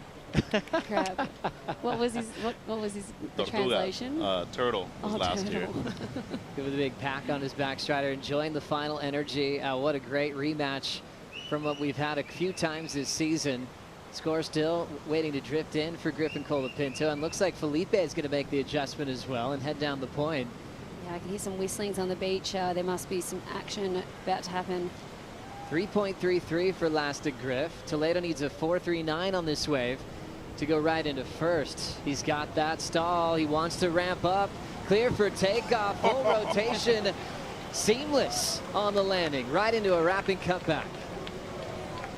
Now Toledo ramping up again. Big section. Throw tail reverse complete. Wow. The king of high performance has Medina needing to stretch that one out. Italo can't stop laughing. Toledo putting on a performance for everybody around the world, and he is a showman. He feels electric off the cloud. I think Toledo might do his best surfing in a jersey. It even lifts his performance more than even free surfs as we wait for the biggest score of the final to come in. Yeah, Felipe about 20 minutes ago posted a video of him sitting in the ice bath over in the competitors area, just meditating and cooling down after. Yeah, it must get hot going in the air this high. One more look, Mitch, what do you think? Well, he almost even over-rotated here on the alley-oop, as you can see there. Beautiful transition and great use of the weight distribution on his board too when he was coming down. And as you can see here, he was just eyeing the section at the end, and that's his stock standard, as you were saying, Joe.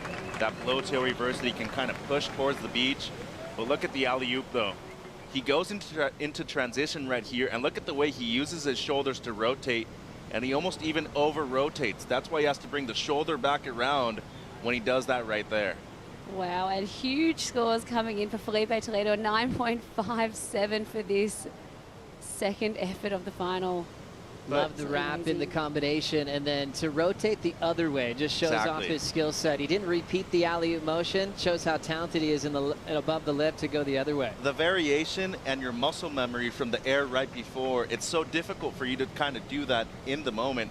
I think there's a common misconception of people thinking that the hardest thing to do in surfing, especially in competitive surfing, is to do one major maneuver. Try doing an air, a combo with a turn, and then another air afterwards. That's why it was rewarded so high right here. Well, he did repeat just what he did against Italo. What was a 9.7 in the previous heat, a 9.57 here in the final against Griffin. Pinto now needs a 6.62. Strider, Wasilewski, Toledo is the man right now, putting on quite a show.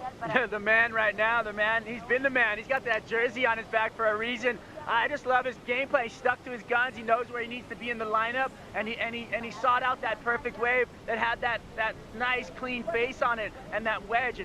They've been coming through. They're pretty consistent up there, but for him to just sit and wait and know it's coming, that's solid. And obviously, for him to perform like that is just bananas. I mean, he's unbelievable to watch. Let's see what Griff's got right here.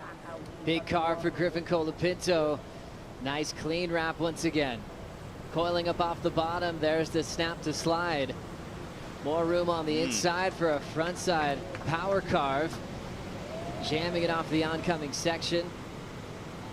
A lot of variety for Griffin down the stretch. He will shut it down in the whitewater. Needed a 6.62. He's having a lot of fun. But Felipe is already checking out the wave behind him. Toledo with some speed. Clean frontside carve. Lays it down again quickly. And now stalling, setting up something big down the line. He'll just snap it shut. Clean read for Toledo. Now he's got a backup for the 9.57. 23.5 to go. Wow, we've got a heat. Well, how exciting. That wave of Griff was super well surfed. That's going to get him back into the game. But yeah, Felipe getting a nice backup there. Just to, it almost looked like he was going to try to an air on that last section as we look at Griff's. Yeah, Mitch, what do you think? Yeah, a decent combo. Great first turn right there using his rails, and he really drived through that turn too. You can see how sharp those rails are on this board that Matt Giles made him for Punta Roca specifically.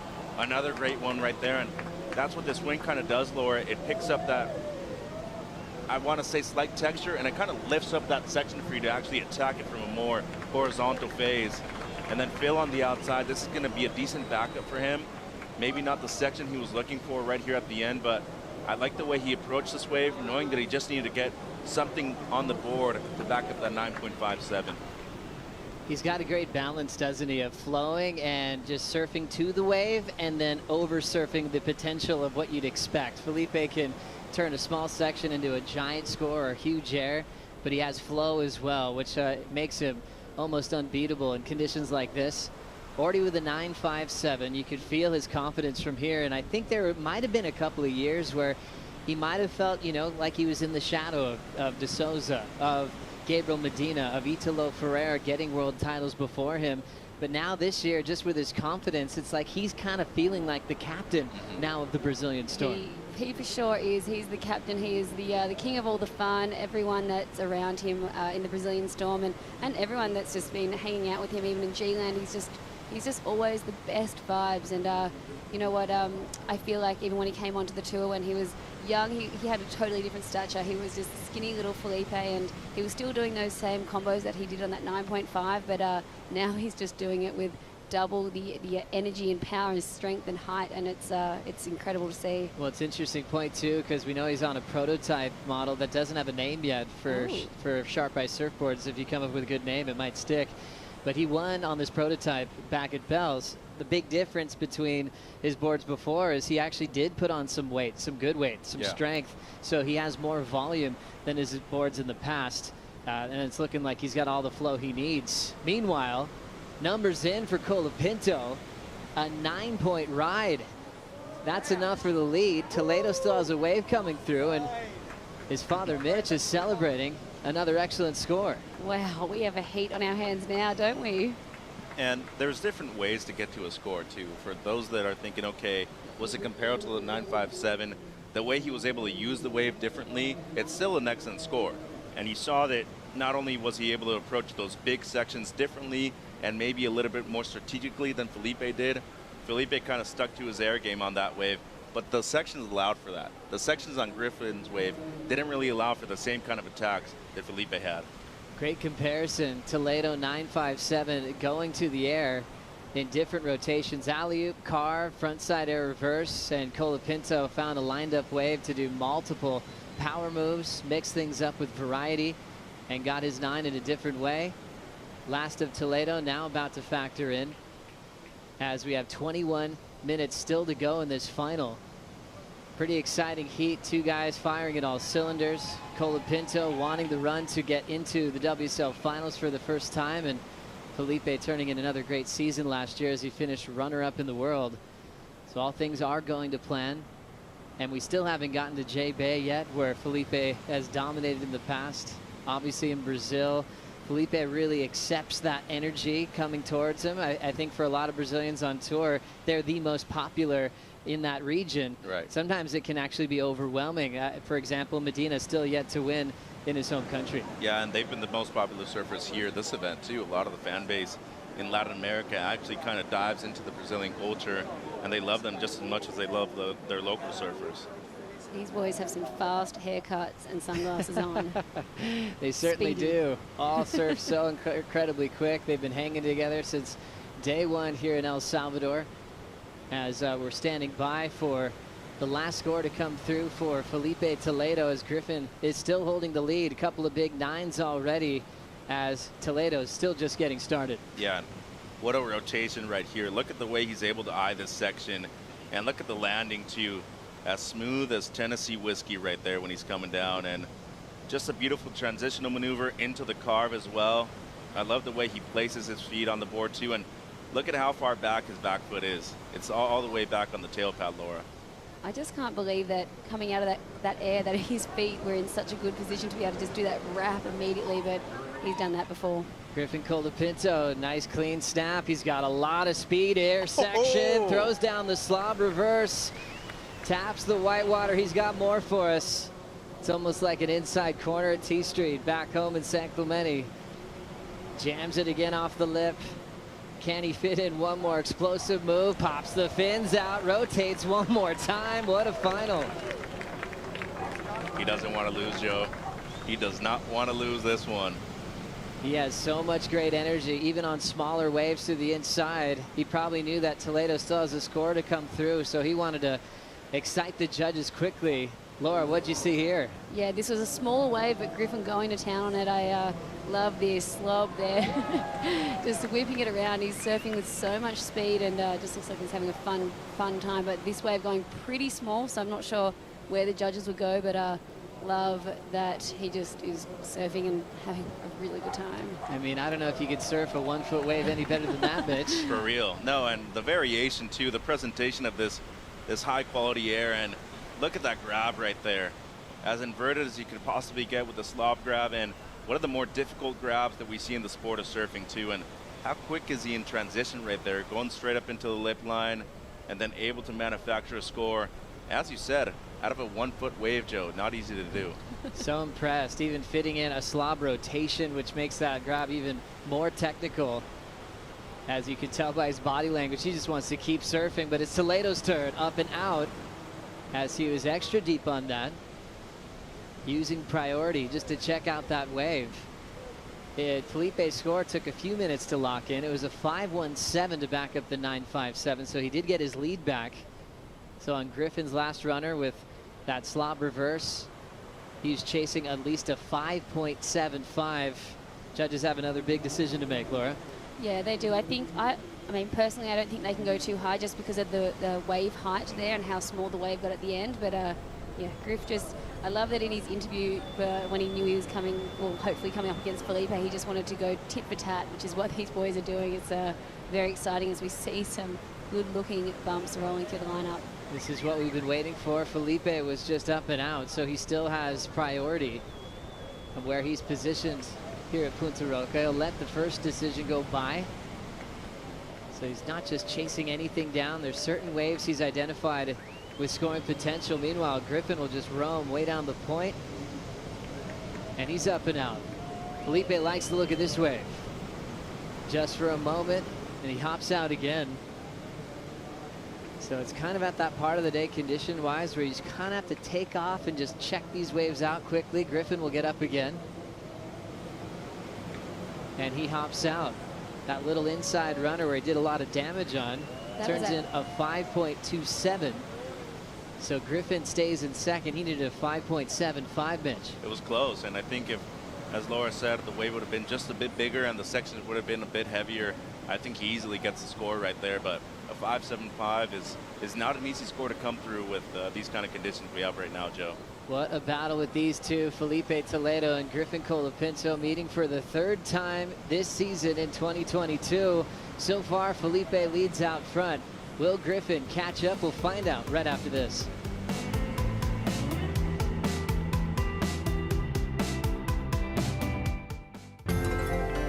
Hi, we're the WSL. We travel all over the world, chasing the best waves and surfing the nicest beaches. But we don't just surf. We're also doing our best to protect the thing we love most by restoring coasts, stopping plastic pollution, and reducing climate impacts.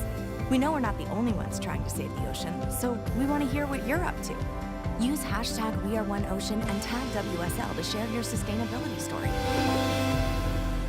Competitive surfing has given me almost every best attribute I have. You gotta go out and have these crazy experiences, and for me it was competing on the highest level for 12 years. She has come back reinvigorated and really sharp. We're surfers, we never retire. You don't retire. Like, you're gonna surf till you're dead.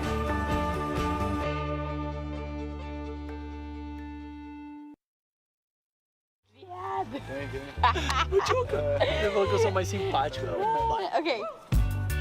We're always in a hurry too. And we're always right? in a hurry. Couldn't have been more perfectly.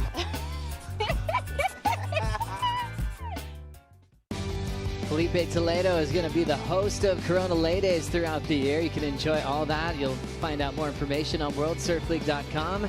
Definitely not a lay day. He's in the middle of the final, looking for another big CT win, which could be his second of the season. He'll get a little bit lost on this last wave and have to step off. So priority will switch to Griffin Colapinto. So looking for the second win this season, but looking for his 12th championship tour win of his career. The only surfer with more CT wins currently in the draw is Gabriel Medina with 16 championship tour victories to go along with those 3 world titles. Griffin Colapinto likes the look of this wall right in front of Toledo, tail high, and he gets stuck on the landing. I think sometimes, Mitch, Griff can get pretty excited and maybe land something big right in your opponent's face. He pulls off that maneuver quite often, not this time. No, he definitely does, Joe. And as you were saying, I think both of these surfers have a great amount of consistency in the kind of big maneuvers that they pull off during free surfs and in competition too. But in a final with a lot on the line, Griffin actually just moved up in the rankings to number 3 going into Rio. And for Felipe, what an opportunity to maybe extend that lead as of right now, leading the pack for the WSL Final 5. And if you look at the back end of the year, the next 3 events, he's won 2 of them twice, Rio and J-Bay, and he's looking good to win this final right now too. Toledo's gonna roll in again. Already has a ton of speed, driving off the bottom, full rotation. Wrapping cutback to already combo it up. Nice driving forehand hook. Felipe once more. Taps that inside section. Forced to wrap one more time. Running through the inside corner with a roundhouse. Tail into this wave, almost complete. He'll just slap the reverse quickly. Buchecha loves it. And the world champs on tour, Italo and Gabriel Medina, getting behind Toledo now. Looking for takeoff. Touching slob is Griffin Colapinto on the straight air. Hitting it off the top of the oncoming section. Nice connection there. Beautiful flow for the Californian. Snaps it hard through the white water.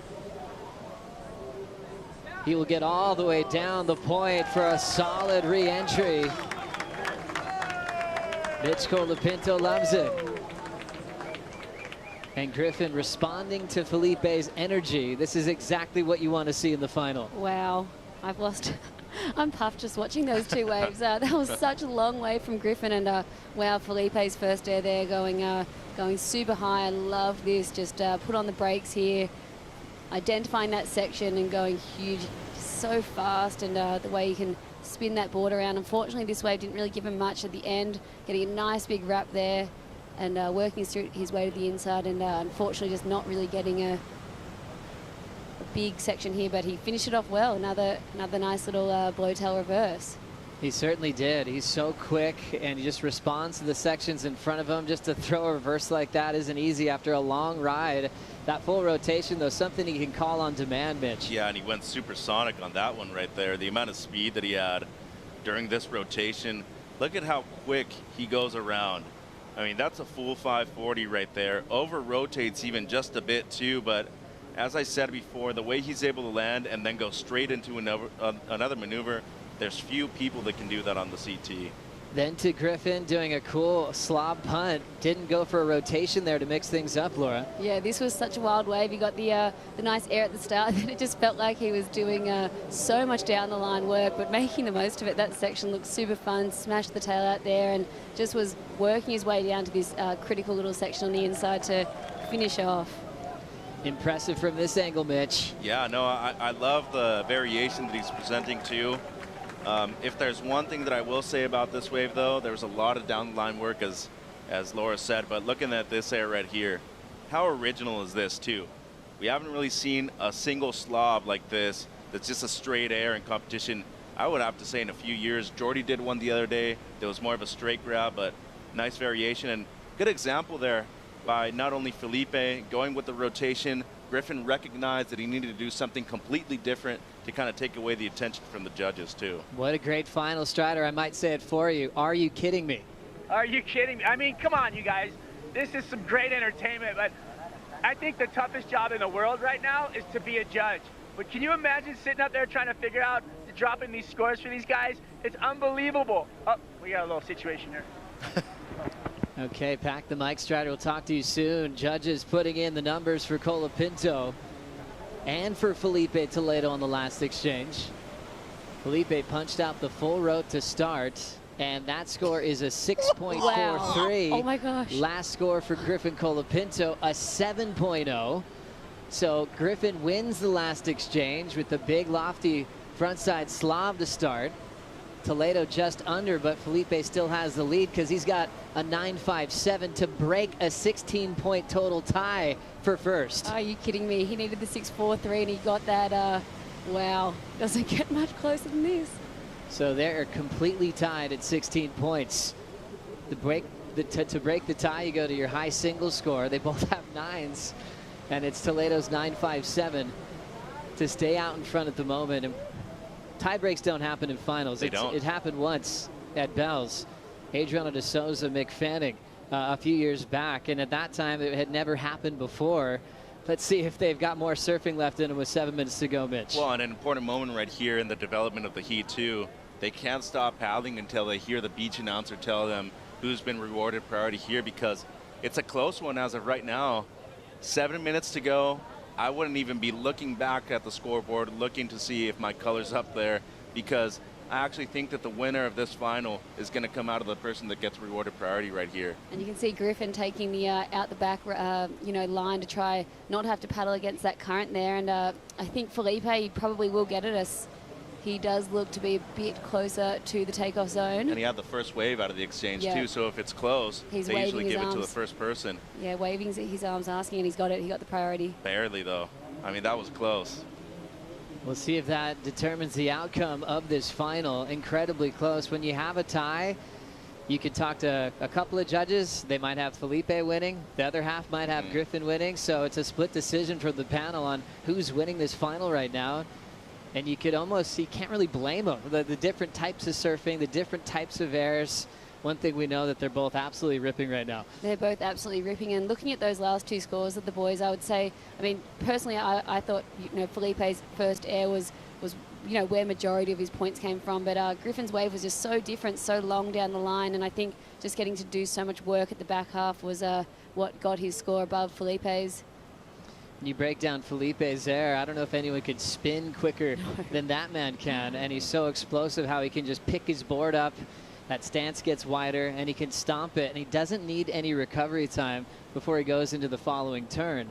Then you compare Griffin's there. He had the height, the amplitude, and it has a really creative start. And like you mentioned, not a type of air you see all the time with that slob grab involved. Yeah, it was creative, and it was fun, too. It was entertaining. It was different.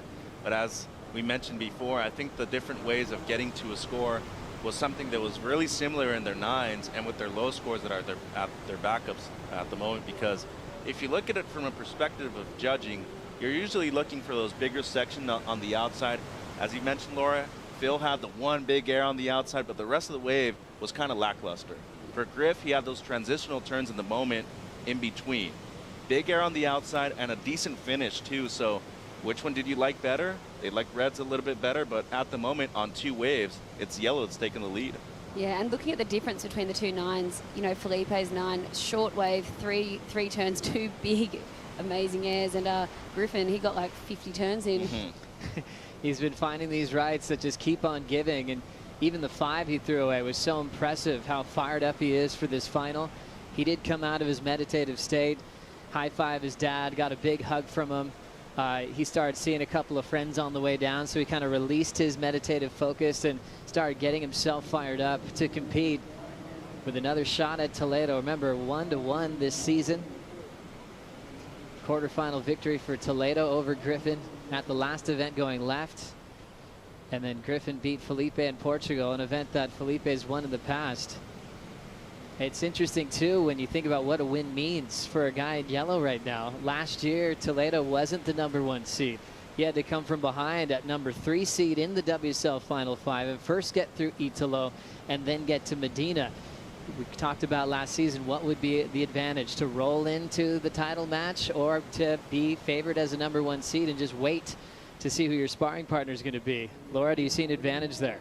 Yeah, I mean, I loved watching Felipe go through at #3 and make it up and have those heats against Gabby last year at the finals. But I think he surfs that wave so much and knows it. So coming in at #1 will be a huge advantage for him to go into those 3 do-or-die heats. And we knew how close it was between himself and Jack Robinson when we got here to Punta Roca. So he covers some ground there. Tail high reverse quickly for Pinto under priority. Flowing into a wrapping cutback. He needs a 7.01. Big front side punt. Throws down the reverse and lets out the emotion.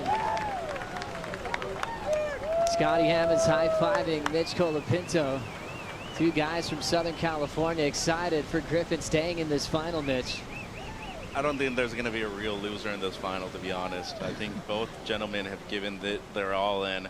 Boy, what a way to act under pressure, too, by the young Californian right here. Just a great spinner on the first one, and then the finish, too. Awesome. I think that if Griffin gets the score here, Felipe will definitely be kicking himself. He got his under priority. So Felipe with priority said, go ahead, Griff, take it away. Laura, what'd you see here? Yeah, this was amazing blowtail. He's done those ever since he was 10 years old at lower trestles, and the wave died out here, but he got this bonus section here to go to the air, and that was super critical. Tail landing in the water, and he absolutely loves it. Again, 2 rotations, but different rotations as well, Mitch. Exactly, and look at the depth of the bottom turns too. You can see the line that he was kind of taking for that first blow to reverse, and that's the one that you're talking about where he kind of throws it forward instead of towards the beach. I like the transition right there into the car, but he was always eyeing this last section too. And look at that rotation. As you said, a flat section. It's really hard to land like that. Last score coming through for Griffin Colapinto, turns in an 8.0. Wow. Griffin takes the lead under priority, and Toledo let him go on that wave. Wow, big mistake right there, and Griffin just shut me up. I said that the next person that was going to have priority was going to end up winning the heat. So far, it's the surfer in red now. 8 points for making a decision under priority. His awareness and heats are absolutely incredible. Felipe Toledo now needs a 7.43 to answer back. Once you get that winning feeling, people say it's infectious. We're down to 55 seconds for Felipe Toledo to find a 7.43 to win this final. Wow, I cannot believe the way these last final minutes have unfolded. Felipe is so dangerous in finals. Oftentimes peaks when he needs to. Kick things off with a 9.57. Everything was going his way. There's one more wave. 30 seconds to go. Ooh, there's one more wave, Joe. It's actually looking like a good set. It's all coming down to this. Felipe looks like he'll have a chance. He's got a pat. Ooh, that was it. That one's going to roll through, down to 10 seconds. Griffin still up now, looking back to see if Felipe is going to find anything to catch in the last few seconds of this final. And it's over. Griffin Pinto steals the win off Felipe Toledo here at the Surf City El Salvador Pro for his second CT victory this season. Wow, I cannot believe that. 2 minutes to go. Absolutely clutch by Griffin. What a final. Are you kidding me? For real. I think we had the heat of the year with Griff against Kanoa. I just think we upped one better right here in this final right here, Joe. Really impressed with this young Californian superstar finding his feet on the championship tour. He can't even stand right now. What a feeling. 2 finals to Griffin right now over Felipe this year. And that's one of the toughest things to do. Griffin Pinto shaking things up on the rankings, accomplishing his second victory of 2022. And he was so incredibly clutch in doing it. All the momentum to start was with Felipe, 9.57. That just fired up Griff. 9.0 to follow, Mitch, to keep himself in the game. Yeah, and the way he was able to defeat Felipe, too, the current leader of the rankings, comparable in the air, comparable on the rails, and the wave selection for him, too. He broke off immediately as soon as he saw Felipe moving up to the point as the heat started. And what a way to cap off this event. And I think it comes down to the technical ability of Griffin Pinto, not repeating types of airs. He did a slob reverse, then a slob straight air. And on the wave that he got to turn the heat, he had 2 different variations. Judges loved it, called it excellent surfing. So much variety, so exciting to watch. I'm sure this is going to sting for Felipe, but wow, what a triumph for Griffin Pinto. Toledo obviously still in yellow and more finals than anybody this season, as Griffin is just starting to let it all fly. The first champion here in El Salvador, feeling like he's right at home. And he definitely worked incredibly hard, Mitch. Caught a lot of waves, saw different parts of the point that were really going to allow him to open up in the sea. And out of the people in the final, he was the only one in the elimination round, too. So had to surf more heats than anybody else in this event, too. Let's hear from Griff with Strider. Well, we got our champion here, El Salvador Pro, Surf City, presented by Corona. Belongs to you, my friend, Griffin Pinto. You are the champion. Thanks, Strider.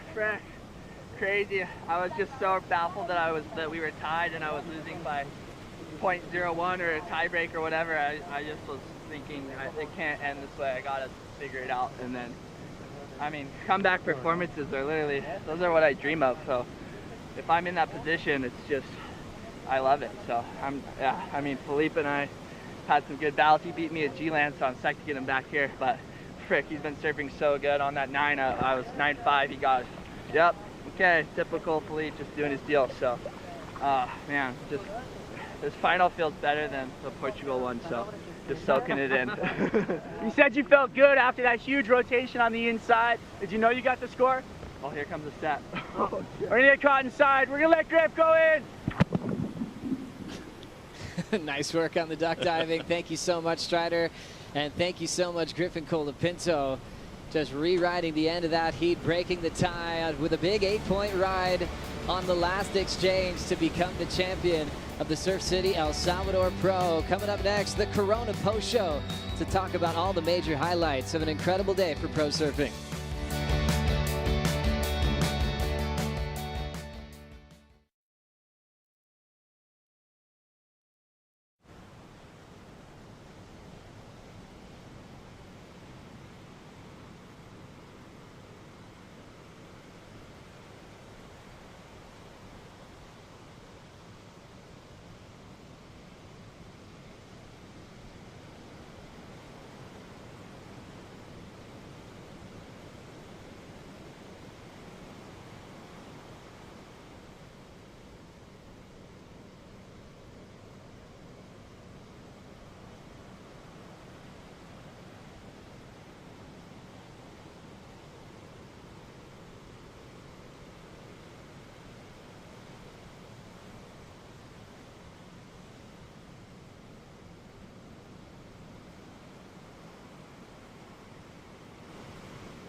Welcome to the Corona Post Show here on Finals Day at the Surf City El Salvador Pro, presented by Corona. Having our champions come up the cobblestone rocks has been incredible. For the first time in surfing history at the championship tour level, Steph Gilmore and Griffin Pinto take out the titles. What a great event for Coach Tommy Whitaker. Doing a great job with his squad to sweep the victories on the men's and women's side.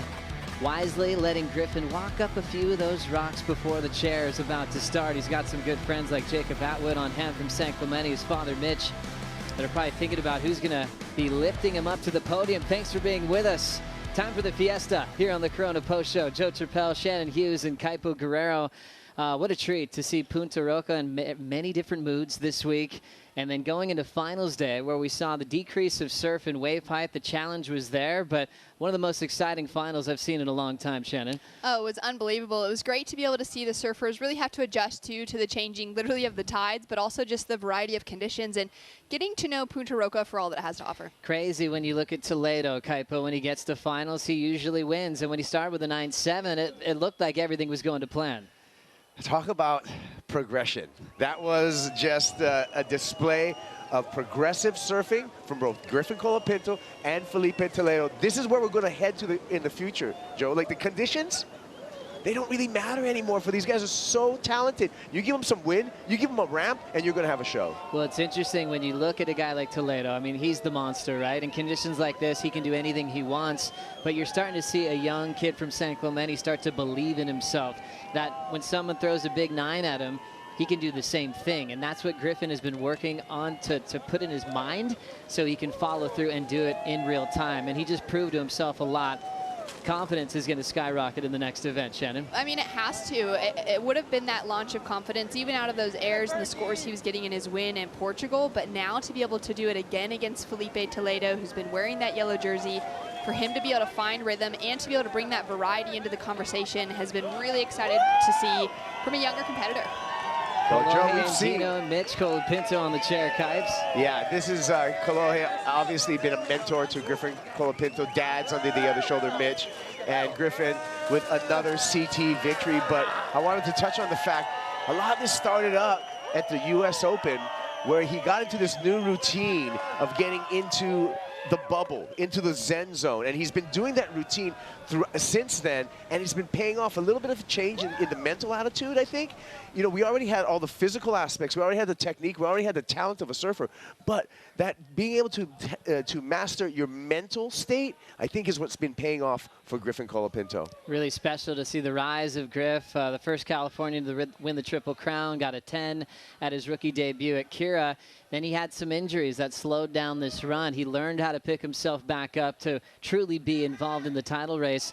Let's now relive the road to the final with Griffin Pinto picking up the second win of his career here in 2022. Special run for him from the quarterfinals, maybe calling the heat of the year with Kanoa Igarashi, Shannon. Oh, just such an impressive performance that him and Kanoa put on, and knowing that they grew up together, that for Griffin, even just a year older with Kanoa was his hero. And in those childhood journeys, for them now to be sparring partners here on the championship tour and to be able to bring it when the waves are as good as they get, and then to take down Gabriel Medina in the semifinal would have given him all of the confidence coming up against the powerhouse in Felipe. There's no such thing as an easy side of the draw on the championship tour. How glassy were these conditions yesterday afternoon, and it was a superheat with Griffin and his longtime childhood rival Kanoa Igarashi, Kaipo.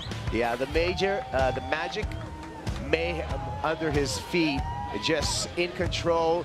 The rails look sharp, the fins release when he needs to, and he's got that extra pop when he wants to do an air. But just look at dreamy Punta Roca, high tide and pulsing swell, Joe. And for these guys, they didn't surf waves like this. They got here, it was a lot smaller. They didn't warm up in perfect conditions, and they just scored it when they were heating up, trying to make finals day. It was blow for blow, several lead changes, and Griffin didn't go down against Kanoa. The thing that was really positive as well, Shannon, was he said, I can't wait for the matchup with Medina when he talked to you yesterday afternoon. Yeah, it was really exciting, and knowing that they're going to be housing together in Brazil, but they had this matchup together. For Griffin, I think it was one of those matchups knowing he was going to have to raise his performance so much higher than he'd already been doing in competition, I mean, to get waves like this, I'm just so enjoying to relive it. This is a tricky heat. There was a restart at the beginning of this heat. They were in the water for a long time, a lot of positioning, and both surfers, Medina and Griffin, had to come, really in the back of the heat and recenter themselves, if you would, to be ready for battle. And it was really interesting. Medina falls on an air. If he makes it, he would have been in the final. It was that close when it came down to it. And then it was the Felipe show. Wild full rotation alley-oop, and Shannon, as we know, he was able to go the other way with a forehand reverse on the same way. That was one of the coolest things to be able to witness, to open up with all that risk, all that commitment on a first crazy maneuver, but then to back it up on the end as well, to just kind of tie together that picture so perfectly. It put a huge requirement onto Griffin Colapinto for him to be sitting out there to know that Felipe dropped a high 9, then his answer back was just so good. So impressive. 9.57 Felipe start. Griffin 9.0 directly to answer Kipes. Yeah, and the thing about Griffin, again, not just the surfing, keeping his wits about himself and knowing that he can perform in a clutch situation, and really something that Griffin Colapinto do. But this guy, #1 in the world, why? Because of surfing like that. Big, explosive full row. We've seen him do this move for a very long time. This is the point where I thought he was just going to run away with the final, Shannon. Yeah, I was surprised to see that Griffin was even able to touch back to it, because Felipe just seemed to be in that rhythm, pulling out those progressive maneuvers. But then Griff answered back. He kept that headstrong as well, that belief that if he got the right wave and he could read those sections, he could pull out 2 airs his own. Those airs were very difficult and different. 3 big combination of turns. The celebration from dear old dad has got to be amazing for the whole Colapinto family. Camille, his mother, probably celebrating as well back home in San Clemente, and his younger brother Crosby, his 2nd victory of his young career in the same season, and being cheered up by his mentor in Kolohe Andino as well. I don't know if it gets much better than this. Griffin's already comparing final wins. He's got this one starting to feel better. I think that's just going to continue along throughout his career. The more winning that happens, it just gets better, doesn't it, Shannon? It really does. It's exciting to hear him say that as well, that he can already kind of process the emotions he'd felt then. Because remember when he won in Portugal, it was actually that quarterfinal, getting that massive air that he kind of thought he'd won the entire event, and then remembered, oh, I actually still have to surf the semis and the finals. Now for him, I feel like he had that full feeling of the entire event this week, to really just be able to process heat by heat and take out a solid victory. Oh, such a well-deserved win for Griffin Colapinto. Right before the men's final, we had the women's final as well, where Steph Gilmore broke her own record. She has the most wins of all time in the record books. Now it's 33 CT wins, along with those 7 world titles, in another incredible heat against Leaky Peterson. Checking out the road to the final, Steph Gilmore versus Bella Nichols, Kaipo. That was a bit of a rematch from a quarterfinal at Newcastle last year. Yeah, and that was again in that afternoon, pulsing conditions. It was really good Punta Roca, but Steph Gilmore, she just went to town. And you know what? You put a right-hand point together, you combine it with Steph Gilmore. That is a beautiful recipe. Also getting past Caroline Marks was a big one as well for Stephanie Gilmore, because Caroline has gotten some wins off the Queen in the past. As we check out the road to the final, anytime you see Steph on a right-hand point break, sometimes you just want to sit back and watch poetry in motion, Shannon. Oh, it'd be so nice to just bow out and be silent in moments like this when Steph's just ripping in front of us, showing that speed, power, and flow. This was a crazy heat for her, though. She didn't really get things started until there was about 8 minutes left on the clock out of a 40-minute heat. She strung together 2 waves within 5 minutes under that 10-minute mark and got herself the victory, which just showed that strength of mind and attitude, but also that wave selection and being able to just capitalize on another warm water right-hand point break. Yeah, she did an equipment change halfway through competition over here, and she may have found the new cash cow under DHD. The old cash cow earned her a ton of money. This new board seems magic. She says it's magic, and it's performing magically as well. That was great to find that replica of the cash cow. It works incredibly well, and she just is so dominant in a right-hand point break, even if she's never surfed it before. We've seen Lakey and Steph meet up in point break finals like at J-Bay in the past. And for me, from the opening day, I thought Lakey was the favorite to win. Love that she got all the way to the final, but it was definitely Steph's day. Yeah, it really was. I love that Lakey had that tenacity coming into competition this week, really wanting to go better than the results she's had. For her now, it's 2 final appearances, 2 runner-ups this year. That's going to put her into that top 5 conversation. But for Steph Gilmore, remembering back to her win at the Corona Open Mexico last year, we just couldn't really see her not taking it away, I think. So true. When you look at the types of waves that Lakey was surfing, she was scrapping a little bit, trying to just punch out some big scores, where Steph found some waves with a bit of longevity for multiple maneuvers, and she was able to do what she does best. Yeah, Lakey raised on right-hand points, no joke, and obviously just surfed excellently through this heat. But when you combine the power, the style, the grace, and the femininity that Steph Gilmore is able to display, it's unbeatable sometimes, and this is one of the cases. Oh, it's so cool that this rail work is still so incredible and taking out the best in the world. Steph Gilmore looking for an 8th world title this year. She's got to hang on to the chair of the beach.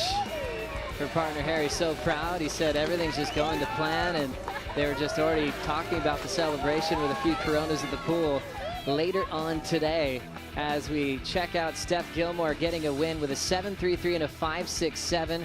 Another great result for Peterson, especially after a tough loss to Tati at G-Land. Instant recovery, making a final. As we'll dive into the rankings update, because all roads lead to the Rip Curl WSL Finals. And guys, before we know it, we're going to be there. We've got Brazil coming up right into Jeffreys Bay, and then Tahiti. We have 3 events left to decide the WSL Final 5. Carissa will stay in yellow heading into Saquarema. Joanna Fay moves up to runner-up in the world. Steph Gilmore with a big move all the way up to world number 3. Incredible. Tied now with Brisa Hennessy, who's worn that yellow leaders jersey a couple times so far this year. Leaky Peterson also making that jump up into the top 5 for the moment, looking for that opportunity again. We've got 3 of those surfers that were in the WSL Finals last year between Carissa, Joanne, and Steph, now leading the rankings. And also flipping it to the men's side, Toledo will stay in yellow, heading back home where he's been so dominant in the past. Jack Robinson as well in second. Kaipo, the big jump. Griffin Pinto, 3rd in the world. Yeah, Griffin and Italo Ferreira up. Kanogarashi's going to top out that final 5. John Florence, we know he's out with injury, so you know he's going to likely be dropping down that ranking. But one name that's not on this graphic that's going to come in sneaky, Gabriel Medina's already got 2/3 to his credit, and if he catches on fire for these last 3 events, we could see an outside chance of Gabe Medina at that Rip Curl WSL Finals. Exciting times, and it's getting more exciting now. Let's join the fiesta on stage. Vamos con Micho. WSL wishes to acknowledge and thank everyone involved with the Surf City El Salvador Pro event presentado por Corona, hosted at one of the best right-hand point breaks in the world, Punta Roca, which is also called La Punta or Punta Chilama because where the river ends after traveling 43 miles from the summit of the Cordillera del Bálsamo.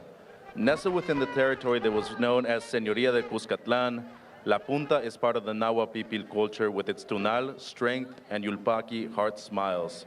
We gather to celebrate and honor the culture of El Salvador past and present, and the history, identity, and heritage, which are key to environmental preservation. Yek Tunal, buenos días en Nehua. WSL desea abrir este evento Sur City El Salvador Pro presentado por Corona en una de las mejores olas derechas del mundo llamado Punta Roca, que también se le conoce como La Punta o Punta Chilama, por estar donde termina el río Chilama después de 70 kilómetros de recorrido desde la cumbre de la Cordillera del Bálsamo. Enclavada dentro del territorio que fue conocido como Señoría de Cuscatlán, La Punta es parte de la cultura Nahua Pipil, con su tunal, fuerza y Yulpaki, corazón sonríe, para hacer honor a la cultura del Salvador del pasado y del presente, historia, identidad y patrimonio que son claves para la sostenibilidad. Ahora, damas y caballeros, bienvenidos a la ceremonia de presentación del Sur City El Salvador Pro presentado por Corona. Ladies and gentlemen, welcome to the award ceremony of the Surf City El Salvador presentado por Corona. How are you doing this afternoon, El Salvador?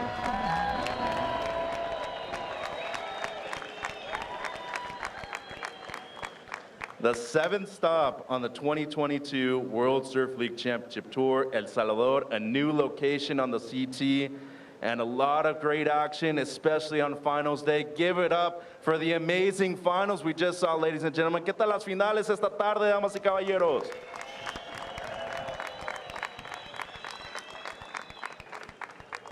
We want to give special thanks to our partners, Surf City, our presenting partner, Corona, the government of El Salvador, Shiseido, Pura Vida, Red Bull, Oakley, Hydro Flask, and of course, Expedia.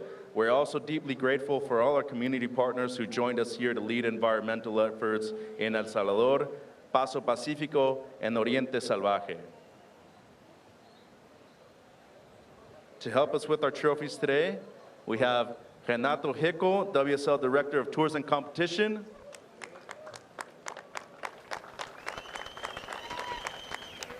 Graham Stapleberg from WSL North America, the General Manager. And of course, the lady that we all owe this attention to, the Minister of Tourism of El Salvador, la Ministra de Turismo El Salvador, Morena Valdez.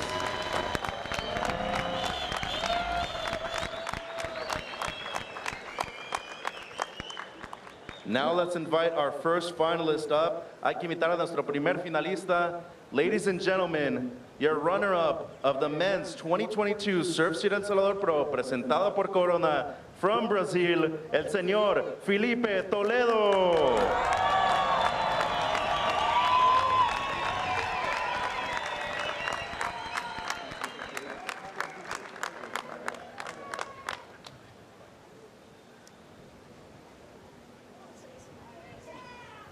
All right, and now a couple questions with the runner-up.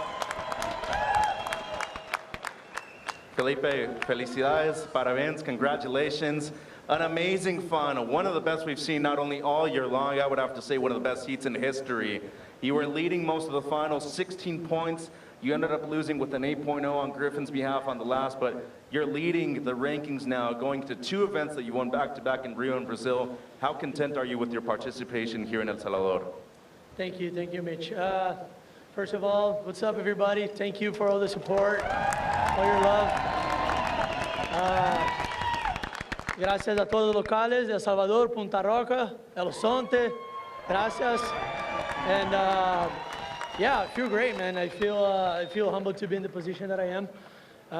Super stoked. It's been quite a fun year, and yeah, it feels great to go back to Brazil, rest a little bit, recharge my batteries, and go into Brazil with full, batteries, and try to win again. And I mean, there's a lot of work to do, but so far so good. I'm stoked, so blessed to be here.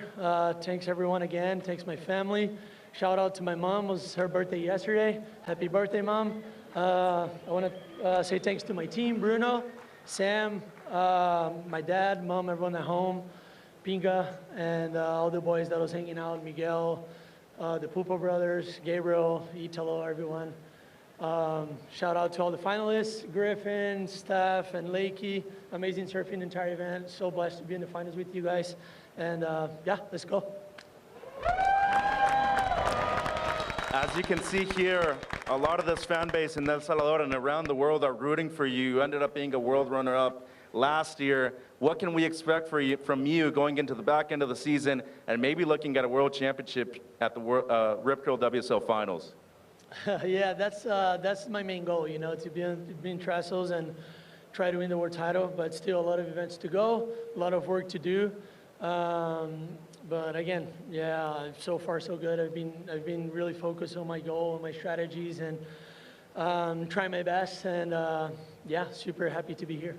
You've looked awesome all year long, Felipe. Congratulations. Once again, ladies and gentlemen, your runner-up, Felipe Toledo.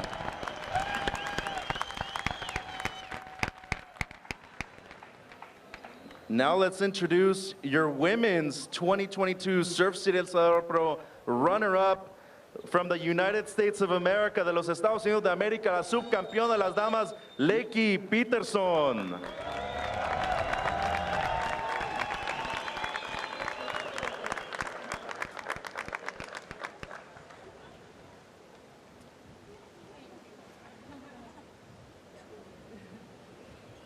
Lakey, first of all, congratulations. After not really succeeding as far as the first half of the year in finals, you made the final here at a right-hand point break in El Salvador. It resembles a lot of the waves that you surfed growing up in the central coast of California. How awesome was this experience competing for the first time in El Salvador? Yeah, it's been amazing. Thank you guys so much for having us at your beautiful wave. El Salvador is an amazing country. I've really loved exploring here and surfing and meeting all the people. The culture is incredible. But yeah, it feels great to get back on the podium, get some momentum again. I love right-hand point breaks, so I was really happy to be here, and to share it with Steph is just always so special. Yeah, I look up to you so much, Steph, and you're such a legend. And yeah, she surfed great. Congrats to Griffin, so awesome, holding it down for California, and Felipe as well. And yeah, just really happy to be here, and like I said, get some momentum. And we haven't seen a world champion from the United States in a long while on the women's side. What would it mean for you to not only qualify, which at the moment you're doing with this result, for the WSL Final 5 and the Rip Curl WSL Finals? Oh, heck yeah, let's go. That's what I'm aiming for. I want to win the world title, and lowers is, I love that wave. And yeah, I'm going to, do everything in my power to get there and then give it a good crack. So this is a great step in that direction, and a lot of hard work in front of me, but definitely aiming for that and really excited about it. So we're going to keep it going. Congratulations, Lakey. Muchas felicidades. De nuevo, un fuerte aplauso para la subcampeona de las damas, Leaky Peterson.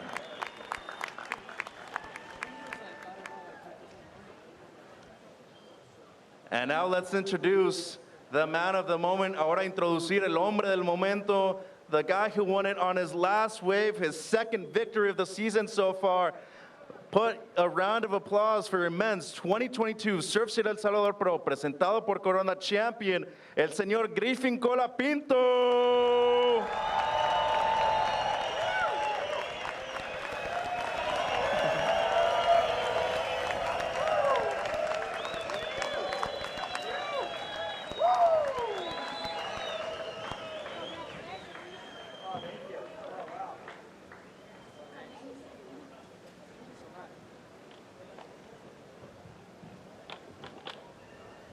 Griff, first of all, what an event for you. You surfed in two of the most amazing heats we've seen all year long, arguably one of the best finals we've seen of all time. What does it mean for you not only to defeat the leader of the rankings, knowing that you moved up to number 3 right now, but also having a chance to compete here at Punta Roca? It means everything. I mean, Philippe's the best in the world right now, and he could pretty much do everything in the book. So to have the final with him and ended up getting in the last 2 minutes, it's what I dream of in my dreams. So just really happy to be here in Punta Roca, and everyone's so cool and friendly. Just brings back a lot of good memories from when I was a child. You surfed more heats than anybody else. You actually had to surf in the elimination round too. Coming from the back end of the draw, all of a sudden, you're beating Kanoa Igarashi yesterday in one of the best heats we've seen, and then the final this afternoon in troubling conditions. What was it like competing out there, not only in the conditions yesterday, but today? Yeah, it was super tricky. In my heat against Jordy yesterday, the wind was like blowing super onshore, and it was really hard to find a good wave. So that was probably the most difficult strategy type of heat. But then the heat with Kanoa, the waves just went as good as they get. So that was nice to be able to just go toe-to-toe with him. And we've had a pretty crazy rivalry our whole life, and I think we're about even now, so that's going to be a fun one. Congratulations, Griffin, and hope to see you in the WSL Final 5 and the Rip Curl WSL Finals after this. Can I say one more thing? I just want to thank my support crew, my dad and Atwood and Hef and all the crew that's staying with me, Berkey, freaking Harry, who else is there? Hampo, just gonna keep naming them. There's so many good people in my corner. I'm just so grateful for that. And I'm just really blessed with the opportunities I've been given as a child. And I just wanna keep pushing it. Thank you.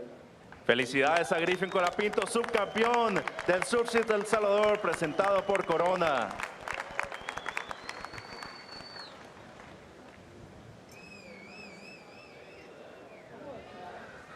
All right, ladies and gentlemen, damas y caballeros, you know her as La Reina, we know her as the Queen.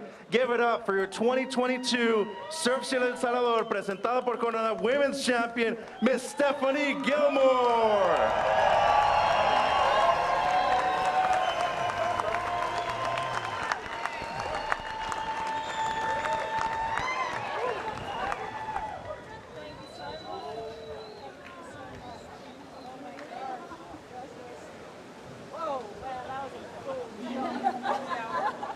Stephanie, first of all, congratulations.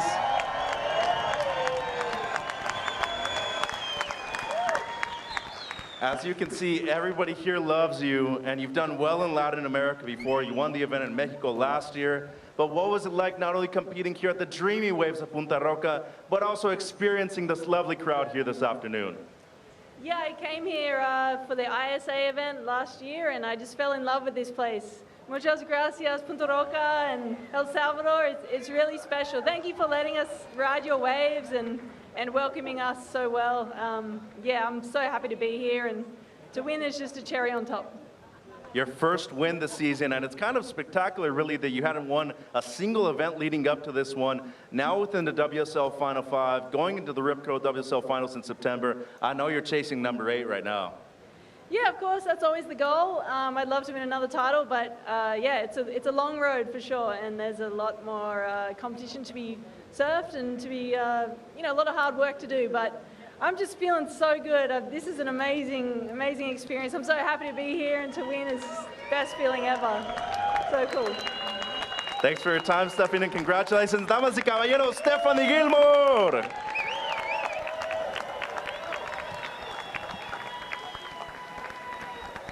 Now let's go back to the Corona Post Show with Joe. Gracias, compa. Thank you, Mitchell. Great job up there on stage, and I love all the people in the crowd here in El Salvador enjoying the celebrations and the fiesta on the podium. Stephanie Gilmore is just, you can tell, over the moon to take another victory in her career. At this stage of her career, I think they mean even more, that she's putting herself in a position to compete for an 8th world title. And also Griffin on top of the world as well, moving up big time in the rankings. We have much more to go through on the Corona Post Show. We'll be right back after this.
I got so much respect every time I was going to play Hermosa, you know. I got probably the best barrels of my life over in that beach. Playa Hermosa es una playa que está situada al sur de Jacó y una región más biodiversa del país. Entonces eso crea un interés muy grande de la gente y también una amenaza de contaminación terrestre. Creo que esa asociación con Save the Waves y Conservation International va a crear un ejemplo de conservación para todo el mundo acá en Costa Rica, uno de los paraísos de olas en América Latina. Este proyecto apoyará acciones de conservación con socios locales para ayudar a conservar esta hermosa área. Many places like Playa Hermosa are home to really important plants and animals and a high degree of biodiversity. So when you protect a surf break, you're protecting much more than just that break, you're protecting the animals and plants that live there. We say pura vida in Costa Rica, and that's one of the things that I like to share all over the world. You know, pura vida, take care of the nature, take care of the environment, the ocean, and enjoy the waves. La Reserva Mundial de Surf realmente ha cobrado un significado nuevamente, nos ha llamado y nos ha hecho responsables y significa tomar acción, un compromiso, una celebración, pero también un compromiso con que de ahora en adelante somos conscientes de que lo que pasa en el mar y en la tierra afecta nuestra ola. World Surfing Reserves is a program to save the waves, and we work with communities around the world to protect the best waves and the surrounding environment by dedicating these places and coming up with a stewardship plan that actually protects the ecological components, the community components, the cultural components, and obviously the surf. Esa asociación va a poder crear acciones prácticas para proteger no solo el océano, pero toda la región. Entonces, estamos muy contentos y tenemos el honor de hacer parte de esa iniciativa. Como surfistas, tenemos la responsabilidad de proteger nuestras olas y costas favoritas. Realmente ellos tienen, uno, que ser conscientes y conocer de estos impactos, y dos, saber que deben de tomar acciones.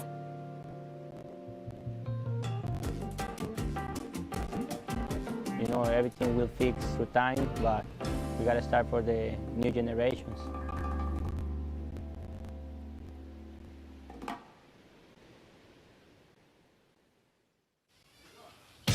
You're watching the Corona Post Show after an incredible finals day. Griffin, Pinto, and Steph Gilmore still celebrating.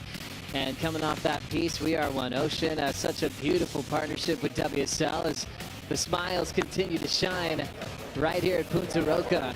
We talked about conservation here and preserving beaches in El Salvador, but the WSL vision goes bigger than that with We Are One Ocean, going to all locations, especially Playa Hermosa in Costa Rica. Pura Vida, I've been there before and surfed there. It's incredibly impressive, the beauty, the waves, and I love now that it's going to be protected for many generations to come. Oh, it is such an incredibly beautiful place. There's so many good waves on offer in the region, and to see the local people getting behind a movement like this and just protecting their coastline for the next kids and their kids to come. It's amazing. Kaipo, you get involved with a lot of those activations, and how cool is it that it's not just where we're standing. The whole We Are One Ocean campaign's happening at other locations while we sit here in El Salvador. Really, the goal is to leave every single venue that we come to a better place and do some of that stewardship. But everyone can get involved. You can go to put how you get involved, put it on Instagram, and tag WSL Pure with the hashtag We Are One Ocean and show us how you get involved. It's a great happening, and I'm honored to be a part of it. Well, we're wrapping things up here in El Salvador. We're on the schedule. We still have some very important events to look forward to very quickly. We'll be back in the wonderful country of Brazil, and we've missed heading down there, especially last season. It's such a huge part of the tour, the Oi Rio Pro, presented by Corona, starts June 23rd through the 30th. And then a few days off, going to South Africa. I think Shannon's favorite wave on tour. The Corona Open Jeffreys Bay kicks off July 12th. And then all eyes will be on the Tahiti Pro. The women back to Tahiti. And it's been a very long time since they competed out there. And it's all going to be about working out the WSL Final 5 for the Rip Curl WSL Finals.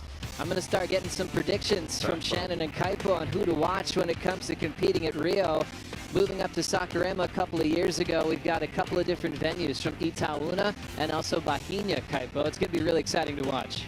Super exciting. I mean, the favorite on paper's got to be Felipe Toledo. He's won this event 2 times. You can see Bahia right there and Steph Gilmore performing on that right. But so much swell out here, and it really magnifies it. So the move to Saquarema has been a key part of having better quality waves, actually world-class waves, when we go to this stop in Brazil. I think the first thing you think of, Shannon, when you go to Brazil is energy. Maybe more people than you've ever seen on one beach, screaming as loud as they can for their surfing heroes. Yeah, and I think because of that, we're going to see the Brazilians in the draw really rise to the occasion. I think on the women's side for Tatiana Weston-Webb, it's going to be a sting for her losing out earlier here in El Salvador. She's fallen in the rankings.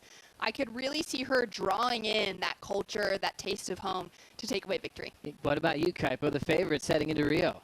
I'm going to have to say for women, Carissa Moore, and of course the crowd support, just the energy for Tatiana Weston-Webb. On the men's side, I'm going to go with the trio, Felipe Toledo, Italo Ferreira, and Gabe Medina. Really big for Medina. Obviously, a lot of attention when they head down there. I'm interested to see what happens with Sally Fitzgibbons. She is a wild card. She's surfing for Tyler Wright at this event. You know, she surfed for Caroline Marks at G-Land. She has such an impressive track record. And as a wild card at the end of the year, if she gets the call up, I expect to see her in the final. I couldn't agree more. The last chat I had with her yesterday, she's still not sure. We're hoping that Tyler's back in the jersey. It would be great to see her at Rio, and that's from Sally's mouth herself. But knowing her track record there, I would be so thrilled to see her get that chance to compete. My other pick, if Sally's not there, would just go straight to Caroline Marks. She got her feet wet again in competition. It's been a long time. She had a huge heat win over Carissa Moore. I only think it's going to get better for Caroline Marks. It's good to see Caroline back. It's good to see Caroline happy.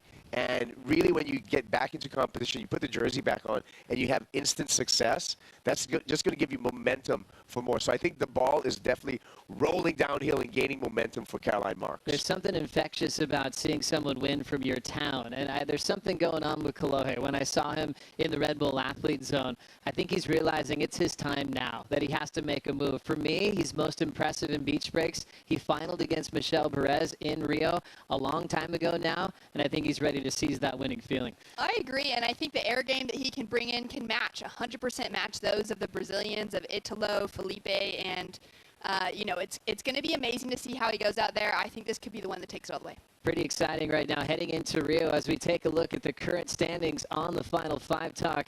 All roads leading to September in the Rip Curl WSL Finals. Felipe Toledo still in bright yellow, world number 1. Jack hangs on to 2nd. Griffin jumped up into 3rd. Italo moved from 6th to 4th.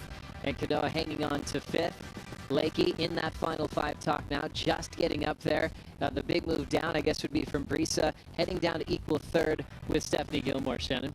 Yeah, it's a bummer for Brisa to fall down the rankings, but remember for her, she's got 8 stitches in her foot right now. I'm hoping that she's feeling, you know, at least 75 to 80% heading into Rio. She's definitely ready to take on the challenge, but she's still sitting in that top 5 conversation. And interesting when you look at Italo as a guy who has a world title in that Final Five Talk. He's got that name with experience and the one man with the big trophy.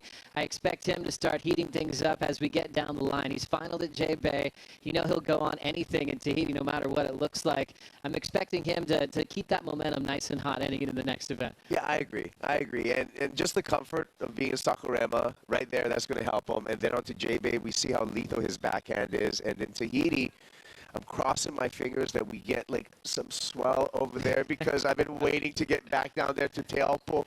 And it is, that's actually, it's the most exciting show in surfing in my eyes. Oh, it's so special. So much to look forward to as we focus on the daily top 5 from Finals Day here on the Corona Post Show.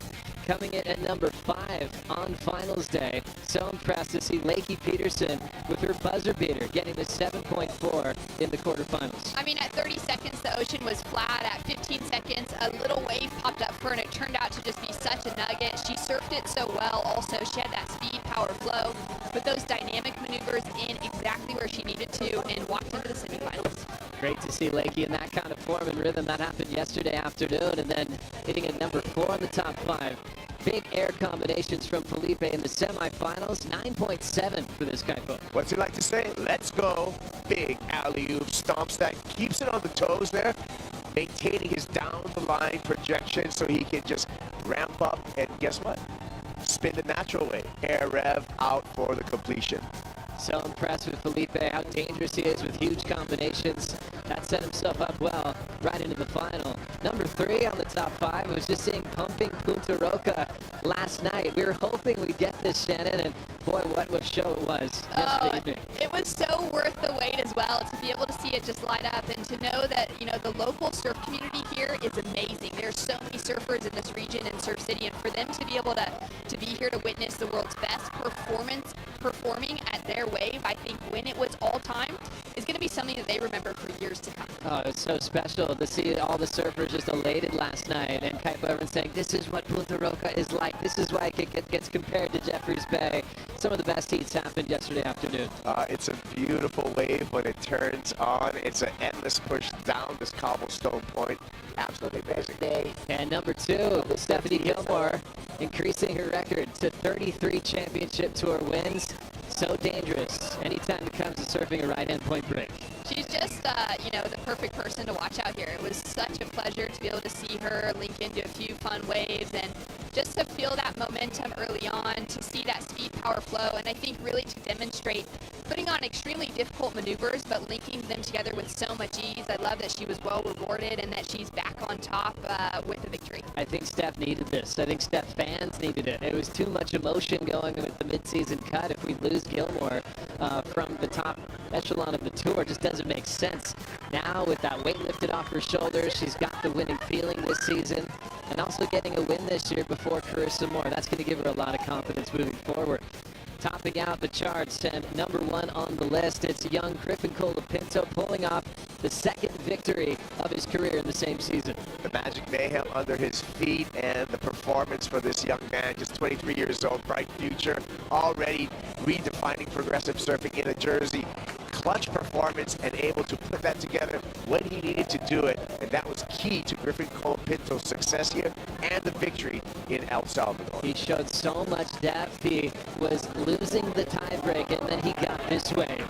Threw down the reverse, fit in a carve, exploded for the biggest rotation of the wave to land right on an 8-point ride to break the tie that he had with Felipe to get the win. Incredible to put on that sort of performance on a wave, knowing that he was in that tiebreak situation and he needed to go huge to take the win away from Felipe. And then to have his dad there, his good friend in Kolohe, and the fans here to cheer him in, not too far down the road from home.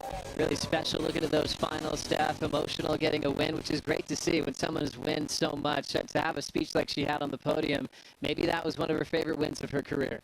Well, I mean, she started off the year really behind it, and we were wondering if she's even going to make that mid-season cut.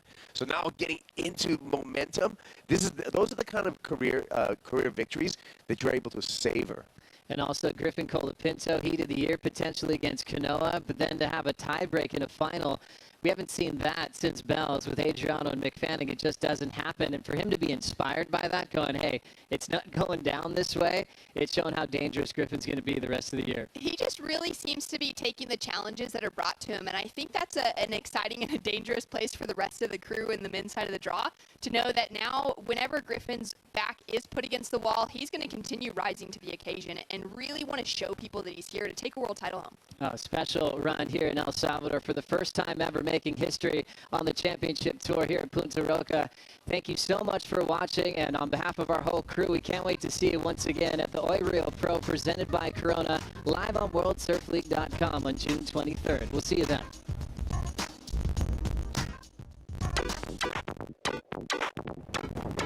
Buenos dias, everybody, as we see the world's best surfers prepare here at Punta Roca.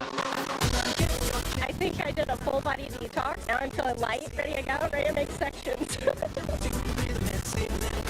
Wow, so strong. Dang. You guys are on fire out here. Hopping over a big rock, Yago Dora pulls off one of the best putts of the year. That was the most exciting thing that happened since my injury, actually. Wow, she is looking on this morning.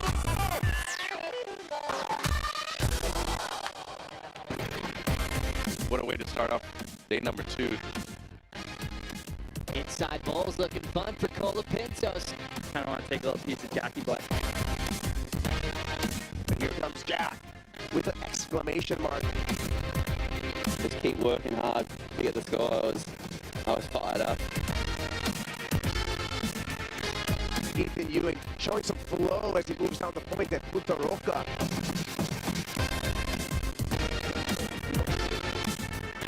It's been hard to make errors, you know, I'm getting old.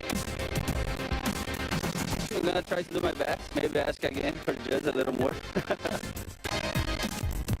Just try to surf and yeah, and have fun and enjoy with the boys.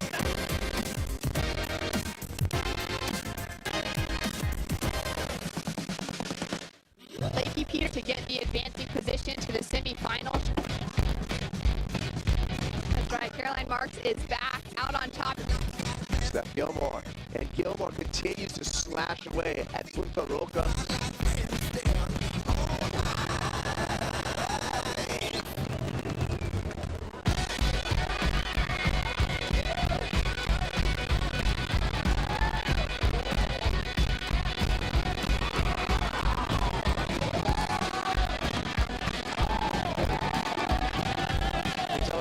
much anticipation when we have our finals day upon us and we're about to crown our champions. I just love to win an event. That's really what I'm looking for. I haven't done that for a while.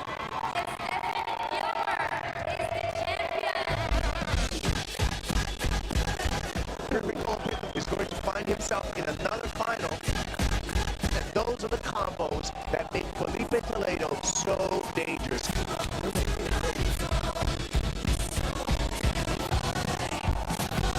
And it's over. Griffin Pinto steals the win off Felipe Toledo here at the Surf City El Salvador Pro. This copyrighted event broadcast is produced by the World Surf League for broadcast around the world and may not be retransmitted, reproduced, rebroadcast, or otherwise distributed or used in any form without the written consent of the World Surf League.